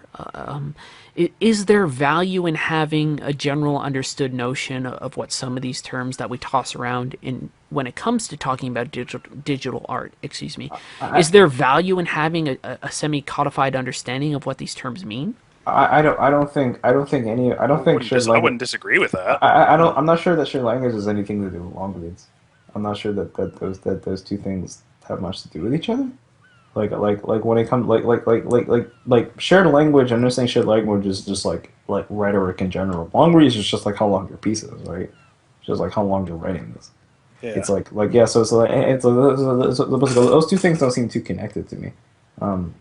So like when it comes to long reads, I've never seen long reads as well. I don't read a lot of pieces that are more for the. I mean, in fact, actually, when I'm not drinking too much wine, I run a magazine, and I tend to put the word count. I tend to put the word limit around 5,000 words. I actually cut out the word limit sort of, but at the same time, like we usually tend to kind of be like, okay, this is too long, around 4,000 or 5,000 words, because then you start to kind of lose it a bit, and it starts to kind of lose its focus. But like long reads is more of like a craft thing. It's just like it depends on like what you're doing. Like I wrote a 7,000 word piece on like Sonic Adventures of the Dreamcast, like, and it was a good piece. Like it was pretty coherent, and it was part to part to part, and it was really, I think it was pretty well structured. Even though it ended up also being a 3-part by the end of it.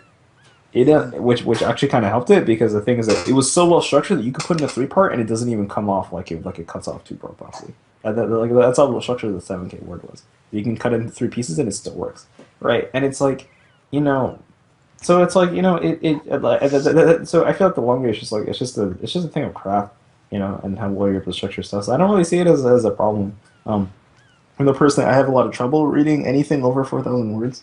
And that's probably just because of my own attention span. I think other people have easier time doing that. But also because a lot of writers don't do a good job structuring that. And then I have to fucking concede to Austin again, where it's like, you know what? Headers work. They work. Headers are so good. Headers work. Yeah, they work. Subheaders are so effective. Yeah, they're pretty useful. So so they work out well. They totally excuse you. They totally excuse you from something that no writer should ever have to get good at, which is writing transitional text. So I'm jumping back in. What is they? What totally excuses you? Terms? Subheaders. Oh, jeez, we jumped to a different thing, huh? Well, I'm still trying to get to something. God. I'm sorry. I'm so sorry. We're talking. We're rambling. This is jazz right now. Okay.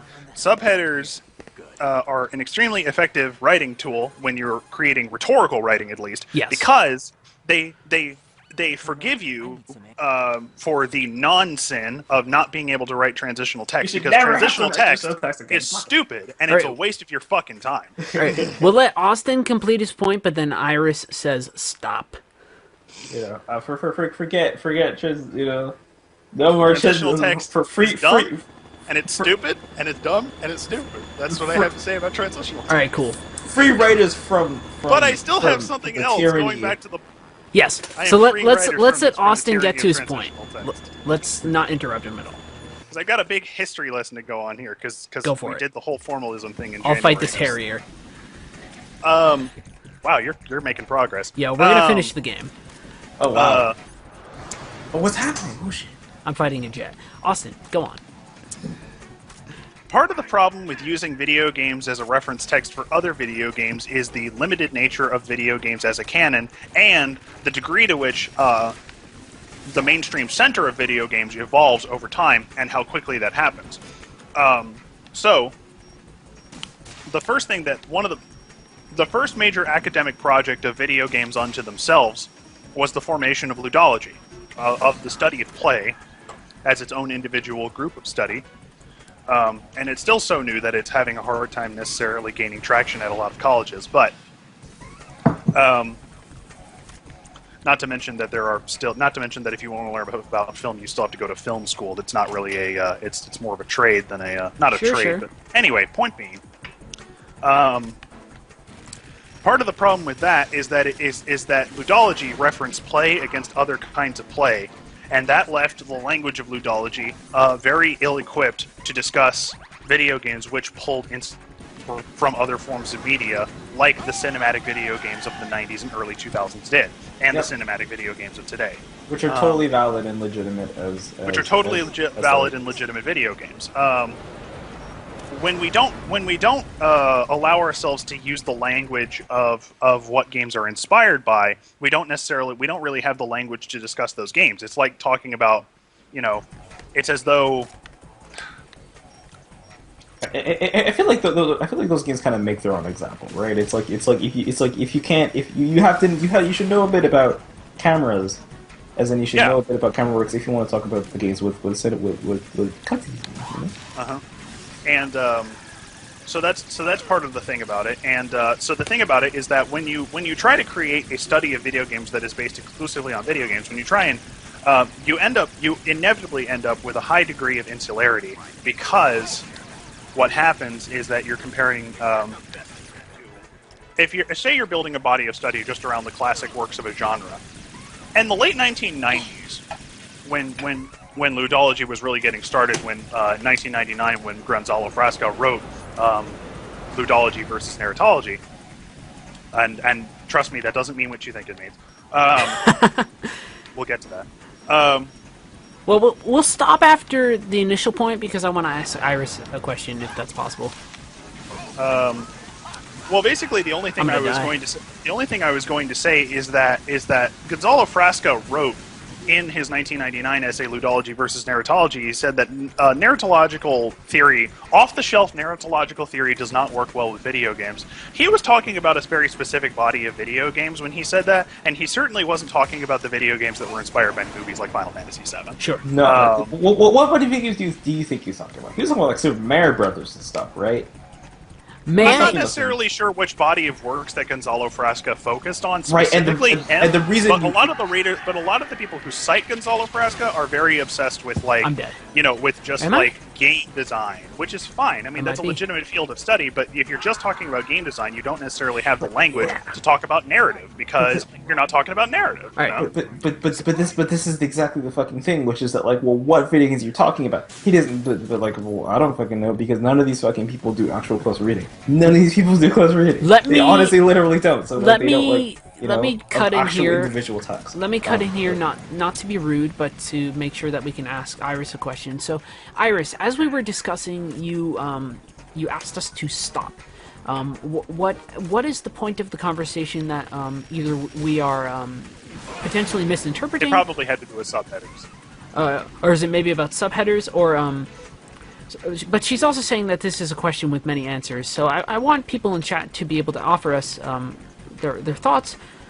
So if people have any thoughts right now, feel free to add them, and I'll toss them into discussion, and we can continue the discussion. I'll probably die against the Harrier a couple more times because I'm not used to this boss fight. But anyway, we are eliciting a response from chat, which is always a good thing. And I suppose more than anything, I just want to sort of grasp what people's general interpretation of whatever the hell it is we are saying, what they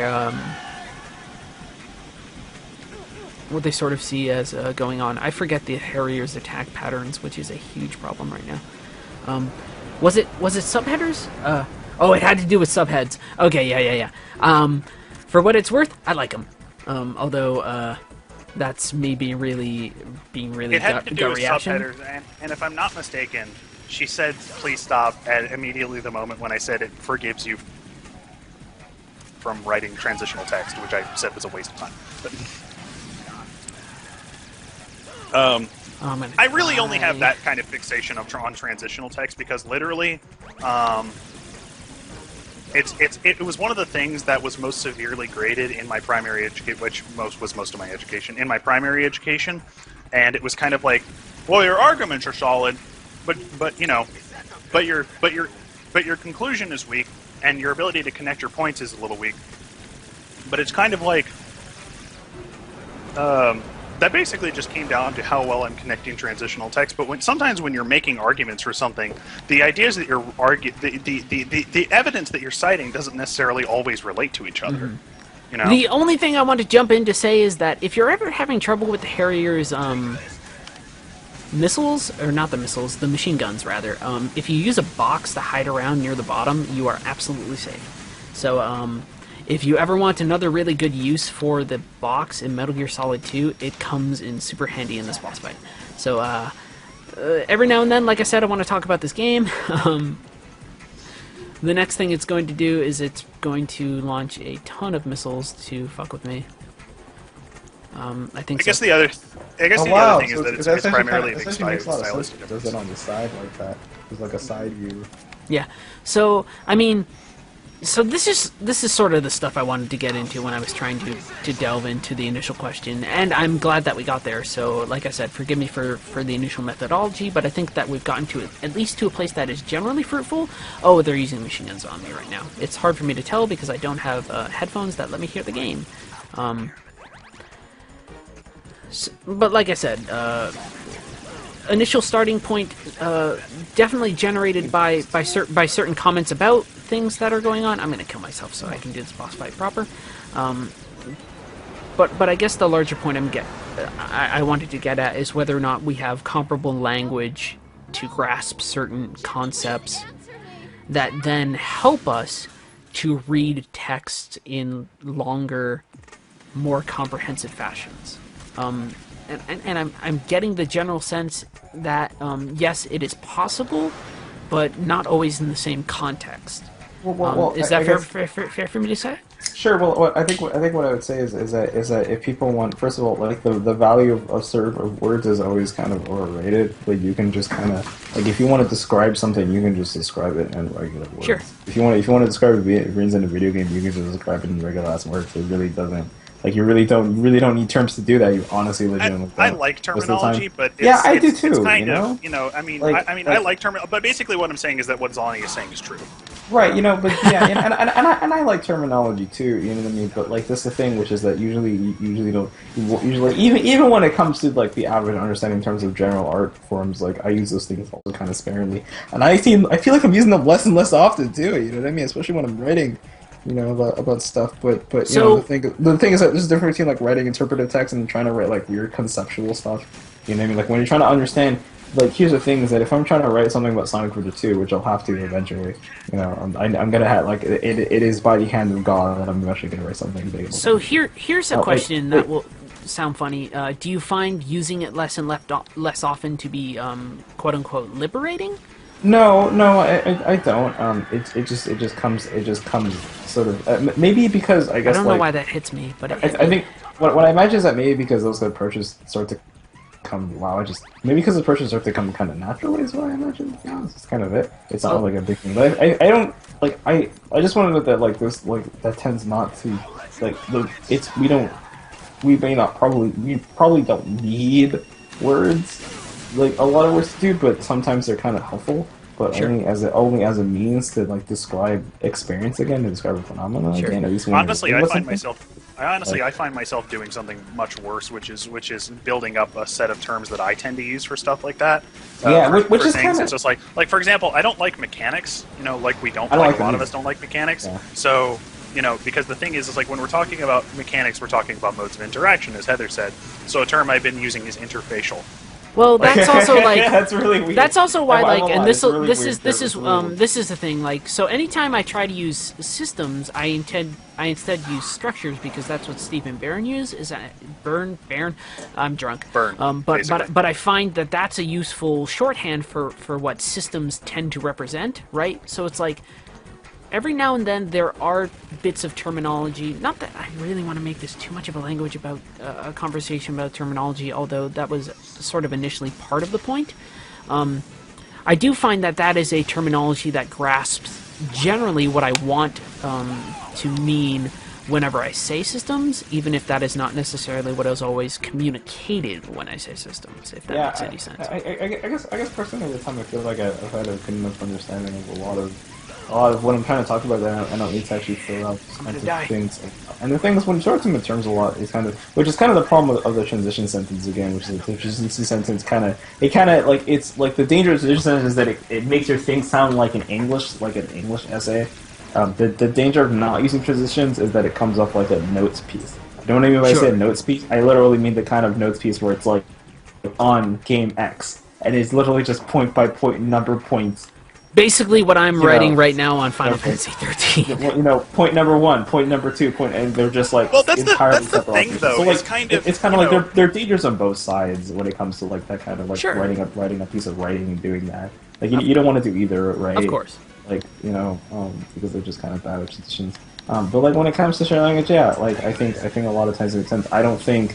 But even acknowledging that new words aren't exactly the most important thing and don't really matter that much, there won't be words to sort of experience if they're not conceptualized off of what we understand. Because video games, from my perspective, like are literally they are the aspiration of painting, of abstract painting. Sure. Video games are like if you've ever read a piece on like an abstract painter and then writing about abstract painting, you just think to yourself, fuck, if this person played a video game, they would be blown out of their fucking minds. They would fucking drop dead. if they fucking play the video game, because they're talking about the way the painting creates a certain, you know, the painting sort of sucks them into a particular kind of world, right? A certain kind of setting and space, a weird like abstract space with certain kinds of geometry and topology and colors and implying kind of things. Like video games are just virtual spaces. They're just kind of they kind of realize a lot of those kinds of things like painting. So it's like it sort of makes sense to sort of use a similar approach and then just kind of change it up a bit for digital works, right? For sort of virtual space works. You know, and in that sense, like, you know, it's like you can't. I have understandings of video games. I don't turn to terms. But I have an understanding of video games that, yeah, are specific to video games, but the only reason I have those is because I think about other things outside of video games. So there won't, you can't make any useful specificities unless you're actually taking stuff from literally what's been like done. For Sure. As a major side note, I want to let people know that if you ever get set on fire in this game, one thing you can do is you can unequip and re-equip the BDU, and that will immediately put out fire. Yeah. Sorry, it's like I'm trying to spurn all this discussion because I'm sort of interested. I mean, sort of interested is me being like silly about it, but it's like I'm super interested in what your thoughts are on things. Sure. And in order to grasp all of this, I sort of have to sort of. It's not that I feel like I have to guide the conversation. It's that I sort of want to make sure that certain things are. I guess set in order as we approach each sort of conversational hurdle. It's honestly fun. Yeah. So that's why I say. So I personally don't really see, like I personally see shared language as mostly like the most. There we go. Most useful thing ever. Did well with the hair. I'm not an academic. Like I'm not trying to write a game. Yeah, right. That's the thing too. It's like I don't really need to sit there and like. Think of myself. I think there are a lot of game academics who probably need to do that, and that's probably why they're poor inclined. It's like I'm reading someone's thesis right now, and it's nice knowing sort of what they mean by their general terms. But it's also like, and I'm putting general terms into what I want to do with Rising, but it's also like, which I mean, I'm not trying to sell myself too much, but like the sort of the importance of doing kind of scholarship outside of academia is that like you're not motivated by this need to legitimize yourself constantly, which is like a lot of academia is motivated by the need to sort of legitimize the thing you're talking about, legitimize yourself as well. Sure. Right. Which kind of probably explains why, of course, like a lot of a lot of games scholars tend to say a lot of weird, wacky shit that makes no fucking sense. But like I said, assert themselves that way because you know that's kind of what they have to do. That's kind of what I imagine. You know, like I don't have to do that, which means I don't have to feel like I have to run at this pace where I can also have to like lay down a bunch of shit. Like I really can just kind of go at the pace that makes sense. For me, but the games I'm talking about that I can just like I'm literally just around to just produce interesting stuff about it. Yeah, right. That's really it. You know what I mean? So like I don't really have to. I feel. You know, I feel no stress to sort of codify myself as sort of, you know, I don't consider myself a critic by any means. I generally sort of think of myself as a blogger, right? Whether those two things are the same or not are up for debate, but... The reason is because you're still on Tumblr, that's why you think it's a blogger. You get on Tumblr... Yeah, maybe a little bit.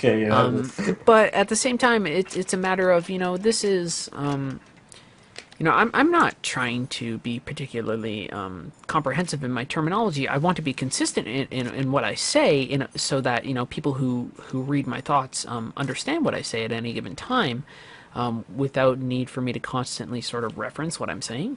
But also it's like, I don't need to have a sidebar on my blog that says, you know, this is blah, blah, blah, X thing, and I want to do... I'm not sure. First of all, I will say Soledad Honrado, who I assume is Stewart. Gamma has rubbed me the wrong way too. At least I don't read Gamma anymore because a lot of Gamma pieces are pretty low quality and they're usually not particularly well written, and that's just a lot of internet writing in general. But yeah, Gamma's pretty much like that. I'd say personally that if you want to write something about Caden Lynch, in my opinion, this is just my personal thing about it. I would say that write about Caden Lynch. I don't think many people have probably written about Caden Lynch too. At least in ways that aren't really like about the whole Jeff Gerstmann thing or whatever.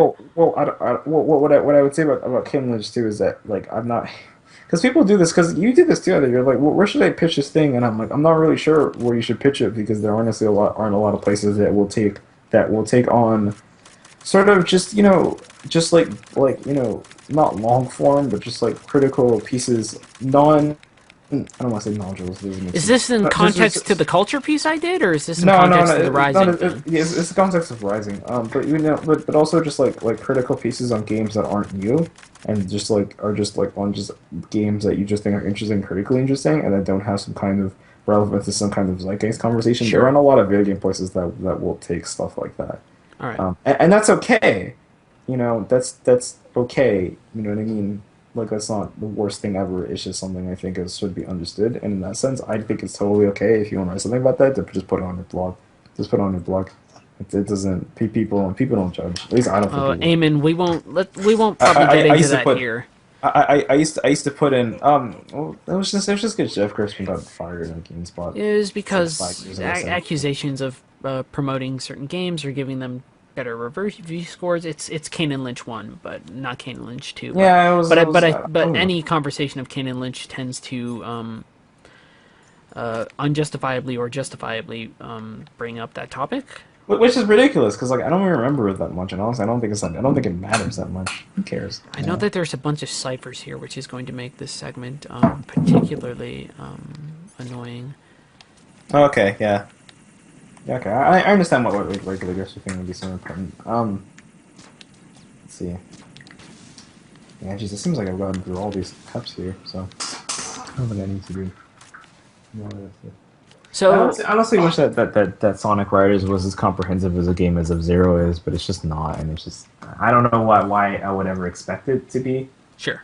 Yeah. Yo, write 15,000 words about Sonic Riders. Do fucking it. hell! Do fucking it. Hell. Oh Jesus Christ! I can't. I don't even think I can do that. I don't think I'm that good. I don't think I'm that good.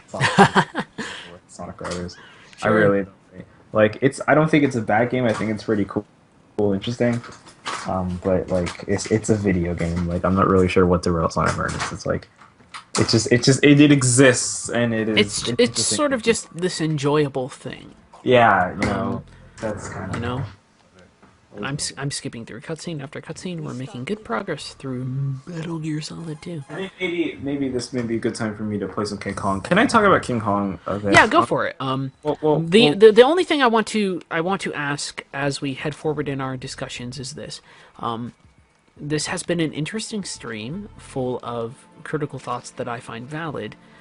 Should I choose to post this to YouTube, would there be any objections? I wouldn't mind it. Okay. I wouldn't mind at all. That's anytime something is happening on a stream, or anytime something is happening maybe within a private chat or anything like that. I've made the mistake prior. I just want to make sure that people are comfortable with the idea that these thoughts might be put out in public. It's totally it's totally fine. Cool. Tell me about King Kong. And well, I will occasionally possibly interrupt with comments about what is happening in Metal Gear Solid 2, although this is by far the least authoritative playthrough of Metal Gear Solid 2 that you could possibly ask for. So, I mean, first of all, I want to note the note by Eamon Kites, who says Sonic Riders that bad. No, Sonic Riders is very it's good. a fun game. Let me say a couple words about Sonic Riders. Sonic Riders. It is. Oh wow! You know what? If you play a Wii game and you eject the disc, if you're playing a GameCube game on your Wii and you eject the disc, it'll say, game disc cover is open. Please close the disc cover because it thinks that you're playing. It claims that you're using a GameCube, which is the cutest thing ever. It's very cute. It's super cute. Yeah, like Sonic Riders is good. It is a good. I will assert this is a good video game. When it came out, people said, "Why is Sonic got a hoverboard?" It's like, who cares? That's all. That's the only response I have to that. But that's honestly a thing I should have said 10 years ago when people were. I forget where the Nikita missile launcher is. And people were complaining about that, and I liked the game at the time. And it's probably because I started Sonic in that kind of sort of 2000s 3D era, so none of that shit ever bothered me.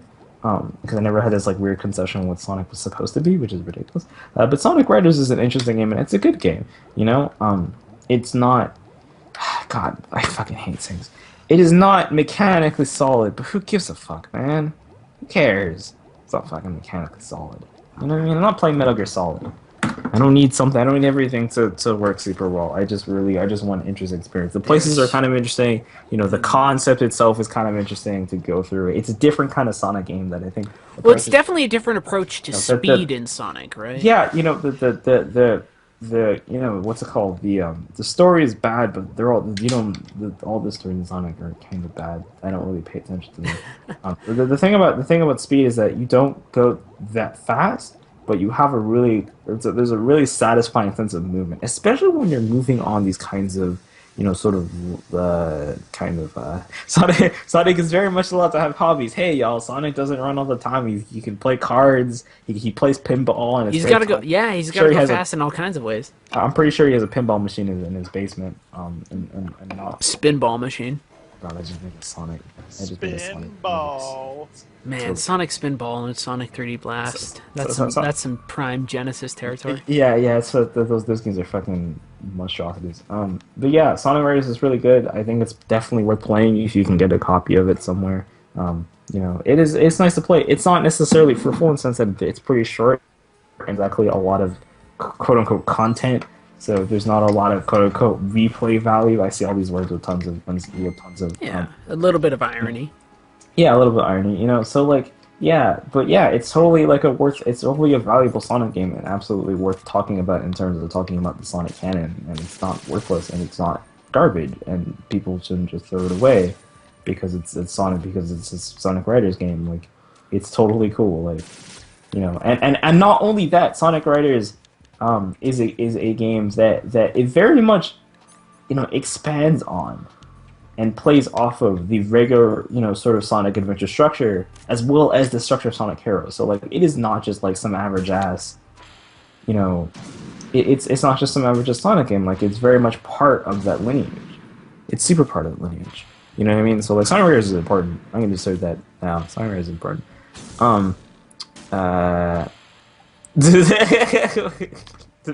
don't know. Everyone around me tells me Metal Gear Solid is. I'm probably going to kill the president. By accident. Will this kill him? Yeah, well oh, it will! Oh, hard mode is fucking cruel in this mode. Sorry, I got excited. What? I got mad. So the president stays in place. I thought the missile would wake him up. Okay. So I accidentally shot the president in the face with a missile. Okay. God bless America, everybody. Why is he sleeping while standing up? Well, it's a Metal Gear game. It's a Metal Gear game. That's a good Goddamn. explanation.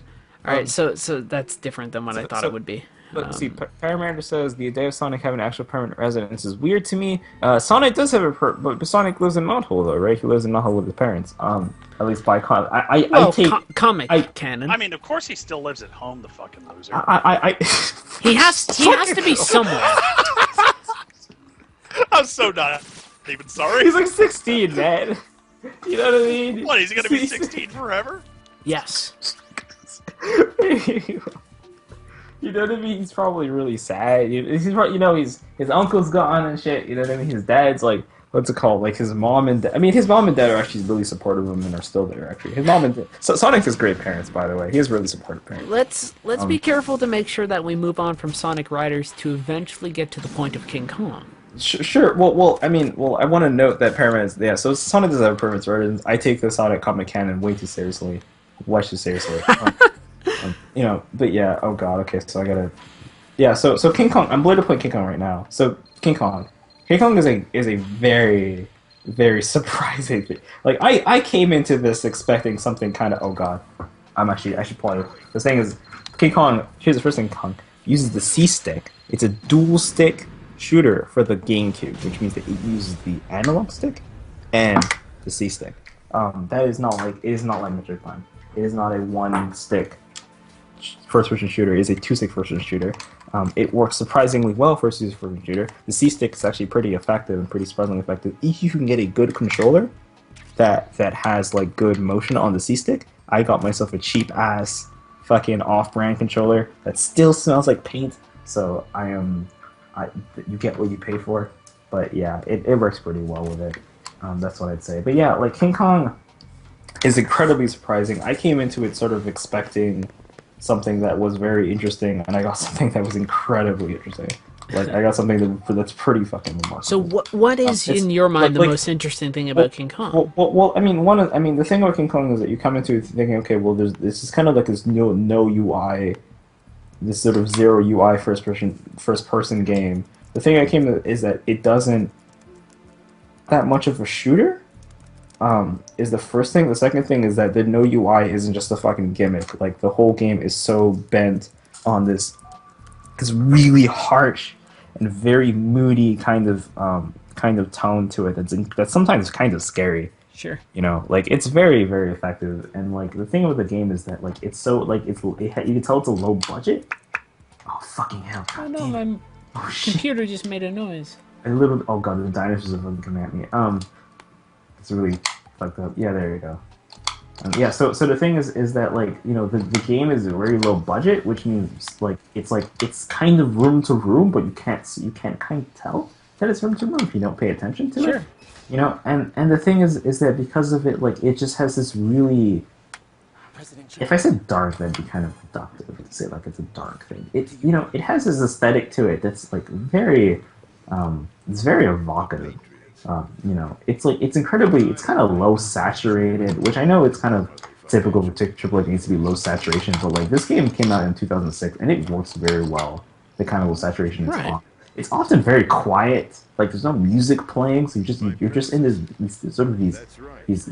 kind of abandoned, kind of tribal stone structures with these very scary monsters around. And everything's very diegetic too, right? There's no really no interface or anything. Right. So the thing with King Kong is that often, like you don't.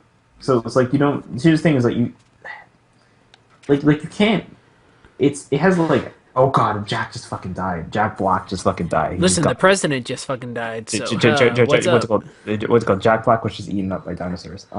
Is that a plot thing, or were you supposed to protect him? Because the thing is, you kind of have to protect Jack.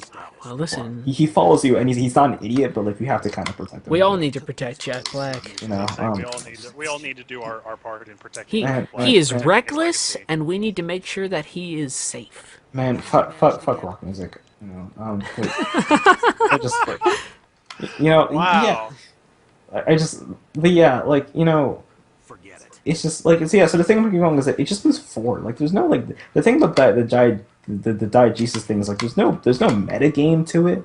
So like it's not like like this is why it's so different from Ubisoft. Ubisoft games are so shallow, right? In the fact that like there's just this constant meta game of like we'll find these items and like find the tower and like kill the tower and like find these points and like get your points and like. And yet we love Far Cry 4. The thing with Far Cry 4 is that it's actually not shallow. It actually subverts the Ubisoft form. But the thing about King Kong is that like there's no meta game to you just keep moving forward, and like it doesn't tell like you just keep going and going, and it's just this constant. It's this really consistent, very tense pace to it. You know what I mean? Like just shit happens. Like you're just moving in this incredibly scary place, and like. Suddenly Jack Black gets, I know it sounds dumb, but like he's a legitimate character. So, like his character gets adopted right in front of you. There's no cutscene or anything. A pterodactyl just takes him and just flies off. And you can't do anything about it while you're, still in game. And you just have to keep going and just eventually find him. And then I just love this idea of like you see a whole pterodactyl flying off with like a support character that you need, and you're just like, God damn it. But it's kind of scary because the game doesn't feel like it's acknowledging. It really feels like you're in this scary place, and the game doesn't seem to acknowledge, you as a player. Sure. You really are just this person named Jack. So are you saying that it just acknowledges? Does it acknowledge Jack but not the player, or is it just that it doesn't acknowledge an entity at all? Well, I mean, it's obviously designed in some sense, you know what I mean. But the thing about it is that there aren't a lot of indications that the game is acknowledging you as someone who wants to have a designed experience. It very much is like that you're a character going through this setting, and it makes sure that it sells the setting first before it tries to sell the mechanics. Okay. Because of that, I think it's actually a lot more effective, and the tone is a lot more effective. So when they take your support character and they just run away, like there's no cutscene or anything. There's no sort of there's no sort of meta thing to acknowledge. Okay, well now you have to go here to do this. It just happens, and you just have to keep going and eventually find them. And when you find them, like the game doesn't tell you what to look at, what to pay attention to. It's just really it's high points and the important points of the setting are just really well, really well constructed. Hold on. Sure. Meanwhile, I'm swimming in Metal Gear Solid 2, which isn't as terrible as people point out, but is also still just not great.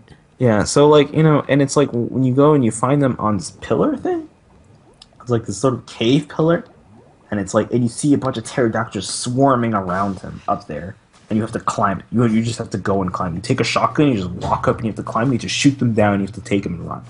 You know what I mean? And all that just happens on its own pace. Oh no, I need the. It's I just get like, the body armor after. It feels so relentless. It's incredible. Like it's a really remarkable. Like it's hard to find the words for it because I'm probably gonna write about this game. Yeah. Hopefully for Zeal if that becomes a thing in August. But like, it's a really remarkable game. Like it is much more. It is way more interesting than I could have expected. I came into it wanting something that was like a different kind of first-person game for like a weird like full console like the GameCube, and I got more than I wanted. I really did.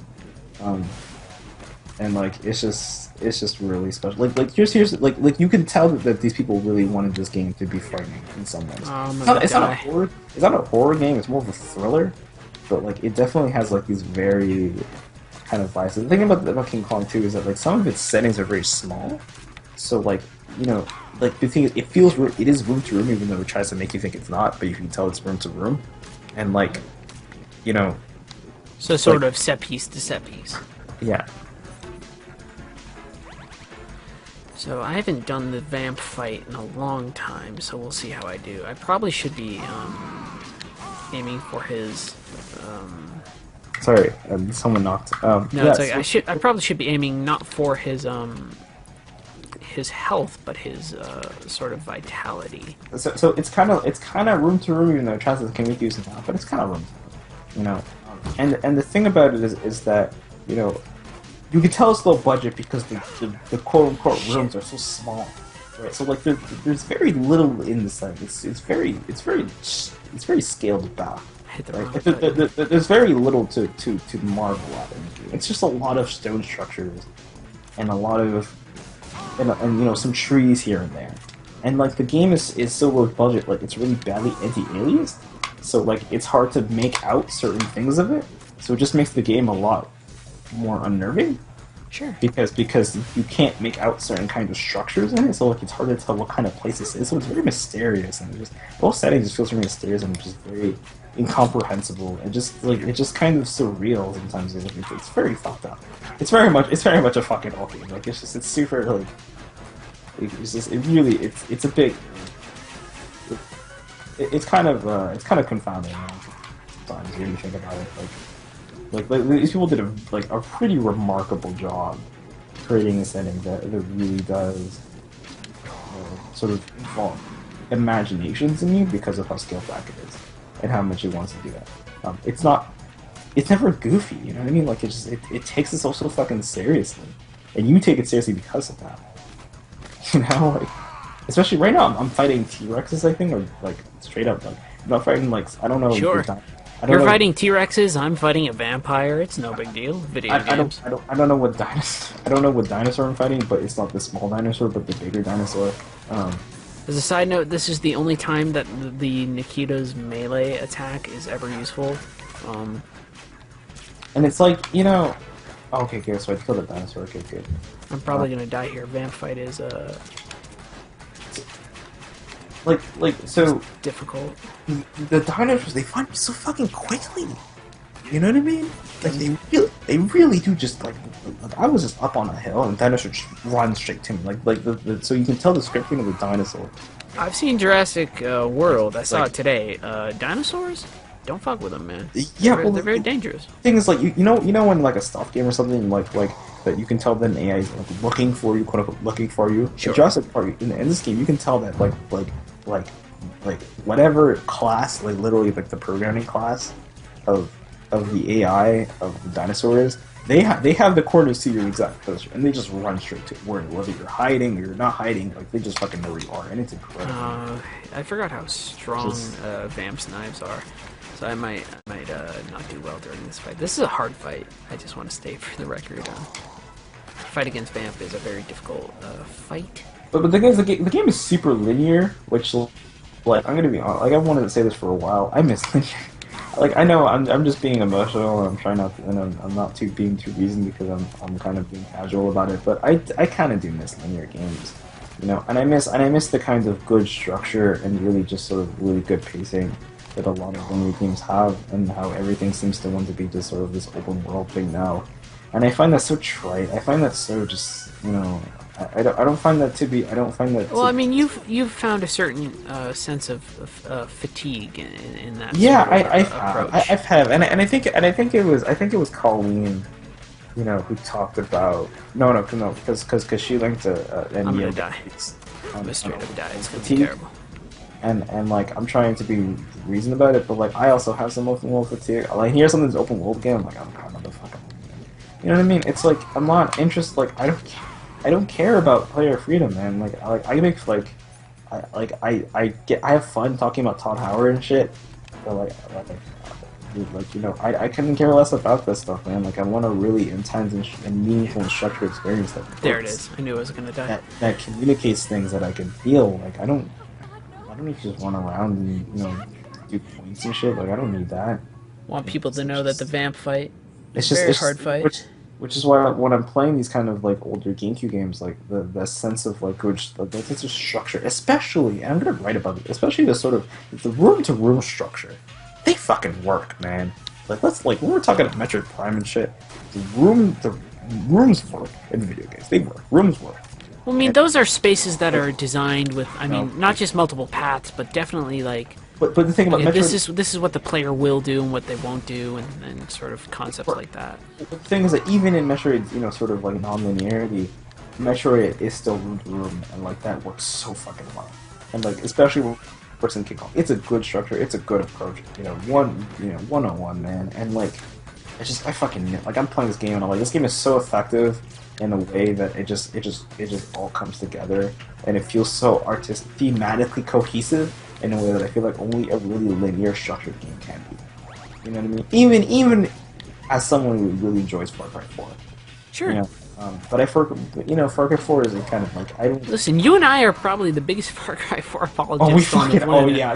We enjoy it, like, and we could sit here and talk about, like, all the multiple reasons why Far Cry 4 is definitely a valid text, and a worthwhile experience, and a lot of that is generally just tied up in the fact that it's just really competent. It understands what shooting is and what shooting should be. Yeah, it totally does. It's fucking... Far Cry 4 is fucking immaculate. So, I mean, like... The critics out there who want to tell you about Far Cry 2, Far Cry 2 is perfectly fine. Far Cry 4, fucking gorgeous. Far Cry 4 is a gorgeous game, and you wouldn't expect it because it's playing into a lot of the old Ubi model. Yeah, and the thing about so I'm glad that we both kind of hold it forward. I really wonder if they do circulate like a memo at Ubisoft that says, "Okay, this is how our games work." Honestly, that wouldn't surprise me if there's some sort of Ubisoft metrics for what they need to deliver and what they and you know what's allowed and what's not allowed. I kind of really fucking hate Ubisoft. No, you're not wrong. I hate them too. I find them so shallow. I find their approach to game design and game video games so fucking shallow, and so trite, and so uninspired. You know what I mean? Like, and I'm serious. Even with Assassin's Creed, like, they're so uninspired. And it's like, but Assassin's Creed is the worst example. No apologies there. Yeah. Well, the thing is I'm trying to say that sort of in contrary to the fact that they're supposed to be sort of these historical fiction. Like, I don't know. You know, that's such a that's the most frustrating part of that series for me. Aside from, I think I once joked.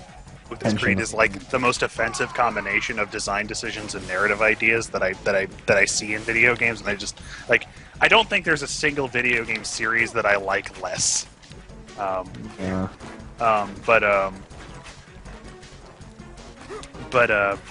that, I think that might be the most frustrating element for me, is that there could really be a bunch of these video games which, even if they were just about assassins throughout history, that could effectively communicate could There's so much effectively you can put you in a place in history, and that's really unfortunate because actually, like real life history is one of the very few genres of writing of storytelling, essentially, where video games are kind of shit. Well, not one of the very few, but I mean, it's one of those fields where it's one of those things that video games are not good at. But not necessarily by a flaw of the form, but just because there aren't that many great historical video games that depict historical events. And honestly, I'm not really sure I mean, are there any good historical? I'm having You know what I mean? trouble with Like when we start historical acts, we're already kind of reaching a problem, right? Where I don't think any fucking kind of do any sort of form of entertainment can do very well with, right? Because there's already an antithesis, right? We're talking about historical video game, but a video game it has a certain purpose to it, right? It's like Platoon. It's Platoon a historical film? No, but it's drawing sort of historical analogies, right? Well, and I think Assassin's Creed seems to so I'm not really sure there can ever be a good historical video game. I don't think there could be a good historical for a lot of things. I think like games can draw from those kinds of things. This is easier. But I understand what you mean with it, with the kind of thing. You're right. I do also tend to agree with that kind of thing. It tends to be easier. Like Final Fantasy VII is drawing from history. I'm gonna die again. Final Fantasy VII, you can say is in some ways an analogy to a history of 90s Japan, and that's what you can say Final Fantasy VII is historical. Right. It's easy. Yeah. Final Fantasy VII is absolutely absolutely a story. Is absolutely a story about post-war Japan. Right. So in that sense, there's a pretty bigger nuance to that. Yeah. Is what I'd say. Especially considering that when you get to Wutai, there's like really strong elements of like post-war Japanese nationalism in there. I'm dead again. Fucking vamp fight is so hard. Sorry, ladies and gentlemen. No, See you around, Iris. Yeah, see ya, Iris. Can't believe how close I was. Oh man, bugs me. Yeah, I'm looking for levers and I can't seem to find them. Yeah, man, King Kong. It has all these incredible, it's just amazing imagery to it. It's just like, and you can tell that how crafted. It's just like how someone just said, "I'm gonna put this in there, so it does this, so it makes this effect." Sure. It's just, it's so good when you can sort of parse out that kind of intentionality in a game. It feels really great. I really like it. I really enjoy it. Let's see now. Fire. And ow! Fuck, that's what I want to do. I get it. I'm doing so terrible. In fact, actually, I think I want to make sure that I get myself. Like, where is the fire? So let me take this spear. And there are, mechanics in King Kong.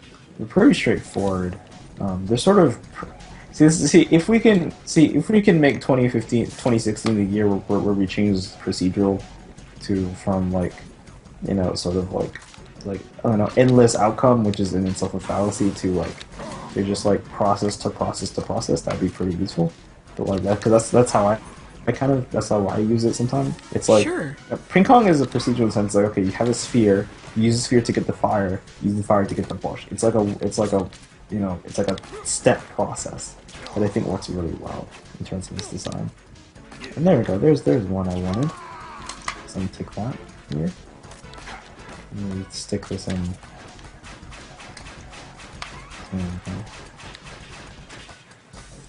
This whole... I forgot how hard the vamp fight can be. So my dream right now would be to finish the game during the stream. Which only means getting past this, and there's the oil strut, or the oil fence rather, which isn't too bad. Just means keeping Emma alive, and then it's the end game entirely. The Ray fight might be difficult, but Vamp should not be this fucking ridiculous. You just gotta learn the pattern. And, Ridiculous is my favorite wrestler. Yeah, I just can't remember what the pattern is right now. The only thing you can't do with Vamp is, you can't auto-aim. That's like Vamp's only condition. You're not allowed to auto-aim. And then if he jumps behind you to attack, the Nikita, the melee for it sweeps wide enough that you're able to hit him. So, like, there are exploitable behaviors to Vamp in this fight, so it's like, okay, he's gonna jump at me and do this thing, I sweep my Nikita and I hit him, he's gonna go back underwater, I switch to my grenade launcher, I hit the column, because that diminishes some of his I call it vitality, but just like non-lethal versus lethal, right? But the problem is that if you fuck up the rhythm, Vamp's knives really hurt. And I can only do so much like vitality damage right now because I'm low on M9 bullets, and I don't know if those get replenished. So I need to sort of bait him into patterns, right? So I mean, goddamn it, anything in a game is exploitable, right? Once you know its script. And Vamp has a very specific sort of script, so he's gonna jump behind me again. I can do the Nikita thing again. It's like there are very specific things that Vamp does and does not do. What I find surprising about Metal Gear, Metal Gear, is that, you know, is the way that it's able to operate its stealth setup, its stealth sense of embodiment towards like sort of more dynamic boss battles. Well, my problem here is just this end point. Vamp does this thing where he tosses like a trio of fucking things, and it's really, really hard to deal with that. So it's like if I can hit him once in the head with my M9 again, everything's good. But he moves fucking fast in a way that is hard for me to comprehend at the end of all things. So I might just wait for him to jump down into the water again, and I can do sort of vitality, what I call vitality damage there. This looks really obnoxious. What, this boss fight? Yeah. Oh, Vamp is one of the not the worst boss fights, but it's just like he is leaping around, and I totally. I mean, forget. he's certainly not easy if you're drunk, like, you know.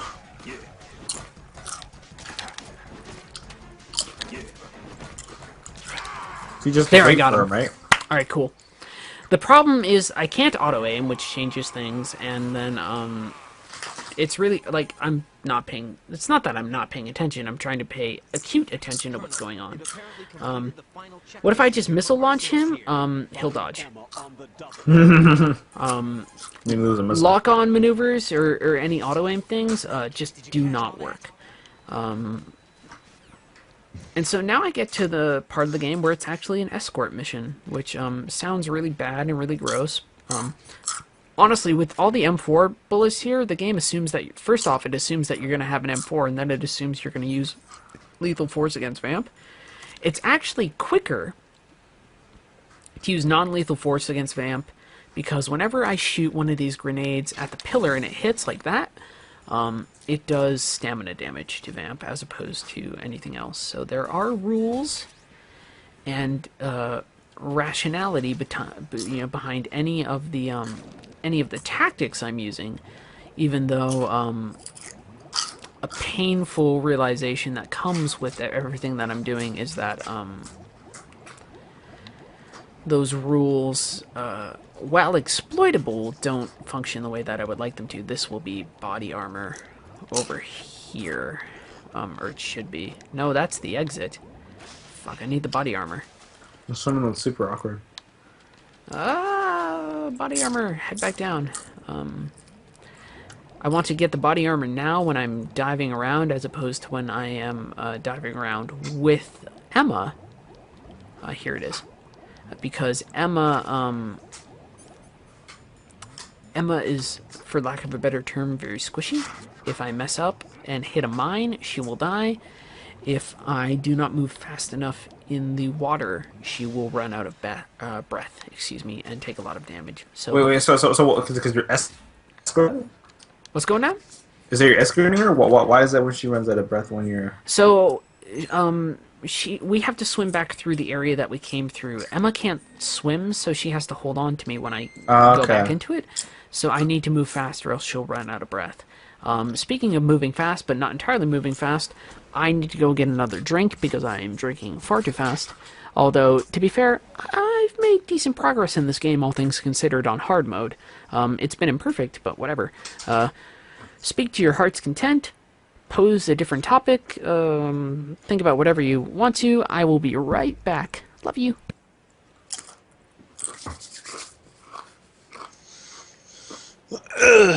That's actually she was because she doesn't even pause it. Just keep riding. Ryden doesn't seem to do a like any standing animation. He just stays still. Is Ryden he kind of he breathes. Okay. You know, he very visibly moves. Okay, let's see the movie now. Yeah, what's it called? Does he what's it called? Does so Ryden's a soldier, right? Secret agent, soldier. Okay. Yeah. Okay. Yes. Okay. I was wondering what his history was. All around superhuman. Yep. Let's see.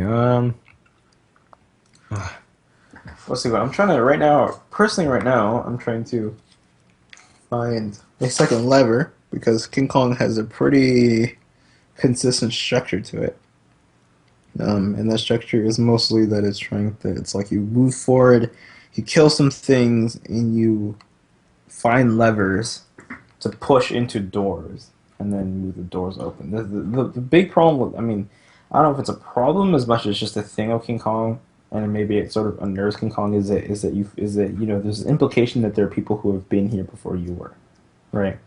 And it's just an implication for a while. Like you never get there's no contextualization of any, you know. So you just kind of do it, and then, you know, after a while you end up coming across these sort of tribal peoples, and I'm saying all this with as much self-awareness as I can. A lot of these tribal people who honestly look like black Africans, who kidnap you, and they tie you to sticks, and they take the white girl who's with you, and they put her, you know, in front of, you know, on this big hill, sort of tied up, and then King Kong comes out of the bushes and then takes her, and that's how sort of Anne, I think her name is Anne, what's it called? That's how she gets taken by King Kong. People getting kidnapped by King Kong. Yeah, because the sort of black African tribes take her as sacrifice.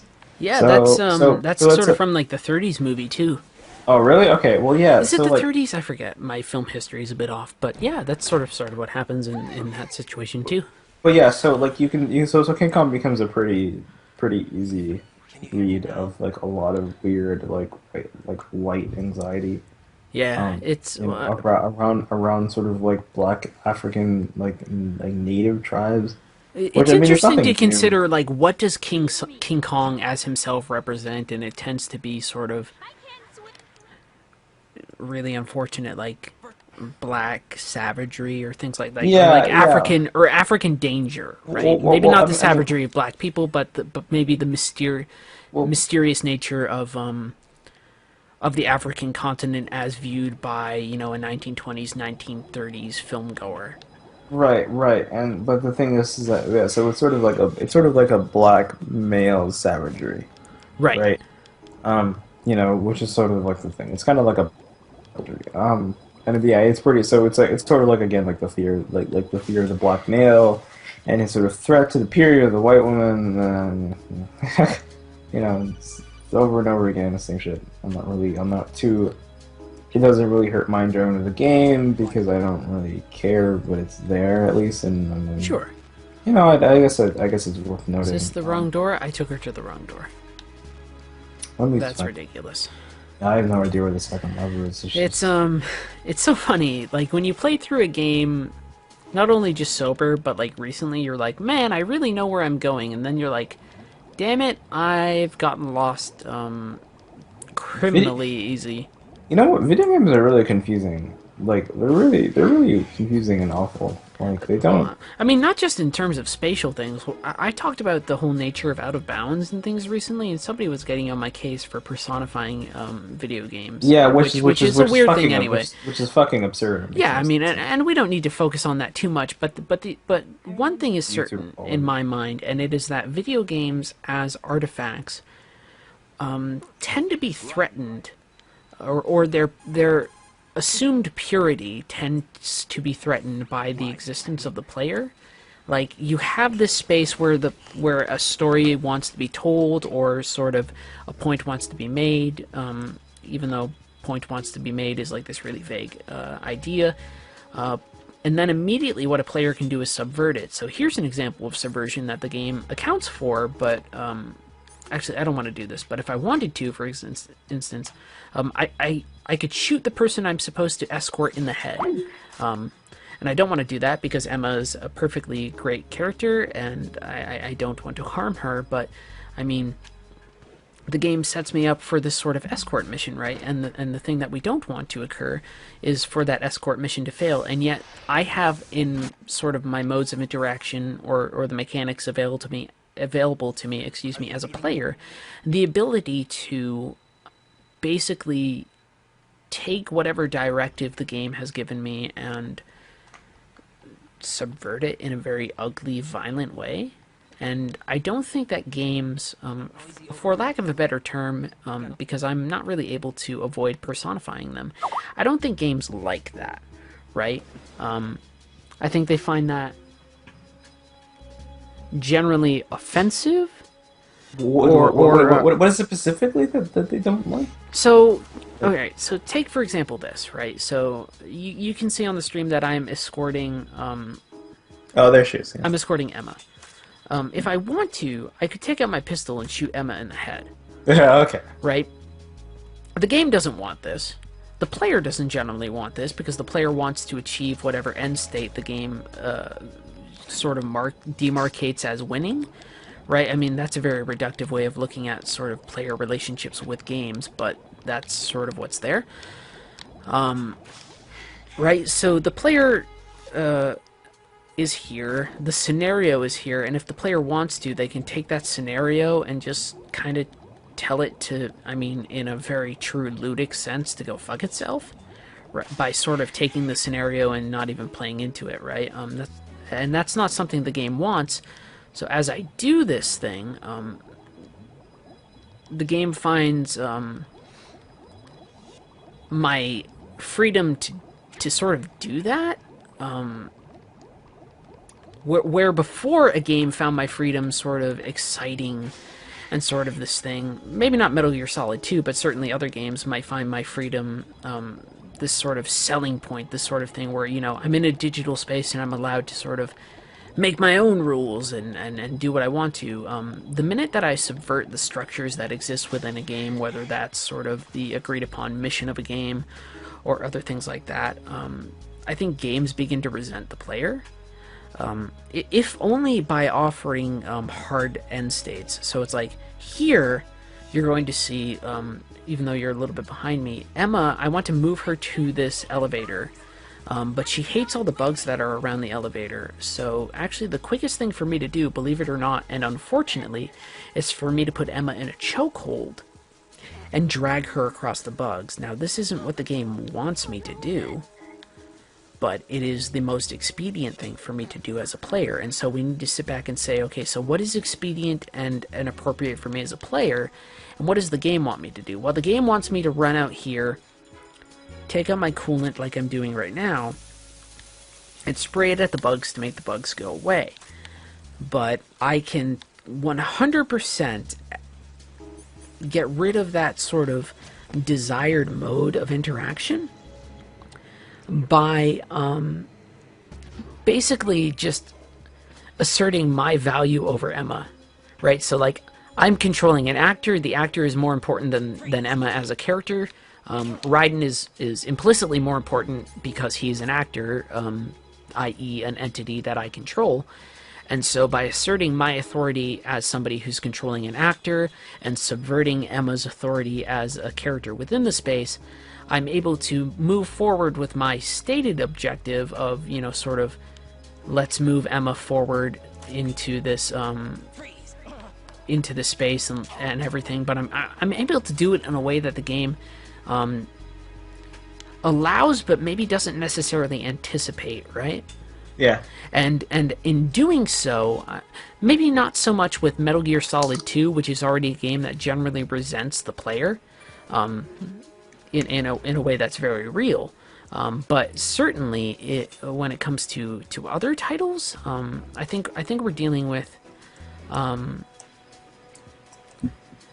games that disagree with our desire or our choice to engage in free action. So that's why I've always found Out of Bounds to be this sort of very bizarre, very interesting thing where it says, like, I don't agree with... Oh shit, he's gonna call him back up. That's not what I wanted. Are you done what we wanted to note, or? Yeah. And now I'm just going to engage in not mindless violence, but sort of extreme violence in order to make sure that I'm okay. That's not extreme. I think I realized my mic was muted, and you hear what I said. Oh yeah, sorry, and I think Austin dropped out of the call. Oh, Emma got killed. Okay, so I've not been paying attention. Hey, how you doing? I realized that my mic was muted, and you didn't hear me going, "Oh God, oh Jesus," when you said that you can chokehold a girl. Yeah, it's terrible, right? It's like, Jesus fucking Christ. And here's the thing, and I've talked about this with Austin, and I don't like. It sounds funny that when I say I don't want to focus on the presentation of women within Metal Gear, because that opens up a huge discussion that I don't know if we even have the time for if I play through this game expediently. That being said, Emma Emmerich is one of the, is surprisingly ignored when people talk about the nature of, sort of video game or abuse within the Metal Gear Solid series. And it's really unfortunate. I think in the sense that the player can be complicit, the same way that the player can be complicit with the case of Merill in Metal Gear Solid 1. The player can be very complicit in the mistreatment of Emma, the same way that they can be complicit in the sort of mistreatment of Merill, which is far more problematic in my mind than sort of what the narrative might do to women in Metal Gear. It's the ability for me to engage in abusive actions towards certain entities within Metal Gear that I find more troubling. I might be in the minority in that sense, but the game allowing me to engage in certain behaviors definitely has an impact that which is sort of, I don't know. It's an impact that is more important in the general conversation of what is and isn't problematic in Metal Gear, and I think it tends to be ignored. What I was gonna say is that that's sort of exactly why I think that I don't really mind if a game doesn't like you for not doing, like, when I play a video game. Well, sometimes a game points out your discrepancies, and makes a point of it. So, sometimes I can mess up and do stuff in this game, and the game will rightfully condemn me for it. I can enter spaces that I'm not supposed to enter. For instance, if I as Ryden enter a woman's bathroom and start to act really creepy or things like that, that is something the game will argue. Will call me out for. If I engage in animal cruelty, it will. If I beat Emma, for lack of a better term, characters will comment upon that, but only if I call them after I've done the act, right? They won't sort of interrupt my action as it occurs, which I think would have been more powerful a statement by the game. But the game itself doesn't... The game itself, if I'm talking about Emma Emmerich as a character within the game and a character within the narrative, Emma is... right now, the way I'm engaging with Emma is that she is a prop that is making my engagement with the space more difficult, as opposed to a character that is making my engagement with the space more interesting, right?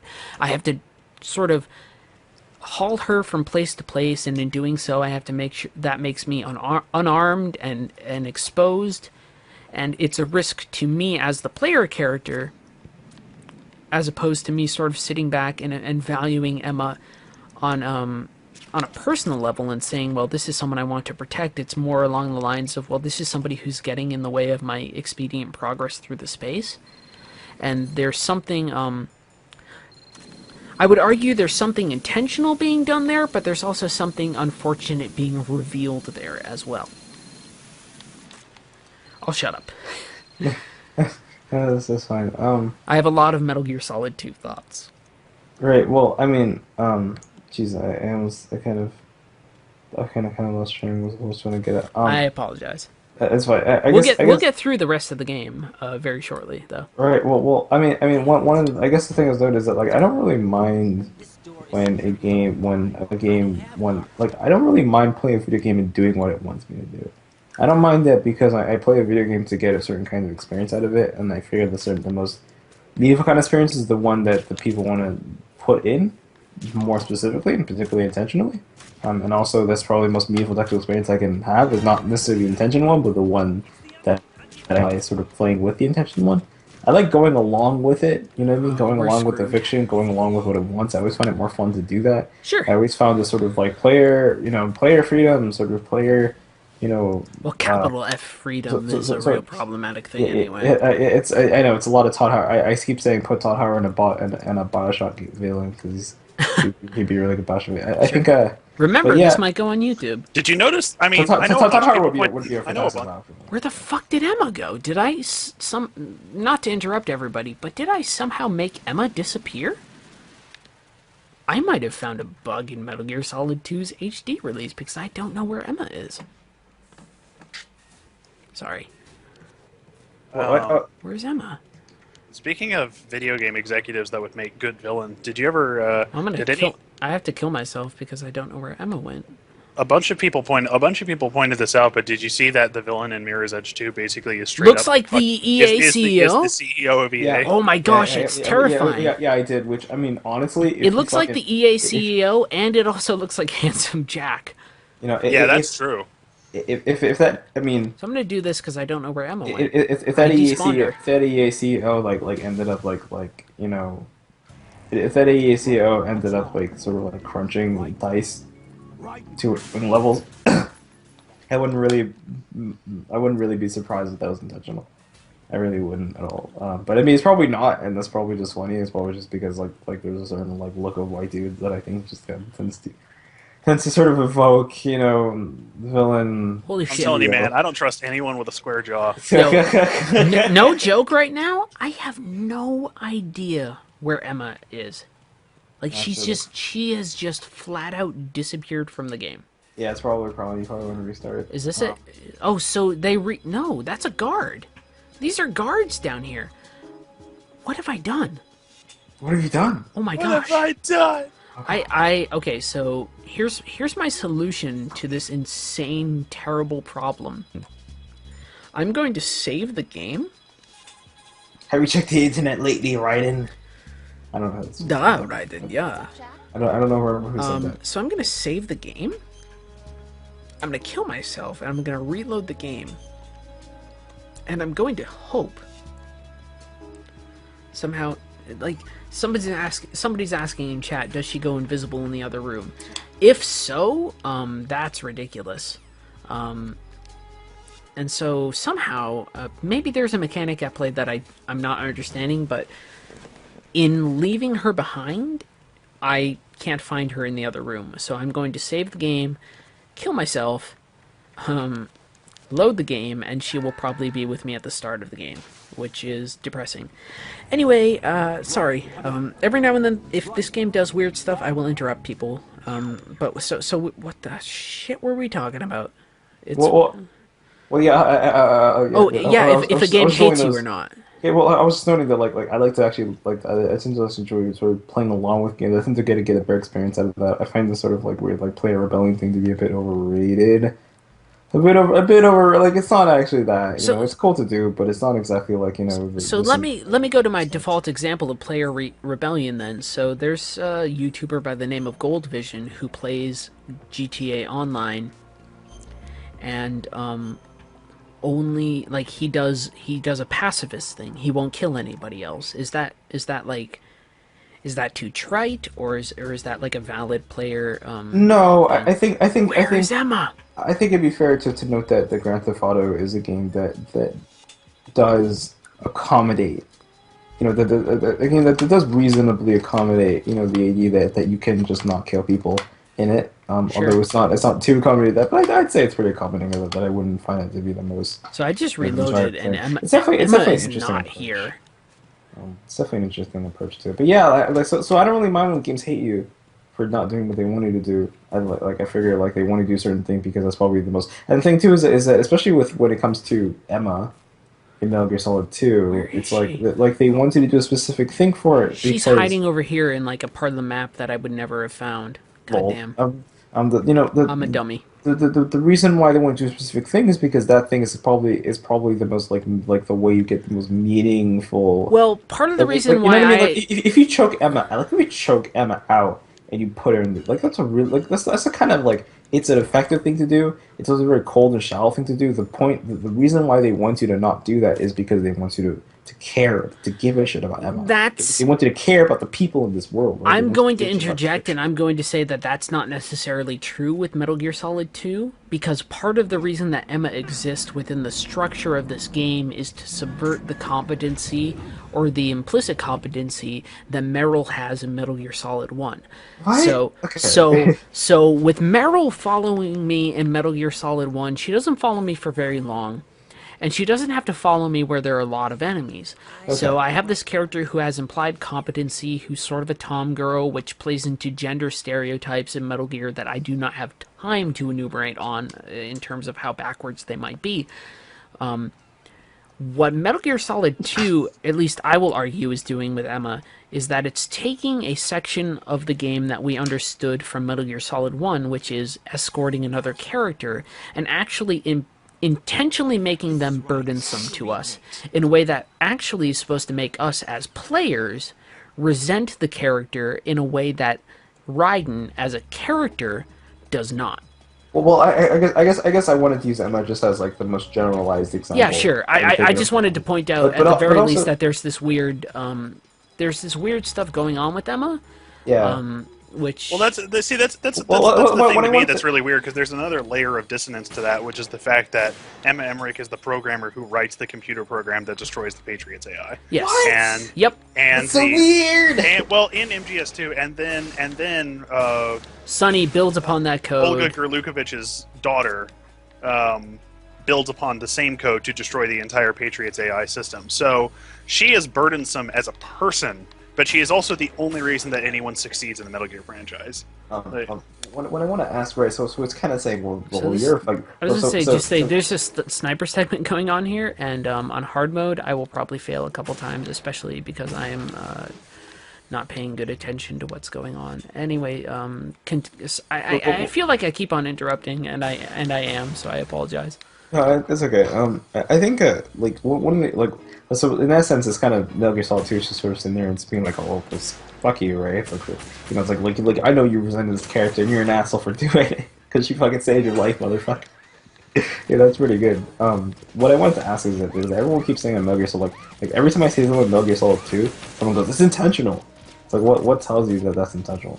Like what tells you that the point, like Emma is Everything meant to can be read as intentional. I think that's. like- I think that's. Like, a what are the things that tell you that Metal Gear Solid 2 is is almost She's gonna clearly die. referencing a game that's entirely not like an entirely different game? So my argument for anybody who wants to read intentionality into Metal Gear Solid 2 is that the only thing you have to do is compare it to the structure of what is happening at any given point in Metal Gear Solid 1 and sort of see the ways in which that this game is subverting those structures. So, for instance, what is happening here on the oil fence is a subversion of what happens in Metal Gear Solid 1, where Merill shows me the path to get past the Claymore mines in order to reach what will become a sniper fight with Sniper Wolf. What is happening here is that I need to actually protect Emma as she does that. So there's this contrast between Emma as she exists as somebody I have to protect, as compared to Merill as somebody who I did not have to protect in Metal Gear Solid 1. So there's a deliberate formal contrast between my engagement with Merill as my only female sort of co-actor, even though I'm not controlling her, actor applying only to people I'm controlling, And then also Merill, who is somebody who, even though out of her element, is implied to have a degree of competency that Emma does not. To the point where if there are Claymore mines... So here's a good example of that. At the start of this, I'm going to pause here. At the start of this this structure here, I have to shoot out all the... I really love the way Ryden runs, Yeah. by the way. I love the way he just... Yeah, he's awesome. I have to shoot out all the Claymore mines that are in Emma's path, right? In Metal Gear Solid 1, not only does Merill walk her way around those mines, she walks around those mines in order to show me where those mines are so I can follow her. Meanwhile, here, I have to shoot those mines where those mines are in order to ensure that Emma can actually make progress throughout the space. So Merill shows me how to progress within the space, whereas Emma... The deal with Emma is that I have to protect her as she moves through the space in a way that can be difficult. So I guess the reason you compare it to is because they're actually extremely similar, but dissimilar in like certain ways. Yes, and I would argue that because that dissimilarity is so readily apparent, is that that's where you get the argument for intentionality, right? I mean, I don't know. That's my argument. Sorry, Austin, go on. There's also the fact that literally in the middle of the... Okay, who the hell's Oh, been she's in the dead. bathroom for Okay, that so long? apparently she was getting shot by a cipher that I couldn't see. Sorry. I'm failing so much at this part of the game. Metal Gear Solid 2, right near the end, there's a cutscene where somebody talks about the S3 program, which is supposed to stand for Solid Snake Simulation. Yeah, and they literally admit that what the villains of the game were trying to do is put you through the same rigmarole that Solid Snake went through on Shadow Moses in MGS1, put Ryden through the same thing, to test if, using similar conditions, they could create soldiers of equal skill. So is MGS2 a simulation? Well, MGS2 is a war game, I think is a better way to put it. It's repeating the scenarios that had occurred in Metal Gear Solid 1 in order to see if those scenarios, at least within the fiction, can create a soldier that is as competent as Solid Snake. It's weird. In the case of what that means metatextually is that the game is repeating what it has already done in order to point out the ways in which that these simulated scenarios do not necessarily actually hone somebody into a competent soldier, right? So a lot of people played Metal Gear Solid 1 and sort of took that to mean that they are now sort of competent, like they have an idea of like, oh, I played as a soldier, and like, oh, I was Solid Snake. And this game is meant to say like, you have no idea what you're doing, and we're not only going to make you repeat the same thing and show how facile that belief is, but we're also going to sit back and, oh my god, Emma's going to die, which is terrible.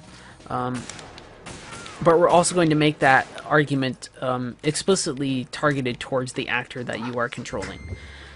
So it's just kind of... Okay, that makes sense. So, Yeah. so in that sense, I guess I understand why it's I'm kind going of to take like, a it's kind of like 5-minute vow of silence so that Austin can talk. Okay, I was gonna say like I guess in that sense it's kind of like a no-brainer that they compared, right? Because literally supposed to be a mirror. The game draws the comparison itself. Okay, I think it alright, would yeah. still stand. I think it would still stand as pretty obvious that the game is iterating upon Metal Gear Solid 1. But I mean, it's kind of like that's the moment where they say, okay, this is exactly what this game is. Like, it's not only that they're saying this is what this story is about in terms of like literal plot elements, but it's also this is what's happening in the story thematically. You know. Mm-hmm. Yeah. Okay. Yeah. So that makes sense. Let me see now. I'm looking up a walkthrough because I can't find the second lever. I feel like I'm sort of okay with looking up walkthroughs now. It's not a problem for me anymore. I used to be kind of like I used to be kind of like self-conscious about it, but like now I'm kind of like okay with it. Yeah, and let's see here. Is this it here? No. Okay, this is the. I wish I could have... Sorry, I'm breaking my self-imposed okay. moratorium. I wish I could have expressed the argument vis-a-vis Emma and Merill a bit better, but the general idea is that in Metal Gear Solid 1, you never have to worry about the characters that you would, as Snake, worry about. So Merill or Otacon. Here, however, with Emma, with EE, you are explicitly concerned with maintaining her safety, and the game places her deliberately in your charge in a way that the previous game does not, in order to sort of highlight the ways in which the previous game did not sort of give you culpability or responsibility for the other characters within the space. They sort of just went off and did their own thing, right? So Otacon went off and, had his stealth camo, and everything was fine. But here, Emma she is Otacon's sister, and instead of running off with stealth camo so that I don't have to worry about her, I explicitly have to lead her across a very dangerous series of obstacles and enemies in a way that I never had to do with Otacon in Metal Gear Solid, which can potentially, if I'm a very petulant player, make me resentful of EE, particularly, like, let's say if I failed this segment over and over. And evoking that petulance is something that the game, I would argue, is trying to do. Jesus Christ, Emma is gonna die. The nice thing is you never have to worry about ammo. But if I mess up on one more time, she's gonna lose it. The oil fence is a hard segment of the game. And one thing you can do to mitigate that is just spam your sniper shots, because you will always get ammo back to you. So it's like, you don't have to be accurate, you just need to shoot until you maybe hit the goddamn thing that is in your way. So what am I trying to say? So this oil strut segment, this oil fence segment, is providing me with a scenario in which I need to be explicitly aware of what is happening to a character outside of my controllable actor, which makes me engage in a sort of empathy with the space that maybe I didn't have before, but also at the same time is forcing me to engage with the space in a way that Metal Gear Solid 1 never did, to the point that I might resent that engagement because it makes me feel less competent in the sense that, Snake never had to do this, right? Like, Snake never had to guide person from point A to point B. The worst that ever happened was Merill got shot by Sniper Wolf, and then you got in a boss fight with Sniper Wolf and presumably won the boss fight with Sniper Wolf. And in that sense, like the game is kind of undermining Ryden by doing that too, isn't it? Yes, and Ryden is supposed to be, I keep on saying supposed to be, Ryden is everything that Snake is not, right? Which could arguably include empathetic, right? So my engagement with Emma right now might engender a certain type of empathy, the way that Snake's engagement with Otacon never demanded, because Snake never had to engage in such an empathetic engagement with Otacon. Snake never had to protect Otacon, at least not in this sense,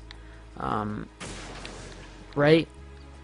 And so there's sort of a ludic distantiation between so it's kind of between Emma and between Snake and Ryden. Also, I need to call Snake because he will help me shoot other enemies. Sorry.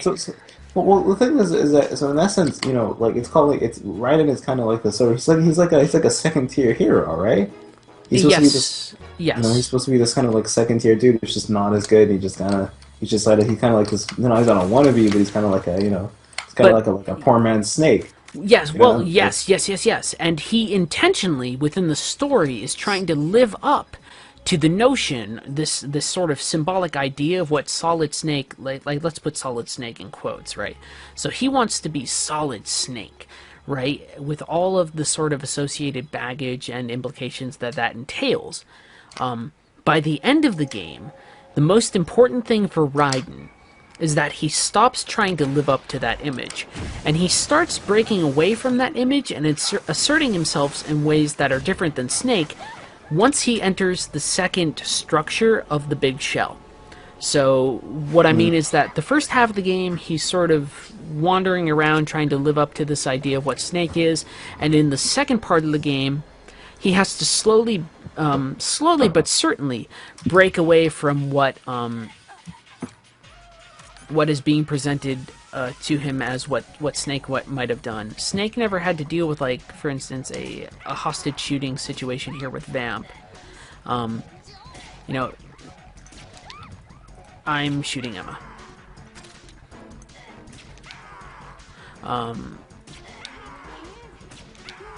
Oh shit! Oh, he has Emma. Vamp has Emma. Yeah. So here's a subversion of structure that happens.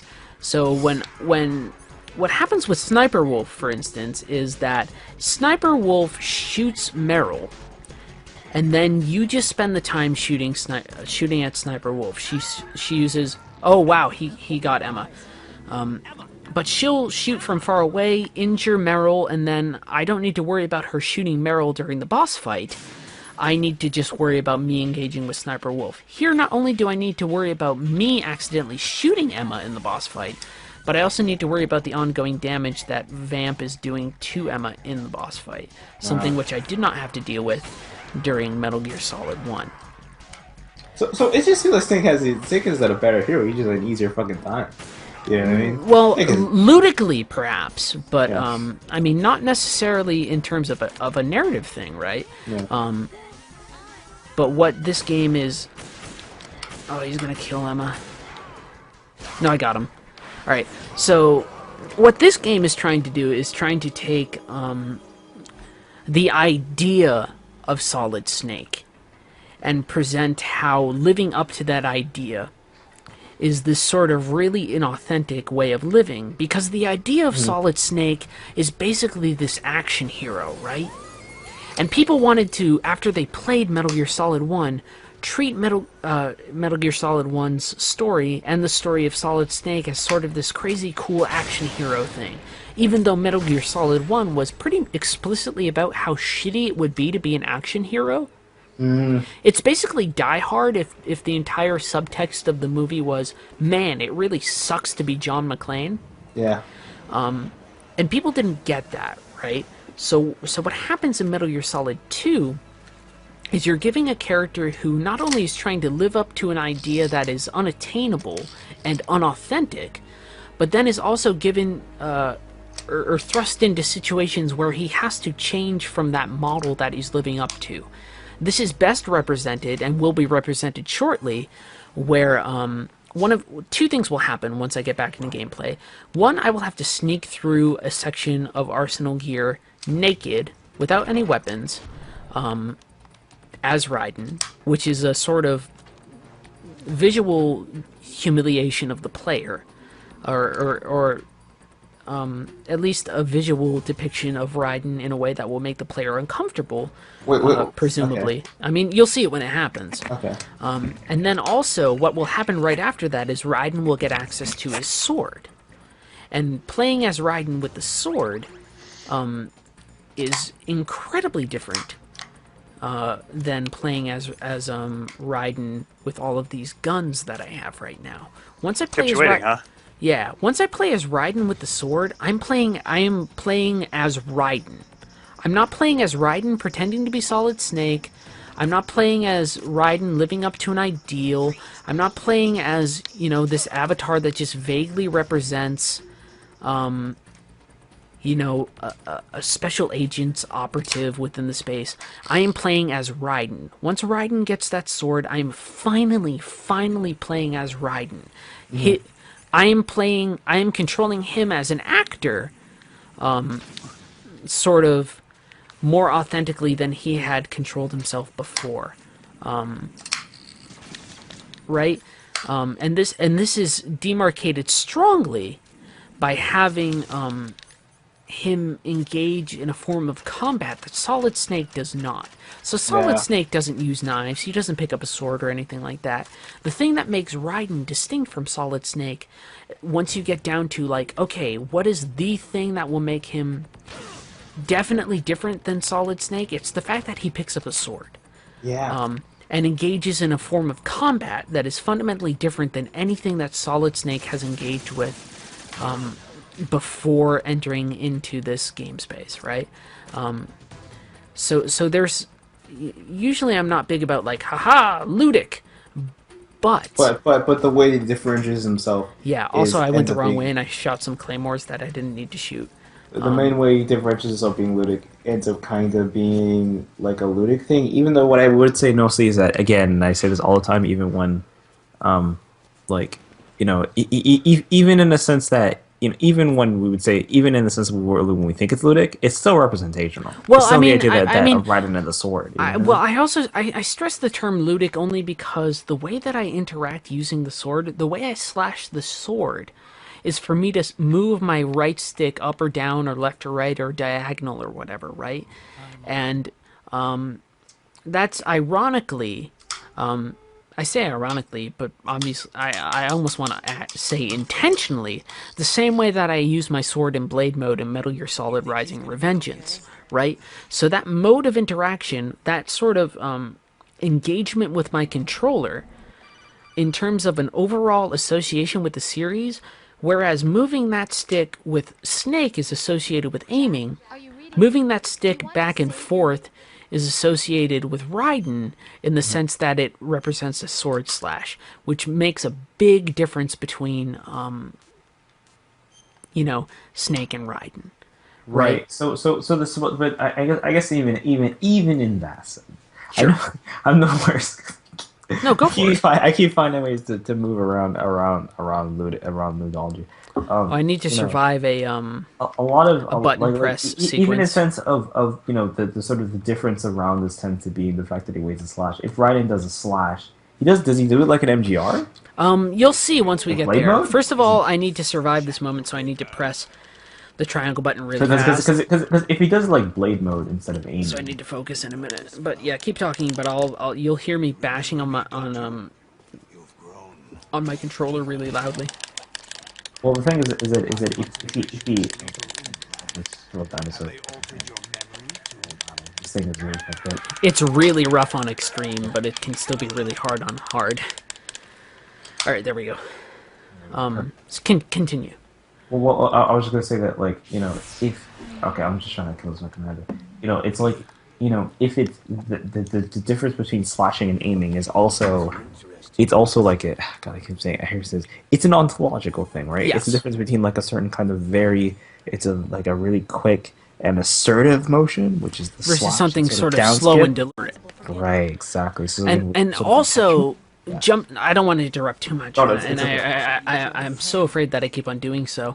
One of the differences is that when I am using the R stick in the context of shooting, it's almost always in the context of shooting in first person. So I'm always aiming in first person. Once I get the sword as Ryden, I don't need to go into first person again. Except for the times when I use my gun. When I'm slashing my sword as Ryden, I am not using first person mode.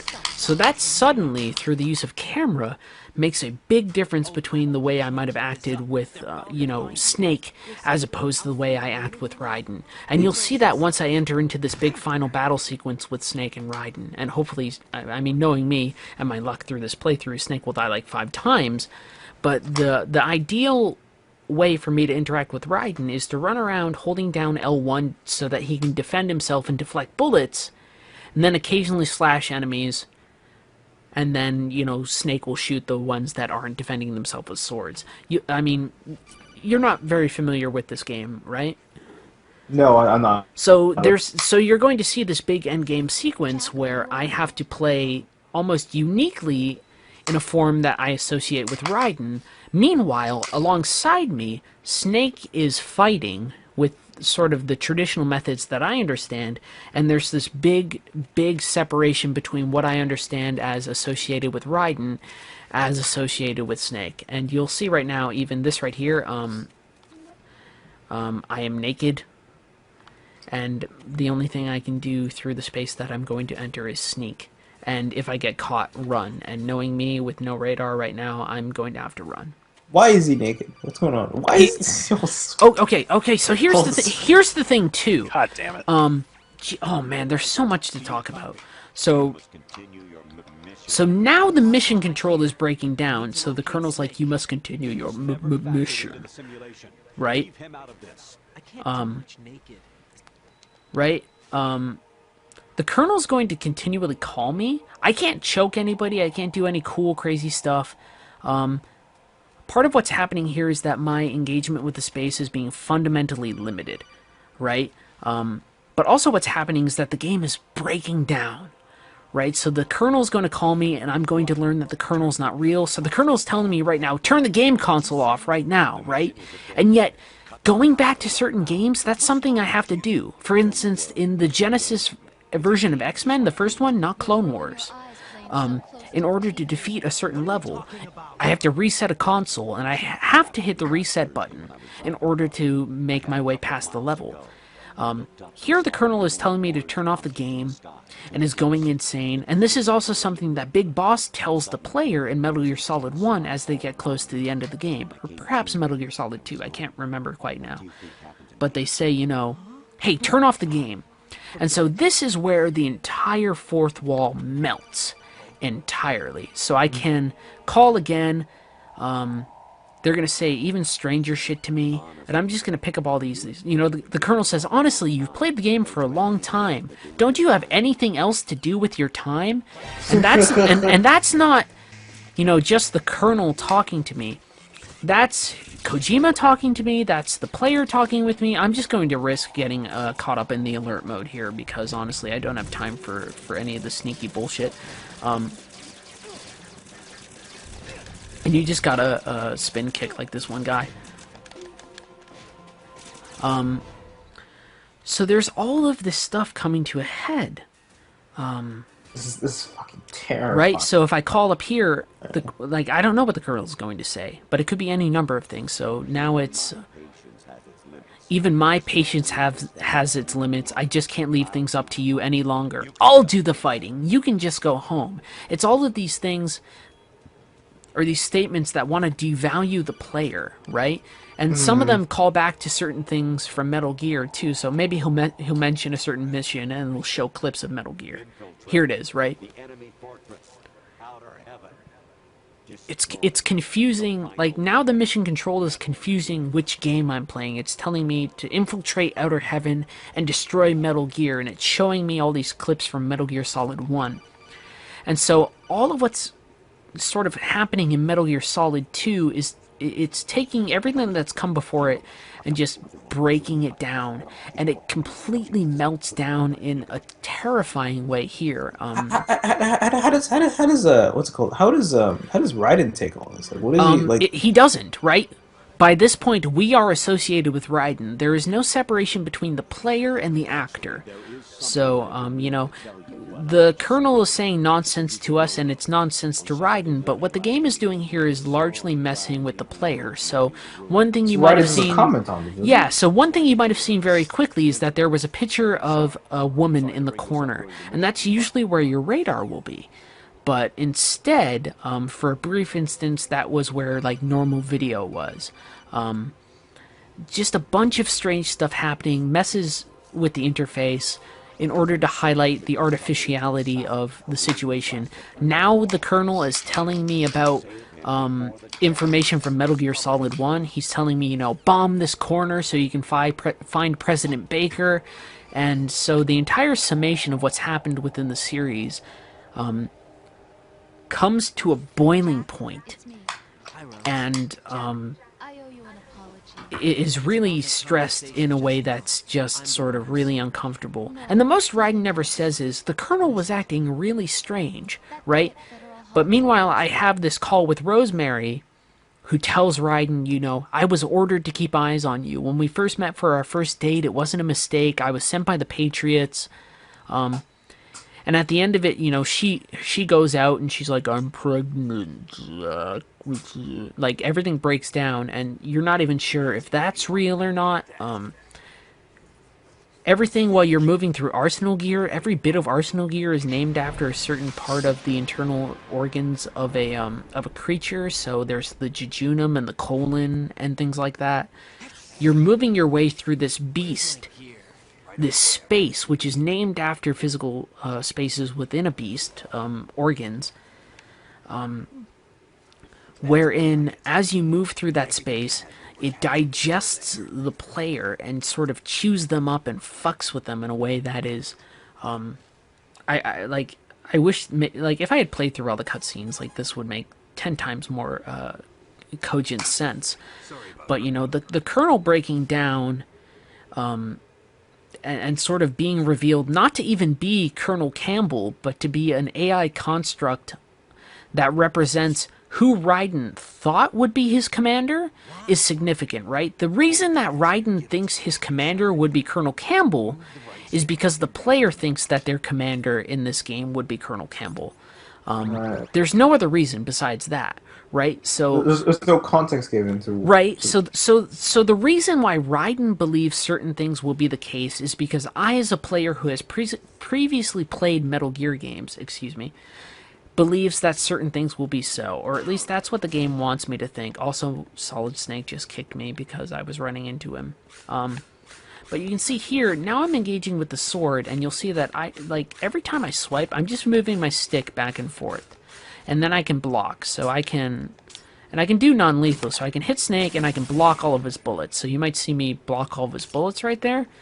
But now I'm engaging in a mode of interaction that is exclusive to Ryden. And it is important that this mode of interaction is not only exclusive to Ryden, but also happening at the end of the game, because this is the point in the game that Ryden finally has to be honest with himself, right? Ryden can no longer pretend that he is Solid Snake, or that he is living up to the notion of Solid Snake, and you can see it right there in my health bar. There's a health bar for Ryden and a health bar for Snake. Snake is his own entity at this point. He is a rogue factor within the game that I need to protect as we head into the next section. Well, why do you need to protect him? Well, because if he dies, I get a game over. Okay. Right? But what happens is that basically the importance, like just the sheer importance of having two different health bars that say, you know, life for Ryden and life for Snake, is this weird construct that says, you know, Ryden has been trying to live up to being Snake. And Ryden can never be Snake, not even within the confines of the simulation that is the game Metal Gear Solid 2, because when it comes down to it, when those two entities are placed within proximity of each other, Snake and Ryden, Snake has his own health bar and Ryden has his own health bar, right?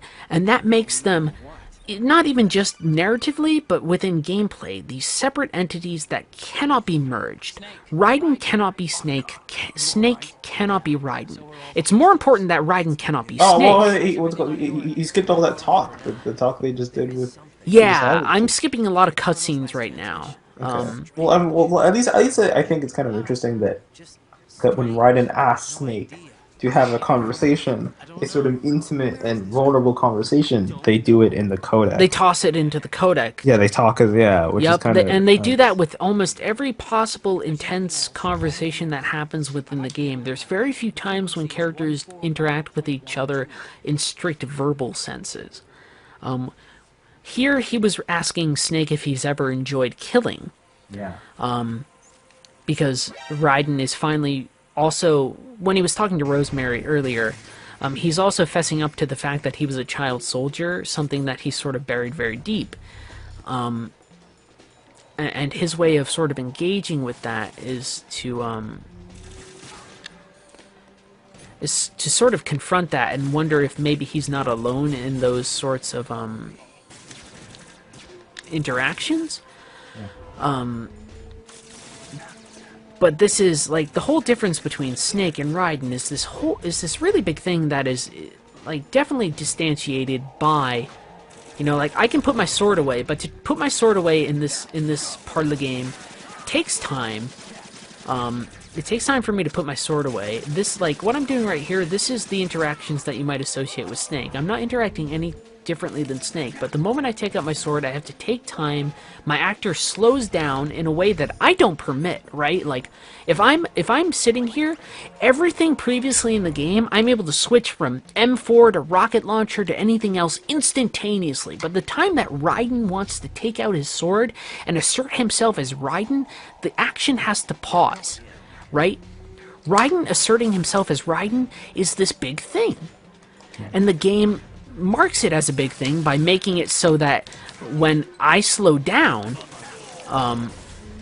you know, and I pull out the sword, the weapon that will be associated with Ryden in future titles and other things, you know, I am, you know, I have to slow down my gameplay for the sake of Ryden sort of asserting himself.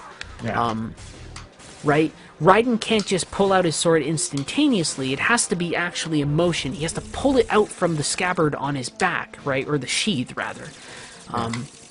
In a way that Snake doesn't have to do ever in Metal Gear Solid 1, and previously I've never had to do during the game when I've wanted to switch from sniper rifle to whatever, to whatever, to whatever. I've never had to do it. You know? Yeah. And that sort of differentiation between, you know, Ryden, it's a moment where Ryden as a character behaves differently than Ryden as an actor, right? Actors are things I control. But if I want to switch between weapons, Ryden asserts himself as a character in a way that he doesn't assert himself otherwise, right? And that's significant because up until this point, I have associated myself explicitly with Ryden. Ryden is me. But this section of the game, as I go through it, wants to assert that Ryden is his own entity independent of me as a player. And one way of doing that, even though it seems like I'm hyper-focusing, and to an extent I might be, but one way of doing that is to have Ryden, you know, engage in actions that are not actions I say, you know, Ryden, I want you to do this. I want Ryden to pull out his weapon, but based upon my previous interactions in the game, I want Ryden to pull it out instantaneously. So watch, I'll switch to pistols for a second. If I want to make Ryden equip and unequip his pistol, bam bam, I do that with the press of a button. Not only that, I can make him switch from a pistol to an M4 to whatever. I can make him switch from that to grenades to whatever. The moment I tell Ryden to pull out his sword, he takes time to pull it out of his sheath. And pulling out sheath, of course, sort of like establishes that this is an emotional act for him. This is a very yes. This is sort of like this is something that is attached to his and person. Also him it's him breaking his or at least his association with me as a player. Right, because he's asserting an action independent of my desires as a player. Right, and that desire, of course, is the desire for an immediacy, for immediacy of response. Right. That Ryden sort of overrides, you know, with his own, for his own sort of personal. Which we should continue to note that the game. We should continue to note that previously the game has given me. Has always given me instantaneous control, right? Bam, bam, I want to jump from this to this to this to this. Once Ryden begins to assert himself as a character or an entity beyond just being the actor or the avatar I control, that no longer occurs. Mm-hmm. And it seems like I'm focusing on just the interaction of him pulling out his sword, but it's important because him pulling out his sword is also him asserting himself as somebody who's independent of Solid Snake, as somebody who is independent of the previous preconceived notions I had about, you know, the entity I was playing as during this part of the game. It's multiple things, and it's all represented just with him pulling out his sword. I don't know. I mean, there's a lot. And this is just me talking about what's happening with gameplay, right? Let alone whatever's happening in the narrative, which is fucking insane and would require, you know, a thesis paper for me to really outline exactly what's happening with the narrative structures of what's going on. Here, I just got a fake game over screen. You're gonna see it in 2 seconds. I got a game over screen. The game is saying, you know, it says fission mailed, not mission failed. And the game is just trying to mess with me on every possible level. It's trying to divorce me from the action on every possible level. And one way it does it is by reminding me of how artificial the constructs that I'm participating in actually are. Mm. The minute, I mean, the game can immediately say, you know, I can put up, you know, the game can put up a fake game over screen, and for like 2 seconds, The first time it happens, I believe, like, somehow I failed the game. But no, I haven't failed the game. In fact, within the simulation of the game, I'm doing perfectly fine. But the game just wants me to believe I've failed in order to mess with my conceptions of what happens with me sort of participating within the space once I assume that I've failed, right? I don't know. There's so much stuff going on. And I've been rambling, and I apologize if I've been cutting you off. I don't mean to, but this is, I mean, just on a gameplay level, there's a lot going on here, and this is why people tend to point towards this game as sort of something interesting. Yeah. I just want to point to a comment made by. Yeah, go for it, please. No, sorry. I just want to point to a comment made by Eamon Kites, who says. In the Could chat. you also, who asked, could you also say that the use of third-person camera is sort of suggesting that the player notices Ryden for who he is, which goes to sort of my inquiry, which is that, you know, if you don't need to use the first-person camera as much anymore and Ryden finds himself, that's a comment on the nature of the first-person perspective. And that the third-person perspective is a means towards self-actualization of his character. Yes, Right. so the important thing that happens is, you saw earlier on when I needed to take care of those bombs, right? And this is a James Howell observation. When I need to take care of those bombs, I need to go into first person. I don't have a choice. The game doesn't let me take care of those bombs outside of first person, right? And in doing so, whenever I head into first person, two things happen.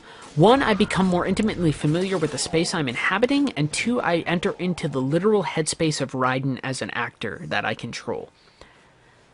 This is completely subverted when I reach the end of the game, and the game demands that I, as a player, in order to achieve maximum efficiency, not only in protecting Snake, but in protecting myself, and therefore proceeding in the game, it demands that I enter into third person using the sword, compared to where the first half of the game had a major segment where what I really needed to do was to go into first person. This is immediately going to be contrasted with the fight I have here with all the Metal Gear Rays. I'm going to have to kill, I don't know, 15 to 20 of them, and to do so I'm going to have to use the Stinger missile launcher. And to do that I have to go into first person, which will once again reinforce my connection with Ryden as an actor, except my contextualization of heading into Ryden's headspace is different now that I understand that Ryden is beginning to assert himself as an entity beyond my control. Beyond that, I have to listen to Solidus give an entire speech here while I'm in the middle of this, you know, the center of this virtual space, which has previously been associated with VR missions in Metal Gear. And specifically like photo modes where I take pictures of like female, right? Like characters that I get closer to in Metal Gear Solid VR missions. The more missions I complete, the closer I get to Mei Ling to take pictures of her or whatever, right? Really exploitative voyeur type stuff. And instead, and again, this is a James Howell observation, the game places Ryden in that center, places the player avatar in that center, and makes the player avatar, and therefore the player, the thing that is being exploited, as opposed to a character within the space. It turns the actor and the avatar, and by association, the player controlling the avatar, into the thing that is being exploited or set up in a voyeuristic manner. During the Civil War were as real as they come. Every day was absolute. Split between life and death. The end of the, I mean, there's a lot happening at the end of the game narratively, and on a character perspective for Ryden. But gameplay-wise, there's a lot of things that this game is doing to really stress that Ryden is not only his own actor, but also an actor beyond Snake. By now, the player has probably been frustrated that they're not playing as Snake. They probably resent the game for doing so. I mean, that's the general reaction that came out of the gaming public after the game was released. They were like, who is this Ryden person? Why do I care about them?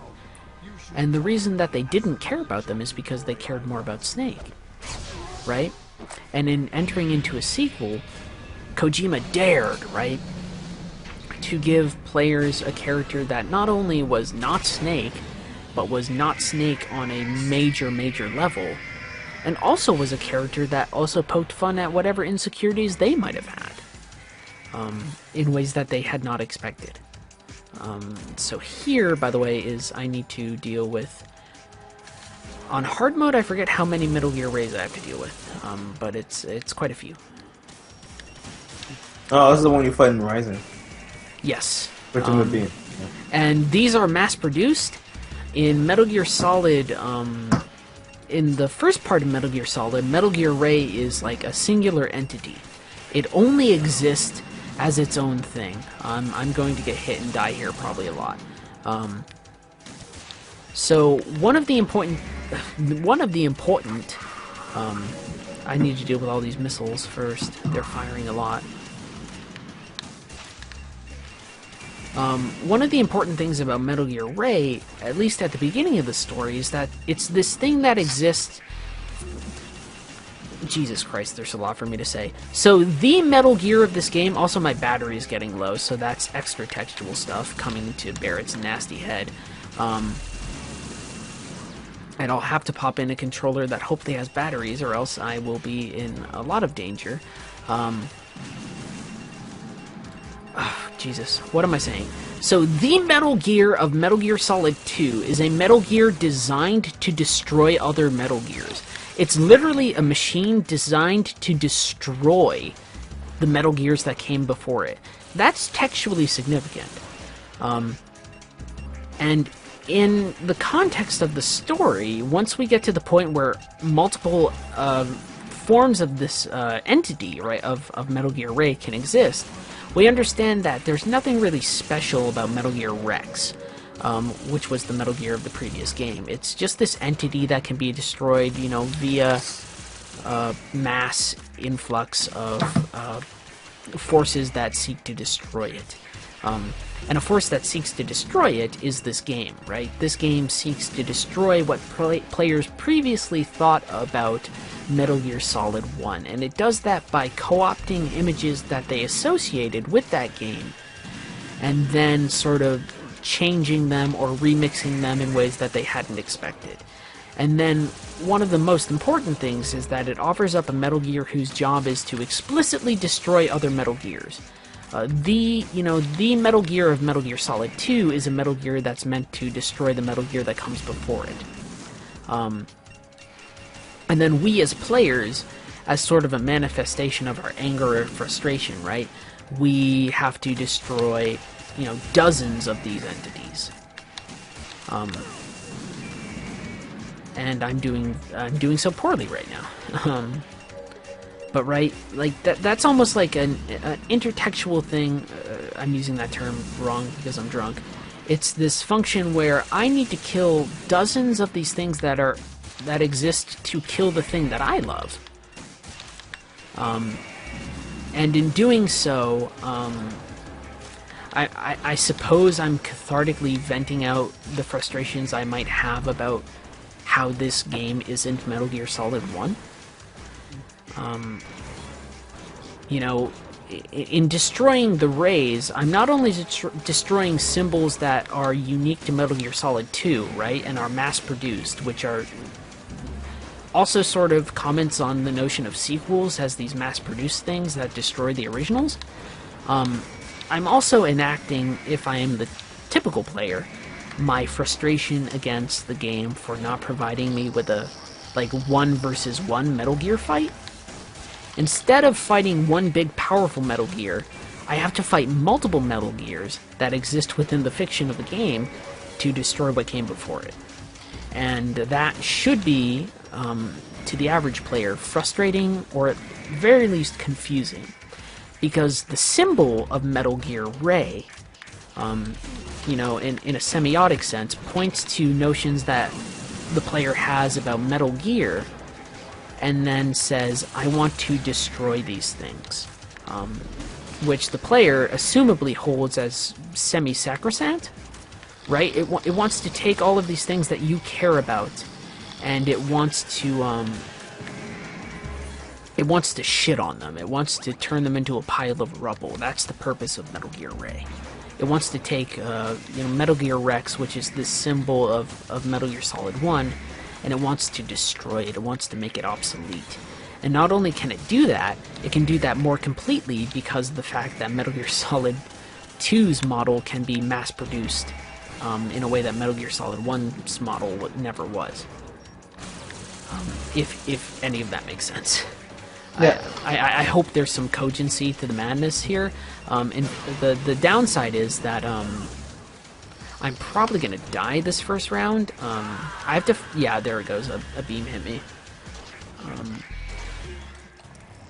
Right, respond. Right, Ryden. And here's the thing, too.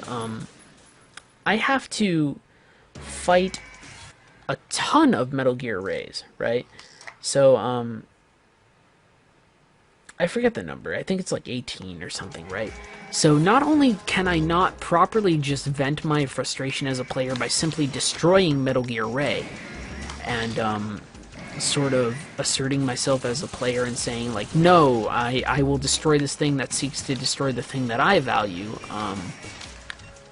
What happens is, after I defeat a certain amount of Metal Gear Rays, Ryden gives up. Yeah. There is no point, there is no difficulty within this this playthrough. I'm gonna get hurt.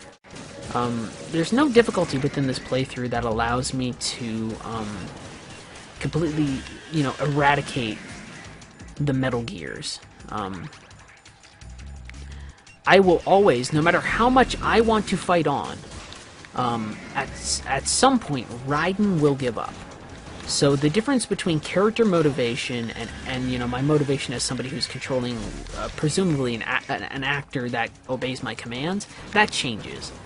When I defeat Metal Gear Solid, when I defeat Metal Gear Ray in Metal Gear Solid, this is something James points out. The objective of the character and my objective as somebody controlling the actor is the same. I want to destroy this enemy, and I do. As Snake, I destroy this thing. I do it with a little bit of help from Gray Fox, but I'm able to best myself and assert myself over Liquid Snake. Here, I want to assert myself as much as I can, especially after the game starts to diminish my importance as an entity. But no matter how hard I try, no matter how hard I push Ryden as my controllable actor to press forward and defeat all of these enemies, he will give up.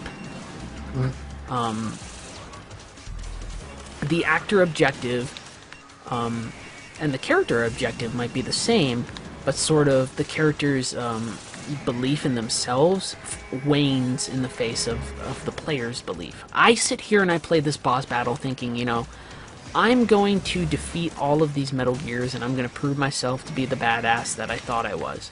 But the game doesn't even allow me that. The game sits back and says, you wanted to be a badass, and sure, you did a really cool job by beating all of these Rays, but at the end of the day, you're never going to be able to live up to that standard that you want to live up to. And it stresses this by making sure that no matter how hard I try, first off, I'm gonna die because Ryden's bleeding. This is a hard boss fight, so I'll get through it. But no matter how hard I try, no matter how hard I push Ryden, eventually he will give up against my will. Which just makes my relationship with Ryden all the more adversarial. Because I want Ryden to be somebody who obeys my commands, right? He's my player avatar in this world. He should, in an ideal video game world, the avatar should always obey the player, right? That's sort of what we want to argue. But by the end of it, that's not the case at all. I'm gonna die. Sorry. So I've been rambling, but I will get through this boss fight. So thoughts, observations, Austin, Zolani, anybody? I've had 3 drinks. 3? Lightweight. I'm so Hard I'm so- liquor. Yeah, I Yeah, actually gotta go grab up. I got some Bombay Sapphire that's got my name on it. Yeah, I'm still fighting off dinosaurs, the bigger Let's say I dinosaurs. ran out of my own liquor. I had to quote unquote borrow some from the neighbors. Oh, that's the It's spirit of America. unfortunate. I did see some. I actually went to the store kid and I did see a fireball there, but I didn't pick it up because I don't like whiskey. You fucked up by not picking it up. No, I don't think I like that kind of stuff, to be honest. I You will probably add, wouldn't. It's painful. not to harp on this point too much, but I will add that the Ray fight demands a level of competency from the player, and then therefore from Ryden, that maybe even the Rex fight from Metal Gear Solid 1 doesn't demand, even on the hardest difficulties. Here I have to keep track of I have to keep track of a lot of things that, you know, like I'm fucking up right now. It'll be a miracle if I make it through this fight because I have to fight like 15 of them, right? Snake has to fight 1, and you know, Snake has to fight 1 on hard mode. Ryden has to fight 15 of these fucking things on hard mode, right? So, you know, from a narrative sense, yeah, Ryden's asserting himself pretty hard here. He's acting incredibly competently and you know, really showing that he's as competent as the Patriots want him to be. But at the same time, you know, even with all the competency that I'm asserting, the game is eventually going to take control away from me and just say like, "Oh, Ryden gives up." See, here's the thing: you make one mistake in this boss fight, you get fucked up. It's a very, it's a bummer. See, I died again. This is going to be difficult. But then again, the amount of times also that this has to occur, like on a higher difficulty, especially when you're drunk and you're not playing well, that you have to sort of go through this process, only feeds back into that loop of resentment towards the game that's slowly been accumulating through the entire process. So I want to assert myself, and certainly right now, even as I'm sitting here talking, I'm embarrassed because I want to show, for instance, that I'm a competent Metal Gear player. But I'm unable to do so.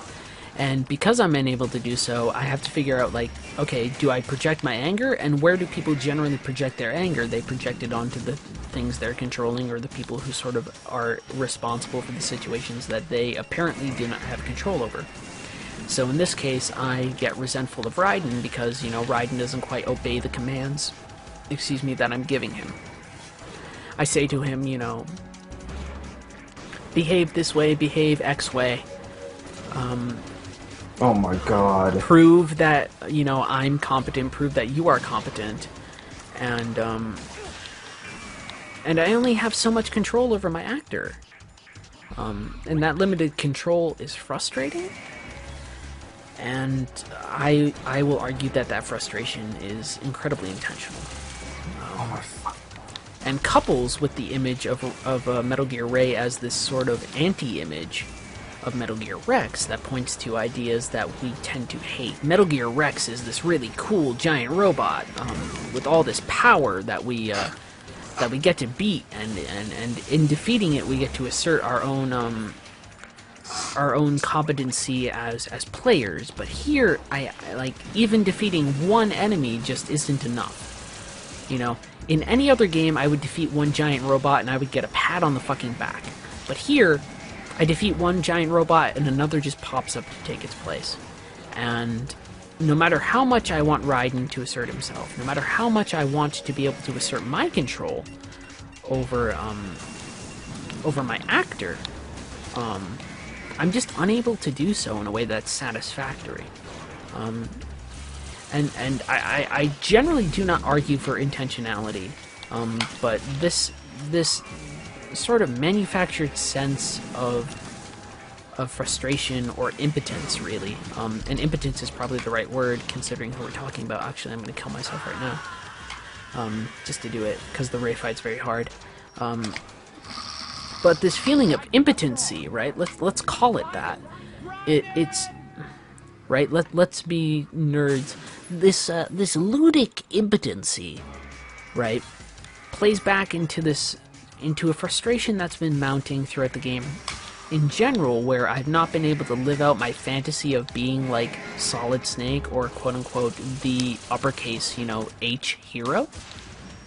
Yeah. And so this is really expressed in this boss fight in the sense that, maybe I'm acting really competently, but that competence is only, rewarded by just another foe for me to face. I don't get any other benefits. Nobody says congratulations. I defeat something and another thing swarms in, which totally sucks.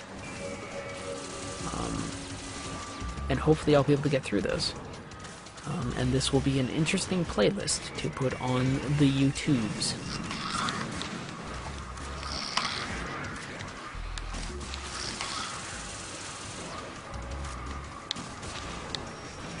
Mostly it relies on being able to use the Stinger missile reliably, which is also another problem because using the Stinger missile reliably in this game is sort of a pain in the ass. Because you have to go into that first-person view, which restricts your movements, which then, makes it harder for you to assert your value over the spaces that you're in. I don't know if I would attribute that to a complete intentionality, although I've sort of argued that to a certain extent. In the sense that jumping back into Ryden's headspace in this fight is significant in a way that we shouldn't diminish, but also at the same time, I don't think that the game is really trying to make me get back into Ryden's headspace for the explicit purpose. I just got hit by fucking rockets. For the explicit purpose of making me sort of resent Ryden. What the game is doing is giving me a weapon that is, the weapon that I need to defeat these creatures. And that's what they are. They are creatures. They're these sort of nightmarish creatures that represent Metal Gear Solid 2 devouring Metal Gear Solid 1. And my ability to defeat them is predicated upon a limited mobility that exerts, to ape my own term, a sort of ludic pressure, where the shift of my locomotion or my ability to assert myself over the space in a way that is satisfactory makes me feel uncomfortable or apprehensive.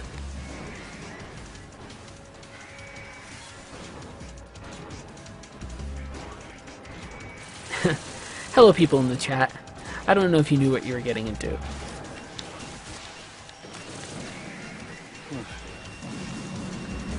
But there's a lot of stuff going on here. And knowing me, I might not survive this Ray fight. And if I hit a brick wall on this Ray fight, I totally Oh, that's a missile! Okay. So I need to not talk during this, like at all.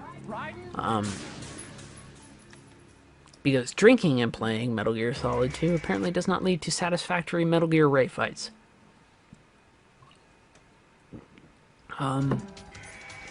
So I'm going to defer in my judgment to Zolani and to Austin to talk about whatever they see fit. Whether it is a baseball game, whether it is more talk about King Kong. But my ability to talk during the Ray fight is really limited. So, one of the two of you, take it away. What's up, Zolani? Hey, then right now I'm just looking up soundtracks. I'm looking up the King Kong soundtrack actually, and I figured something I should. The movie or the game? The game, so I can probably mention it in a piece of writing. Do you think that they're both the same? Given No, the I way don't that think- I don't Peter think they're Jackson sort of... I assume Peter Jackson had a vague hand in that game because he certainly has his name attached to it. Do you think he sat back and said, I want the soundtrack from the game in the game? I'm pretty sure they just paid him money to put his name on it. I don't really sure. think that he has... Well, he paid them. Yeah? Yes, okay, so I'll pause for a minute.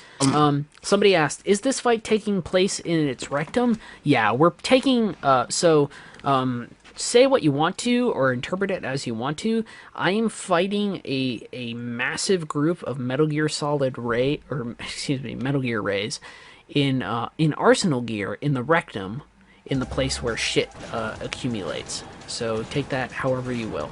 The rectum? Wait, the rectum of what?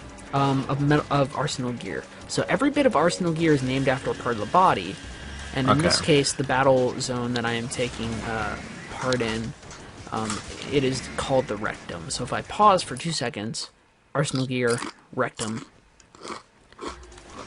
I want to stress that I don't think that the thing that is being implied to be shit here in this space, if anything is being implied to be shit here in this space, is Metal Gear Ray. We have to remember the first thing that we saw in this space, which was Ryden.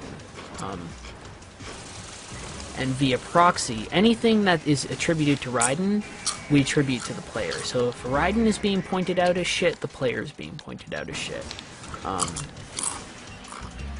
Right? I don't think I wouldn't say it's as great of a metaphor, but no, but I mean, we can read into it whatever we like. I mean, that's sort of what texts are. They're sort of these things where I mean, and you can disagree with me on this. I don't think texts bring meaning to us so much as we bring meaning to texts. That's sort of what semiotics is. I see a thing, and then I interpret the thing, and I imbue it with value. And if anything else, video games are nothing more than giant signs that point to reference. But what they point to is something that is sort of subjective to me in the moment.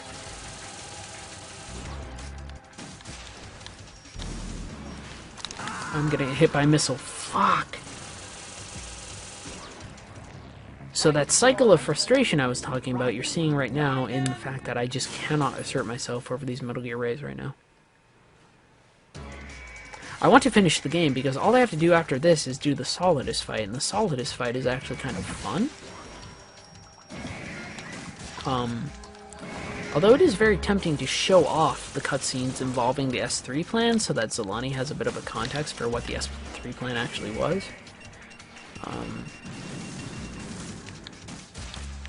It's both the game asserting that Jack is being turned into a human weapon, and then also the game asserting that the player is being manipulated in ways that are uncomfortable or otherwise unseemly. You know what one of the problems is, to be honest? I'm playing with headphones and I can't hear when all the missiles are coming at me. no. Oh, that is a problem. Yeah, I need to be able to hear when they're sort of doing that tick, tick, tick, tick beep thing. And so now I'm playing with one headphone on and one headphone off. Because dodging's not difficult if you know when it's coming. Which is what you know whenever you're playing against these things, as long as you pay attention. But this situation demands a large amount of spatial awareness that hasn't necessarily been demanded from the player up until this point. So if I posted this playthrough of the game, which I think I might, this will probably be the moment where a lot of people are like, "Yo girl, you're the worst," and I'll be like, whatever. And I'll do it just like that. I'll let my vocal cords drop, and I'll be like, whatever.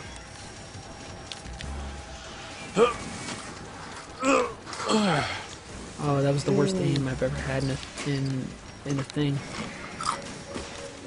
Oh yeah, Jin's blank. Nice. There's a fighting game tournament in Southeast Asia right now that I'm watching. Oh, cool.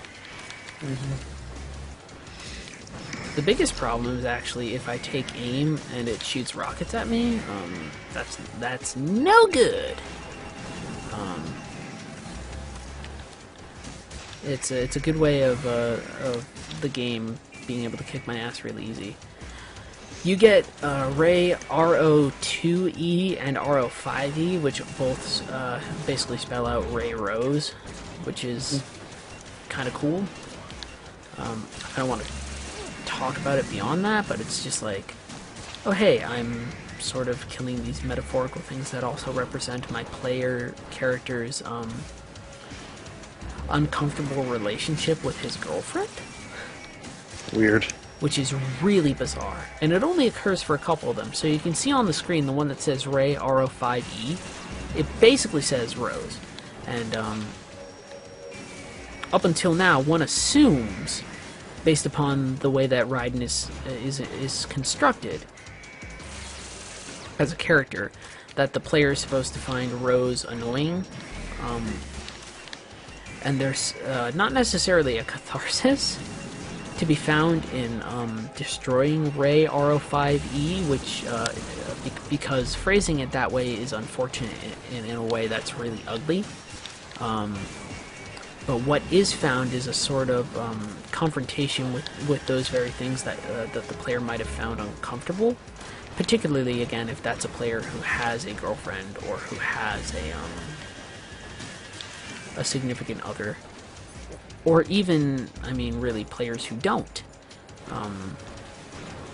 One of the reasons that Ryden has a girlfriend is partially because some of the people who play the game will not have girlfriends or boyfriends, right?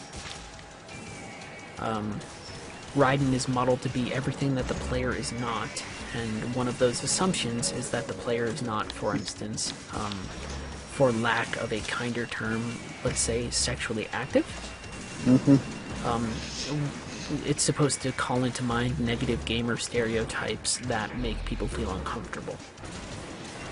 And this is done very deliberately in order to engender the type of hatred of Ryden or discomfort with Ryden that I was talking about before. And one of the easiest ways to do that is to, especially with male players, is to call into question their virility. Krista should be in Olympia by now. Yeah, she should be on her way, huh? Haven't heard, but she posted at 8:41 p.m. that she was an hour and 41 minutes away from Olympia. Oh, this is the best I've done, and the best I've done is also the worst I've done. So, you know, take that for what you will. Take this as an indication of how annoying this fight can be. I want to get through it. I want to get to Solidus, and I want to get to the end of the game.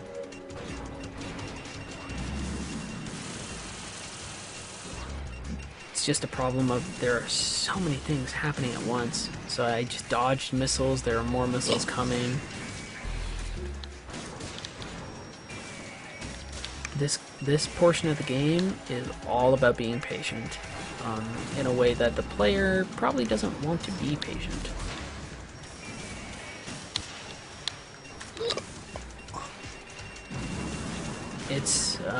It's difficult, and if I hit my brick wall here, I have no shame in that. But I don't want that to be the case. But the game certainly doesn't drop you any more rations. This fight in particular, for the record, is like the reason that I will never be able to big boss this game. Even on hard mode, it gives me this much trouble.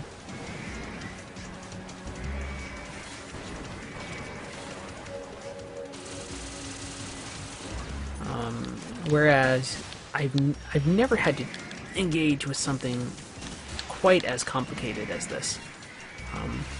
In a Metal Gear game, at least. Not any of the B&B core fights, not any of the Cobra fights. Nothing demands this amount of crazy, sort of multi-faceted movement and awareness.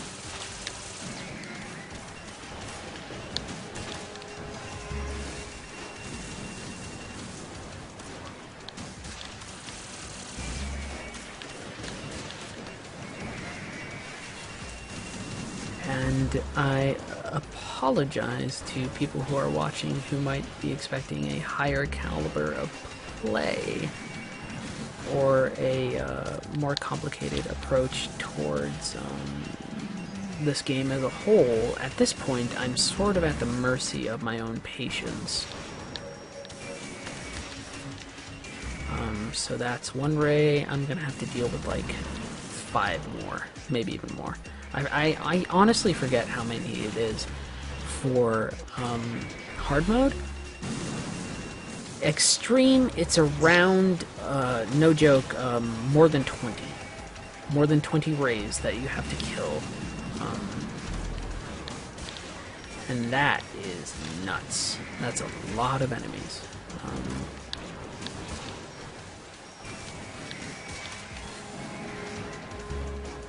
And sort of what constitutes fast or otherwise,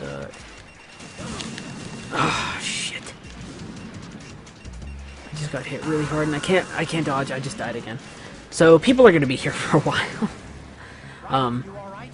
If I have this footage for later on, I might fast forward from this point, or I might do a hard cut. Hiya! Hard cut here.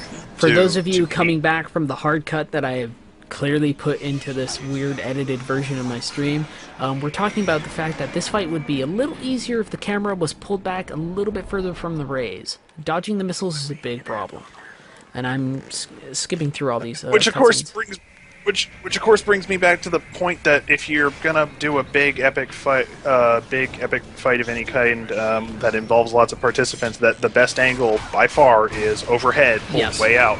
And then here we have this cutscene which totally like emasculates emasculate for lack of a better term. Like, I don't care about my masculinity because of who I am, but you have this scene where the rays go rogue because of GW.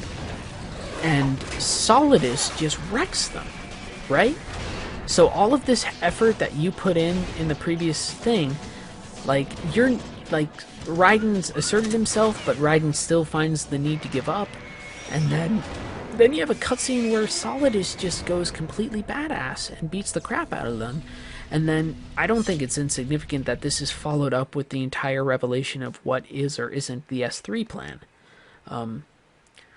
You feel like you've built yourself up to what is Solid Snake, and then it turns out that you're not even, like, you can't live up to the perfect clone that is Solidus. I'm about to get choked by the tentacles, so you're going to hear me tapping on my controller for a minute, because this is the most efficient way to make sure I don't die. So here we go. 1, 2, 3...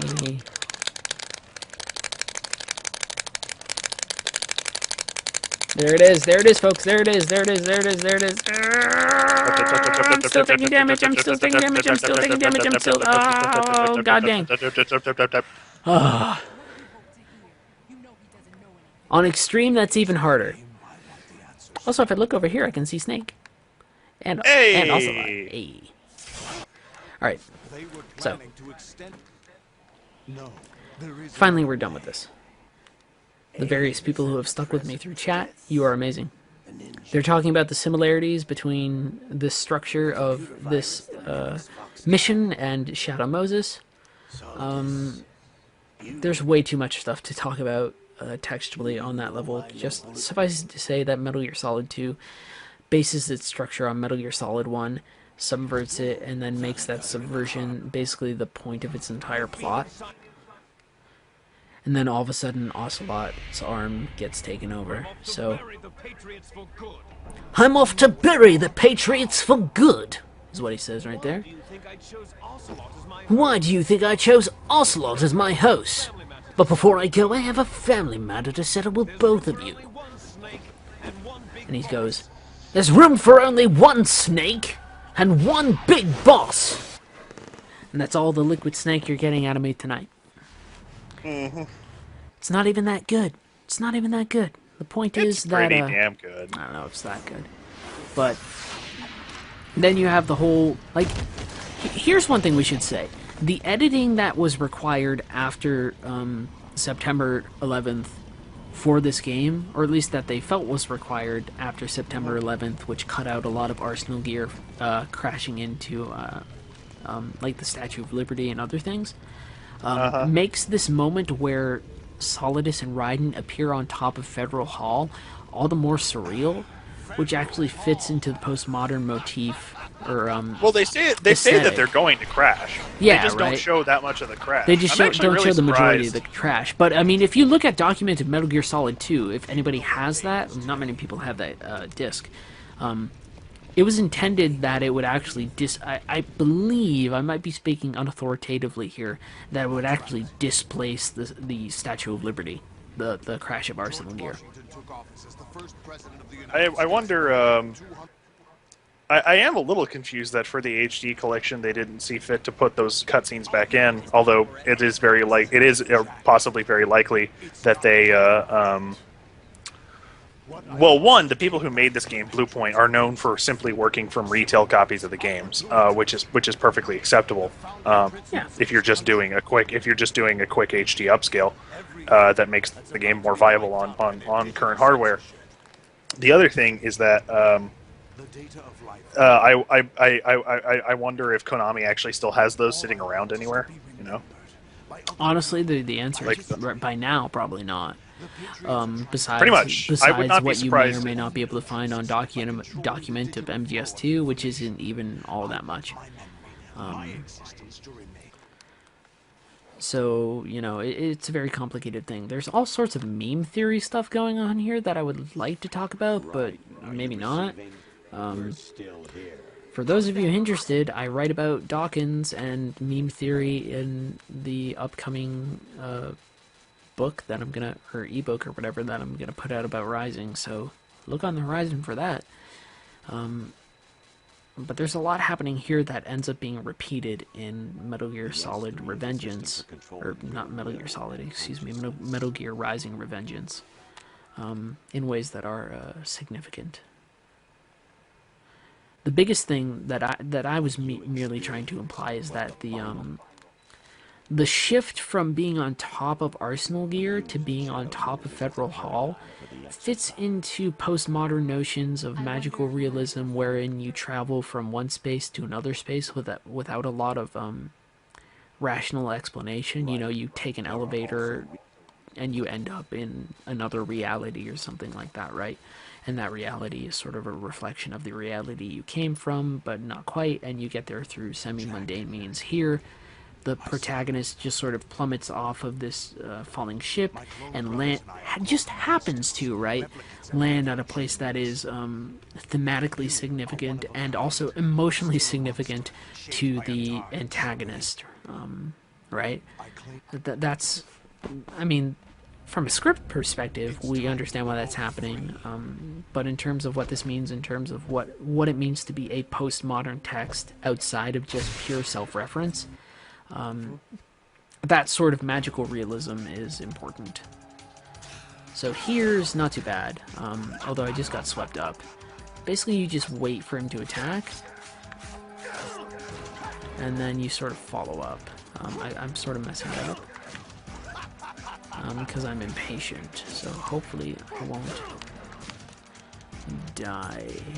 Do I have... No, you don't. I forgot, you don't have any...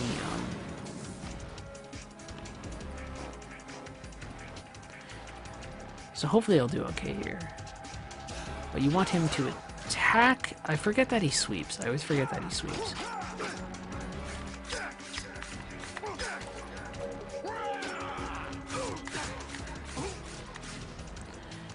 But this boss fight is basically a trial in patience.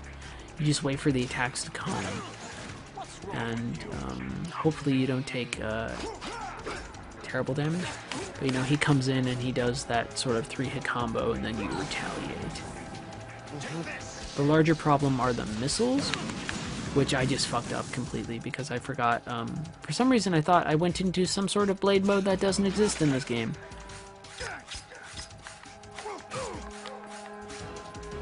But if you're careful, you should be okay. The first phase is the hard phase of the boss, right? And the only thing that's really hard about this fight is, and it's possible that I might, I'm hitting the wrong buttons, so I might die. In fact, let's let him kill me. But I'm hitting the wrong buttons, and all you need to do is just,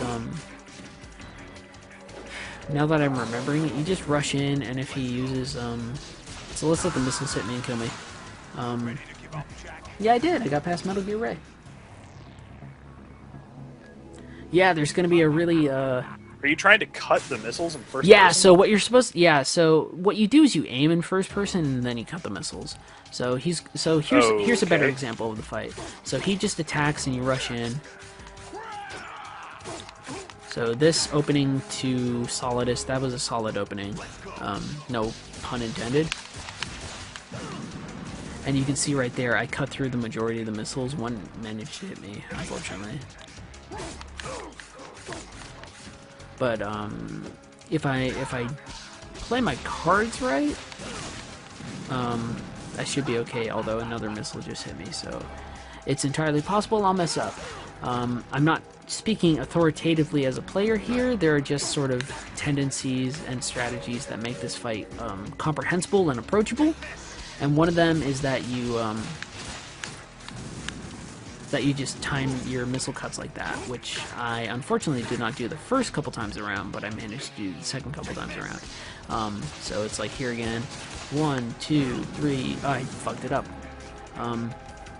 But basically, the important thing in this game is not to dodge the missiles, or at least I don't think so. I mean, you can, but to cut through the missiles. So I'm going to let myself get killed, and I'll try and focus here. How am I sober right now? ZYXVXWVUTSRQPONMLKJ. So I'm doing okay.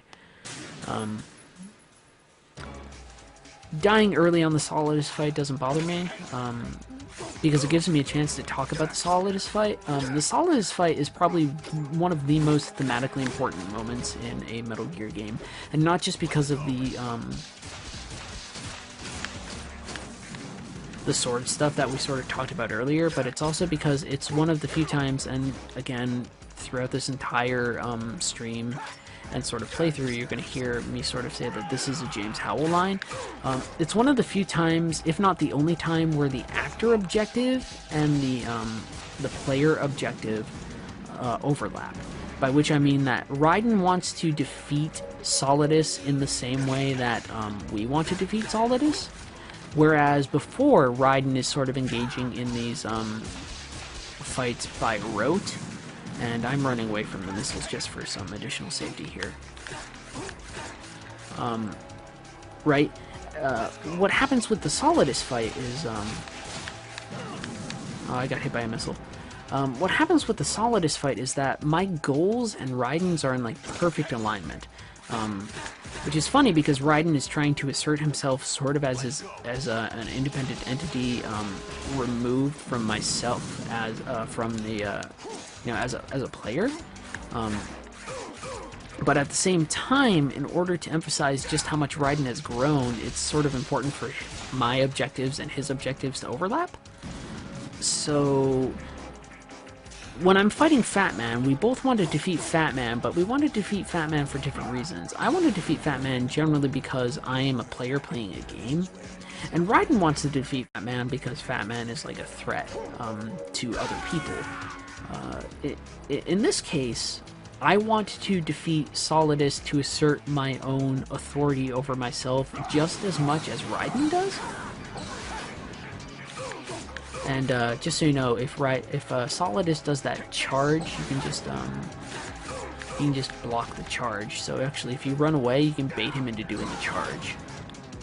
Although I did not expect him to knock me off the edge there, so I didn't die. But if you move a certain degree away from Solidus, you can almost always guarantee he'll do the charge, which you can block easily, which makes for a fairly quick to counter attack. So Solidus, not as difficult a boss fight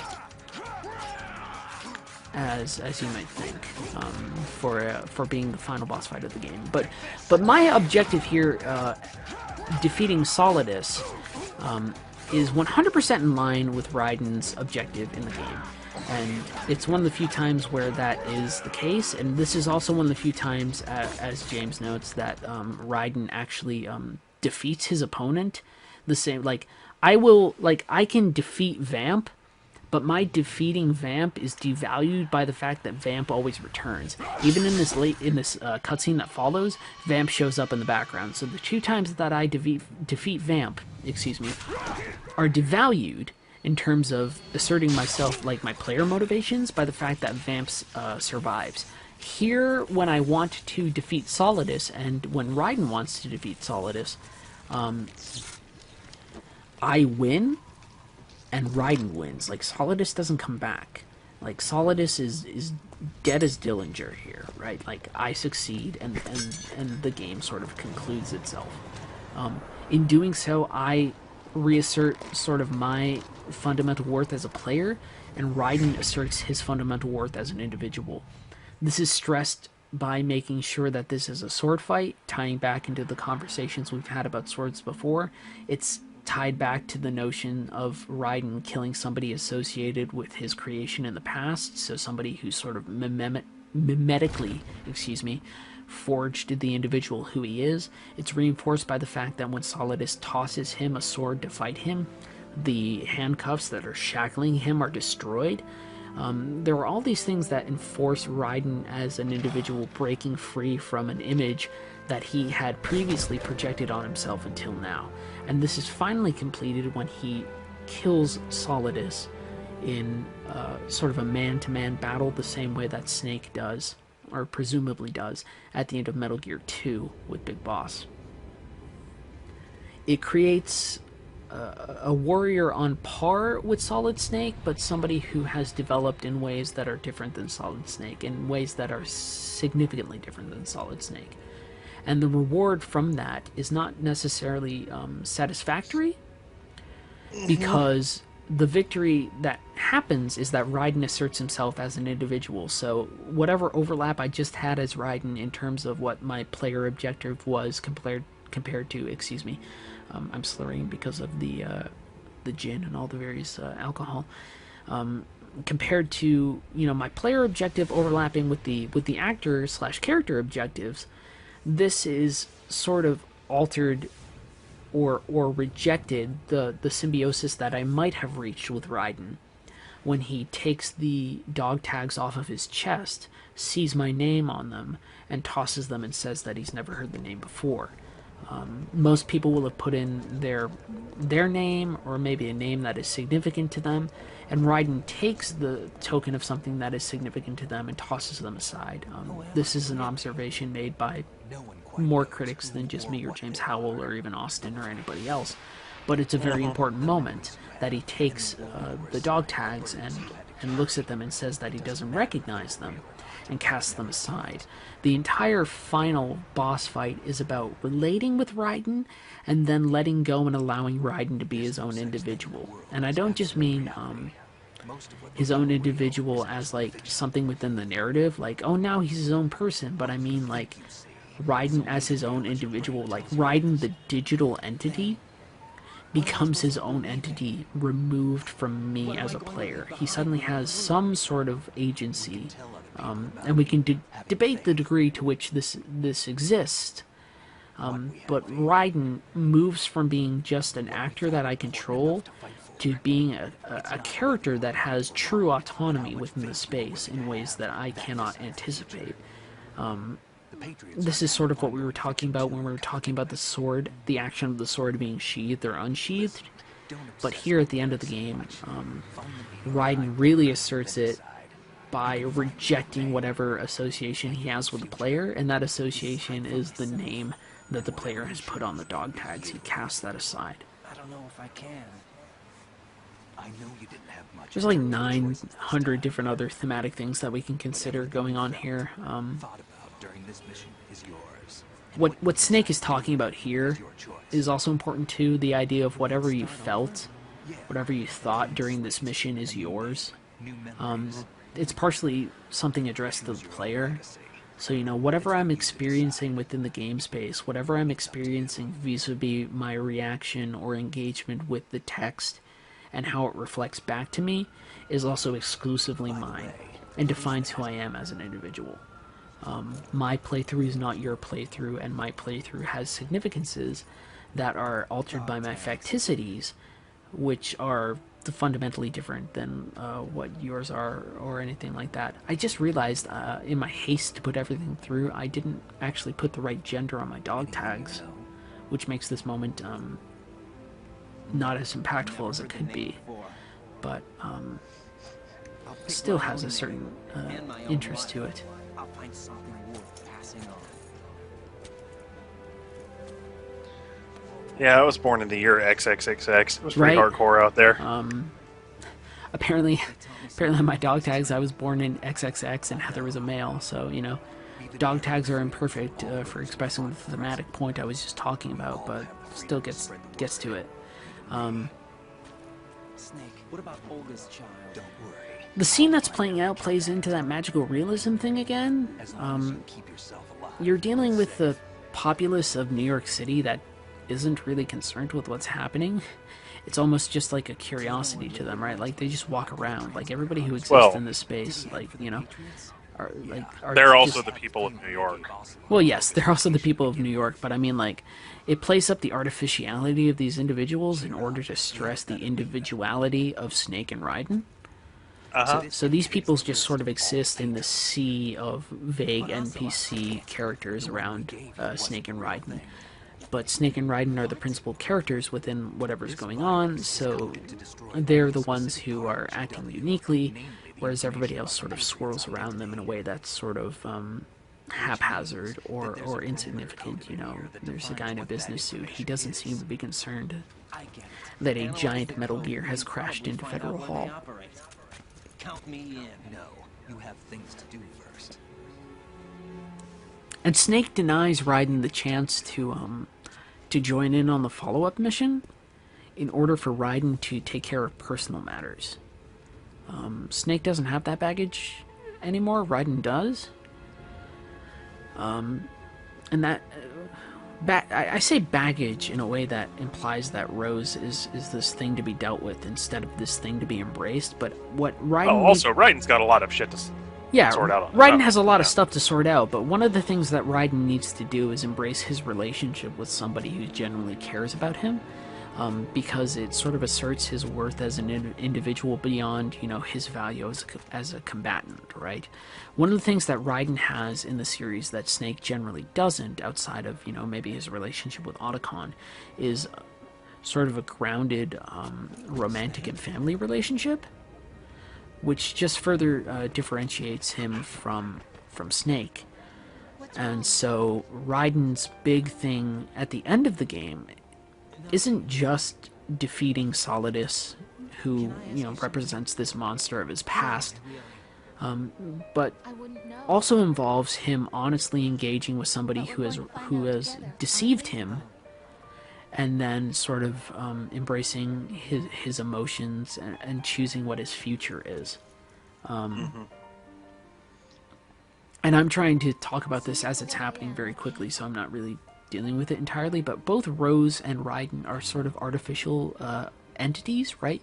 The idea of what Ryden is compared to what Jack is, and what Rosemary, in quotes, right, is compared to who Rosemary is actually as a person. You know, they're these two artificial constructs, and they find meaning within each other. And they need to sit back and find meaning within each other. Of course.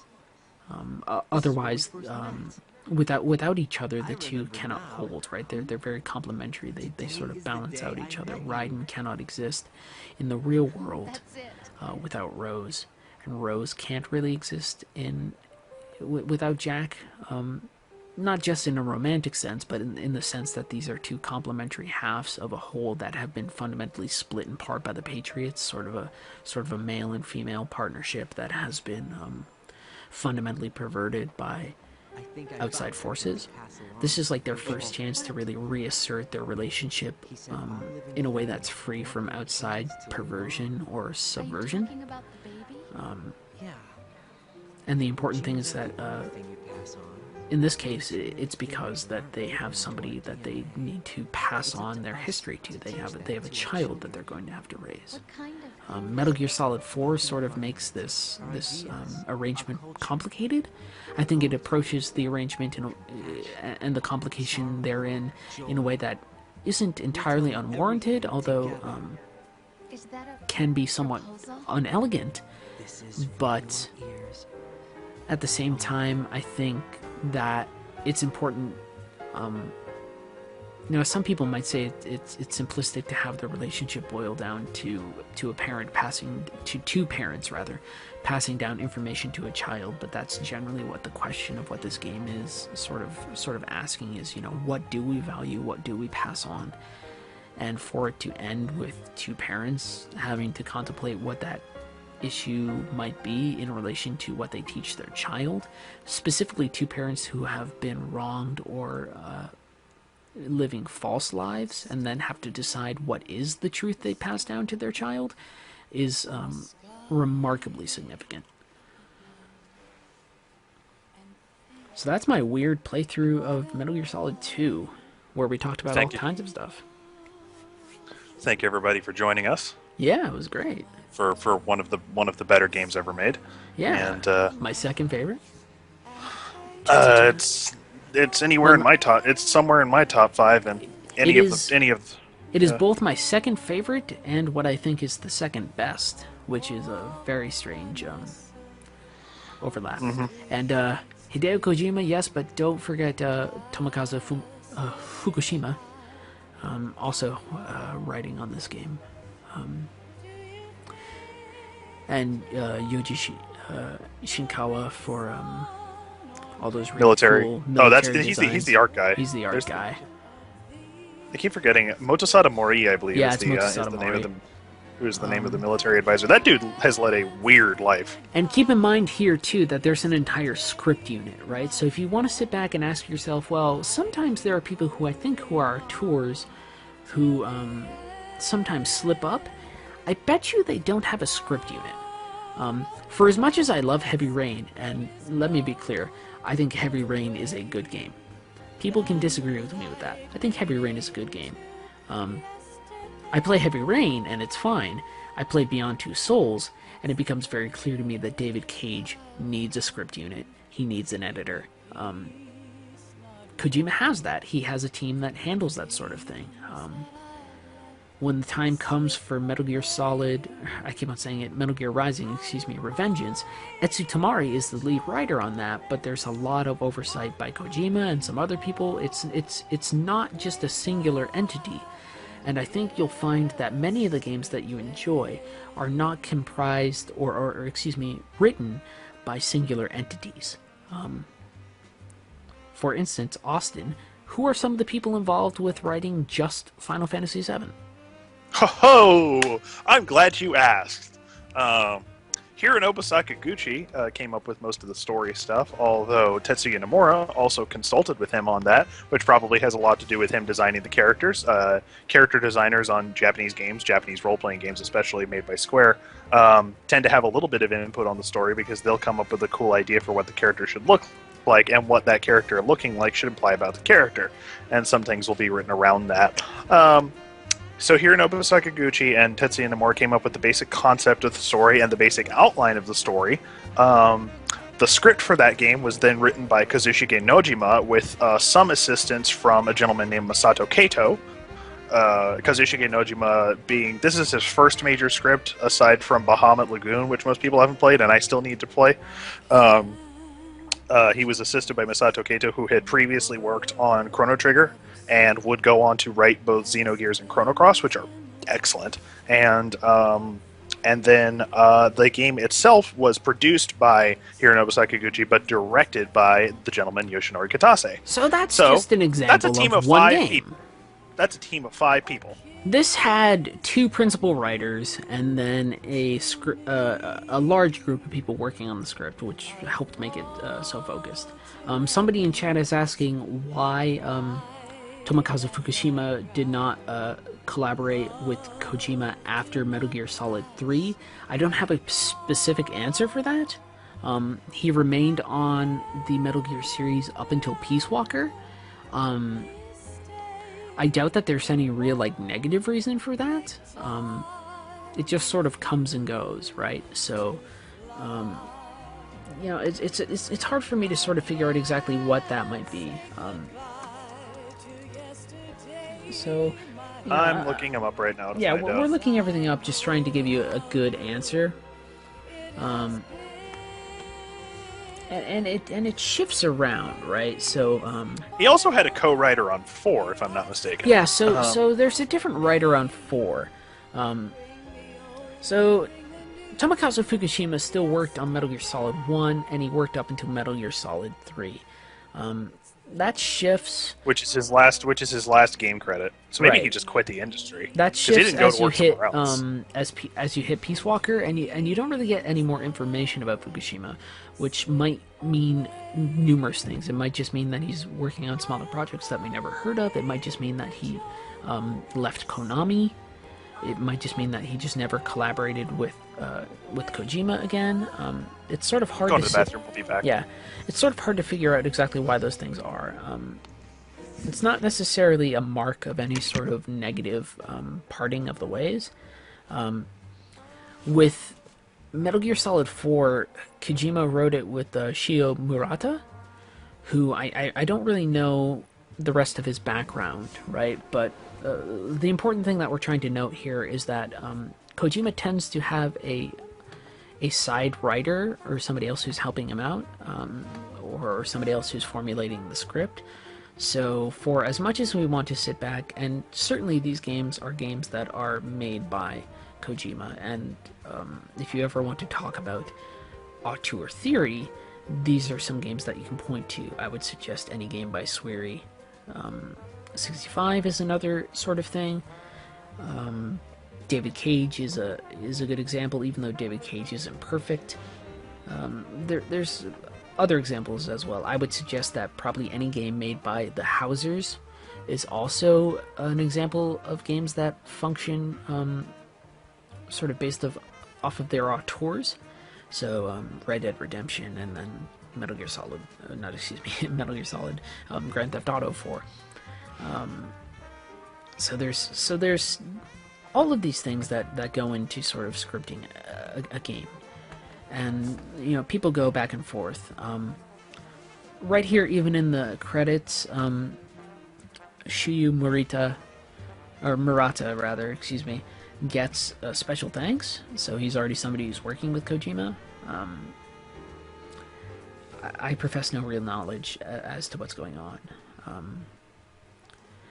I think the series is in generally good hands. I mean, I'm not commenting on Peace Walker. There's a lot of problems I have with, not Peace Walker, on Phantom Pain. I have a lot of issues with Ground Zeroes that I don't really want to talk about here because this is neither the time nor place for them.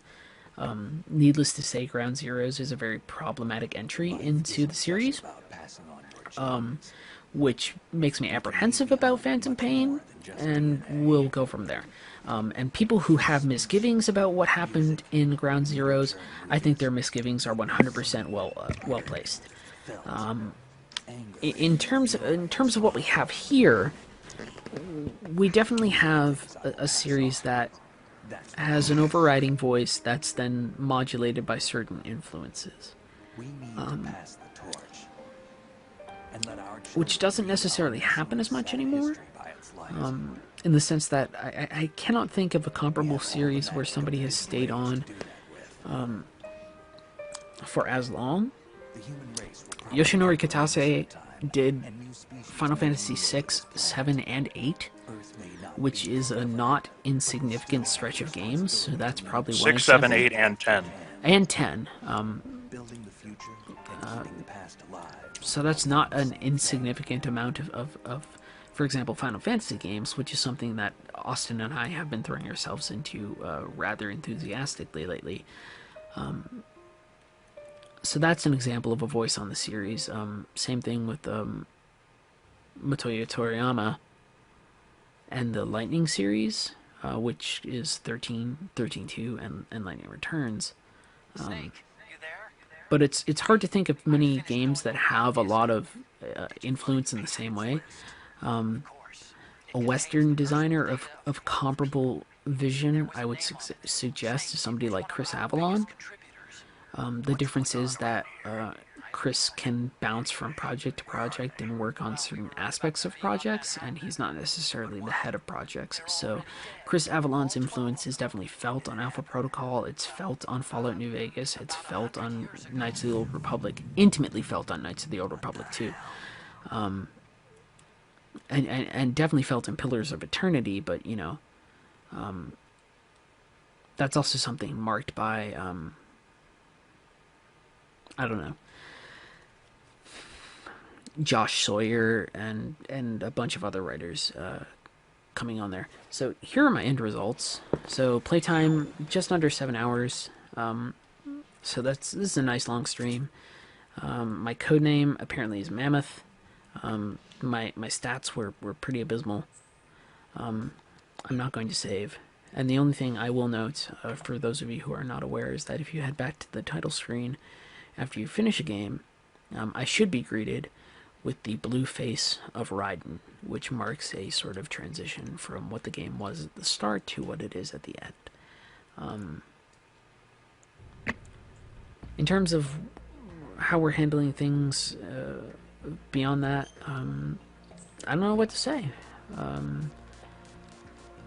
That was fun. It was really fun to do, and hopefully there were some insights in there that people found interesting, some conversation that people found interesting. If you enjoyed anything that Austin or Zolani said, check out Critical Switch. Check out their individual websites. That's Zolani Stewart and Austin C. Howe. If you just enter those into your local web browser, you will find them. My name is Heather Alexandra. You can find my information on my channel. If you're watching this on YouTube, you've obviously found me somehow, and if you've gotten this far into the playthrough, God bless you. You've made it through multiple hours of craziness. But that's that. And this is probably, I will say, the last time I will engage with this series on a semi-critical level in a very long time. I don't intend to write much more about this series for a while. I certainly don't intend to stream any more of this series or anything along those lines. So I hope you enjoyed this, and I thank you very, very much for your time. God bless you, whichever god you prefer, or multiple gods you prefer. I love you very much, and I hope you have a wonderful evening / day / night / whatever. I will see you around.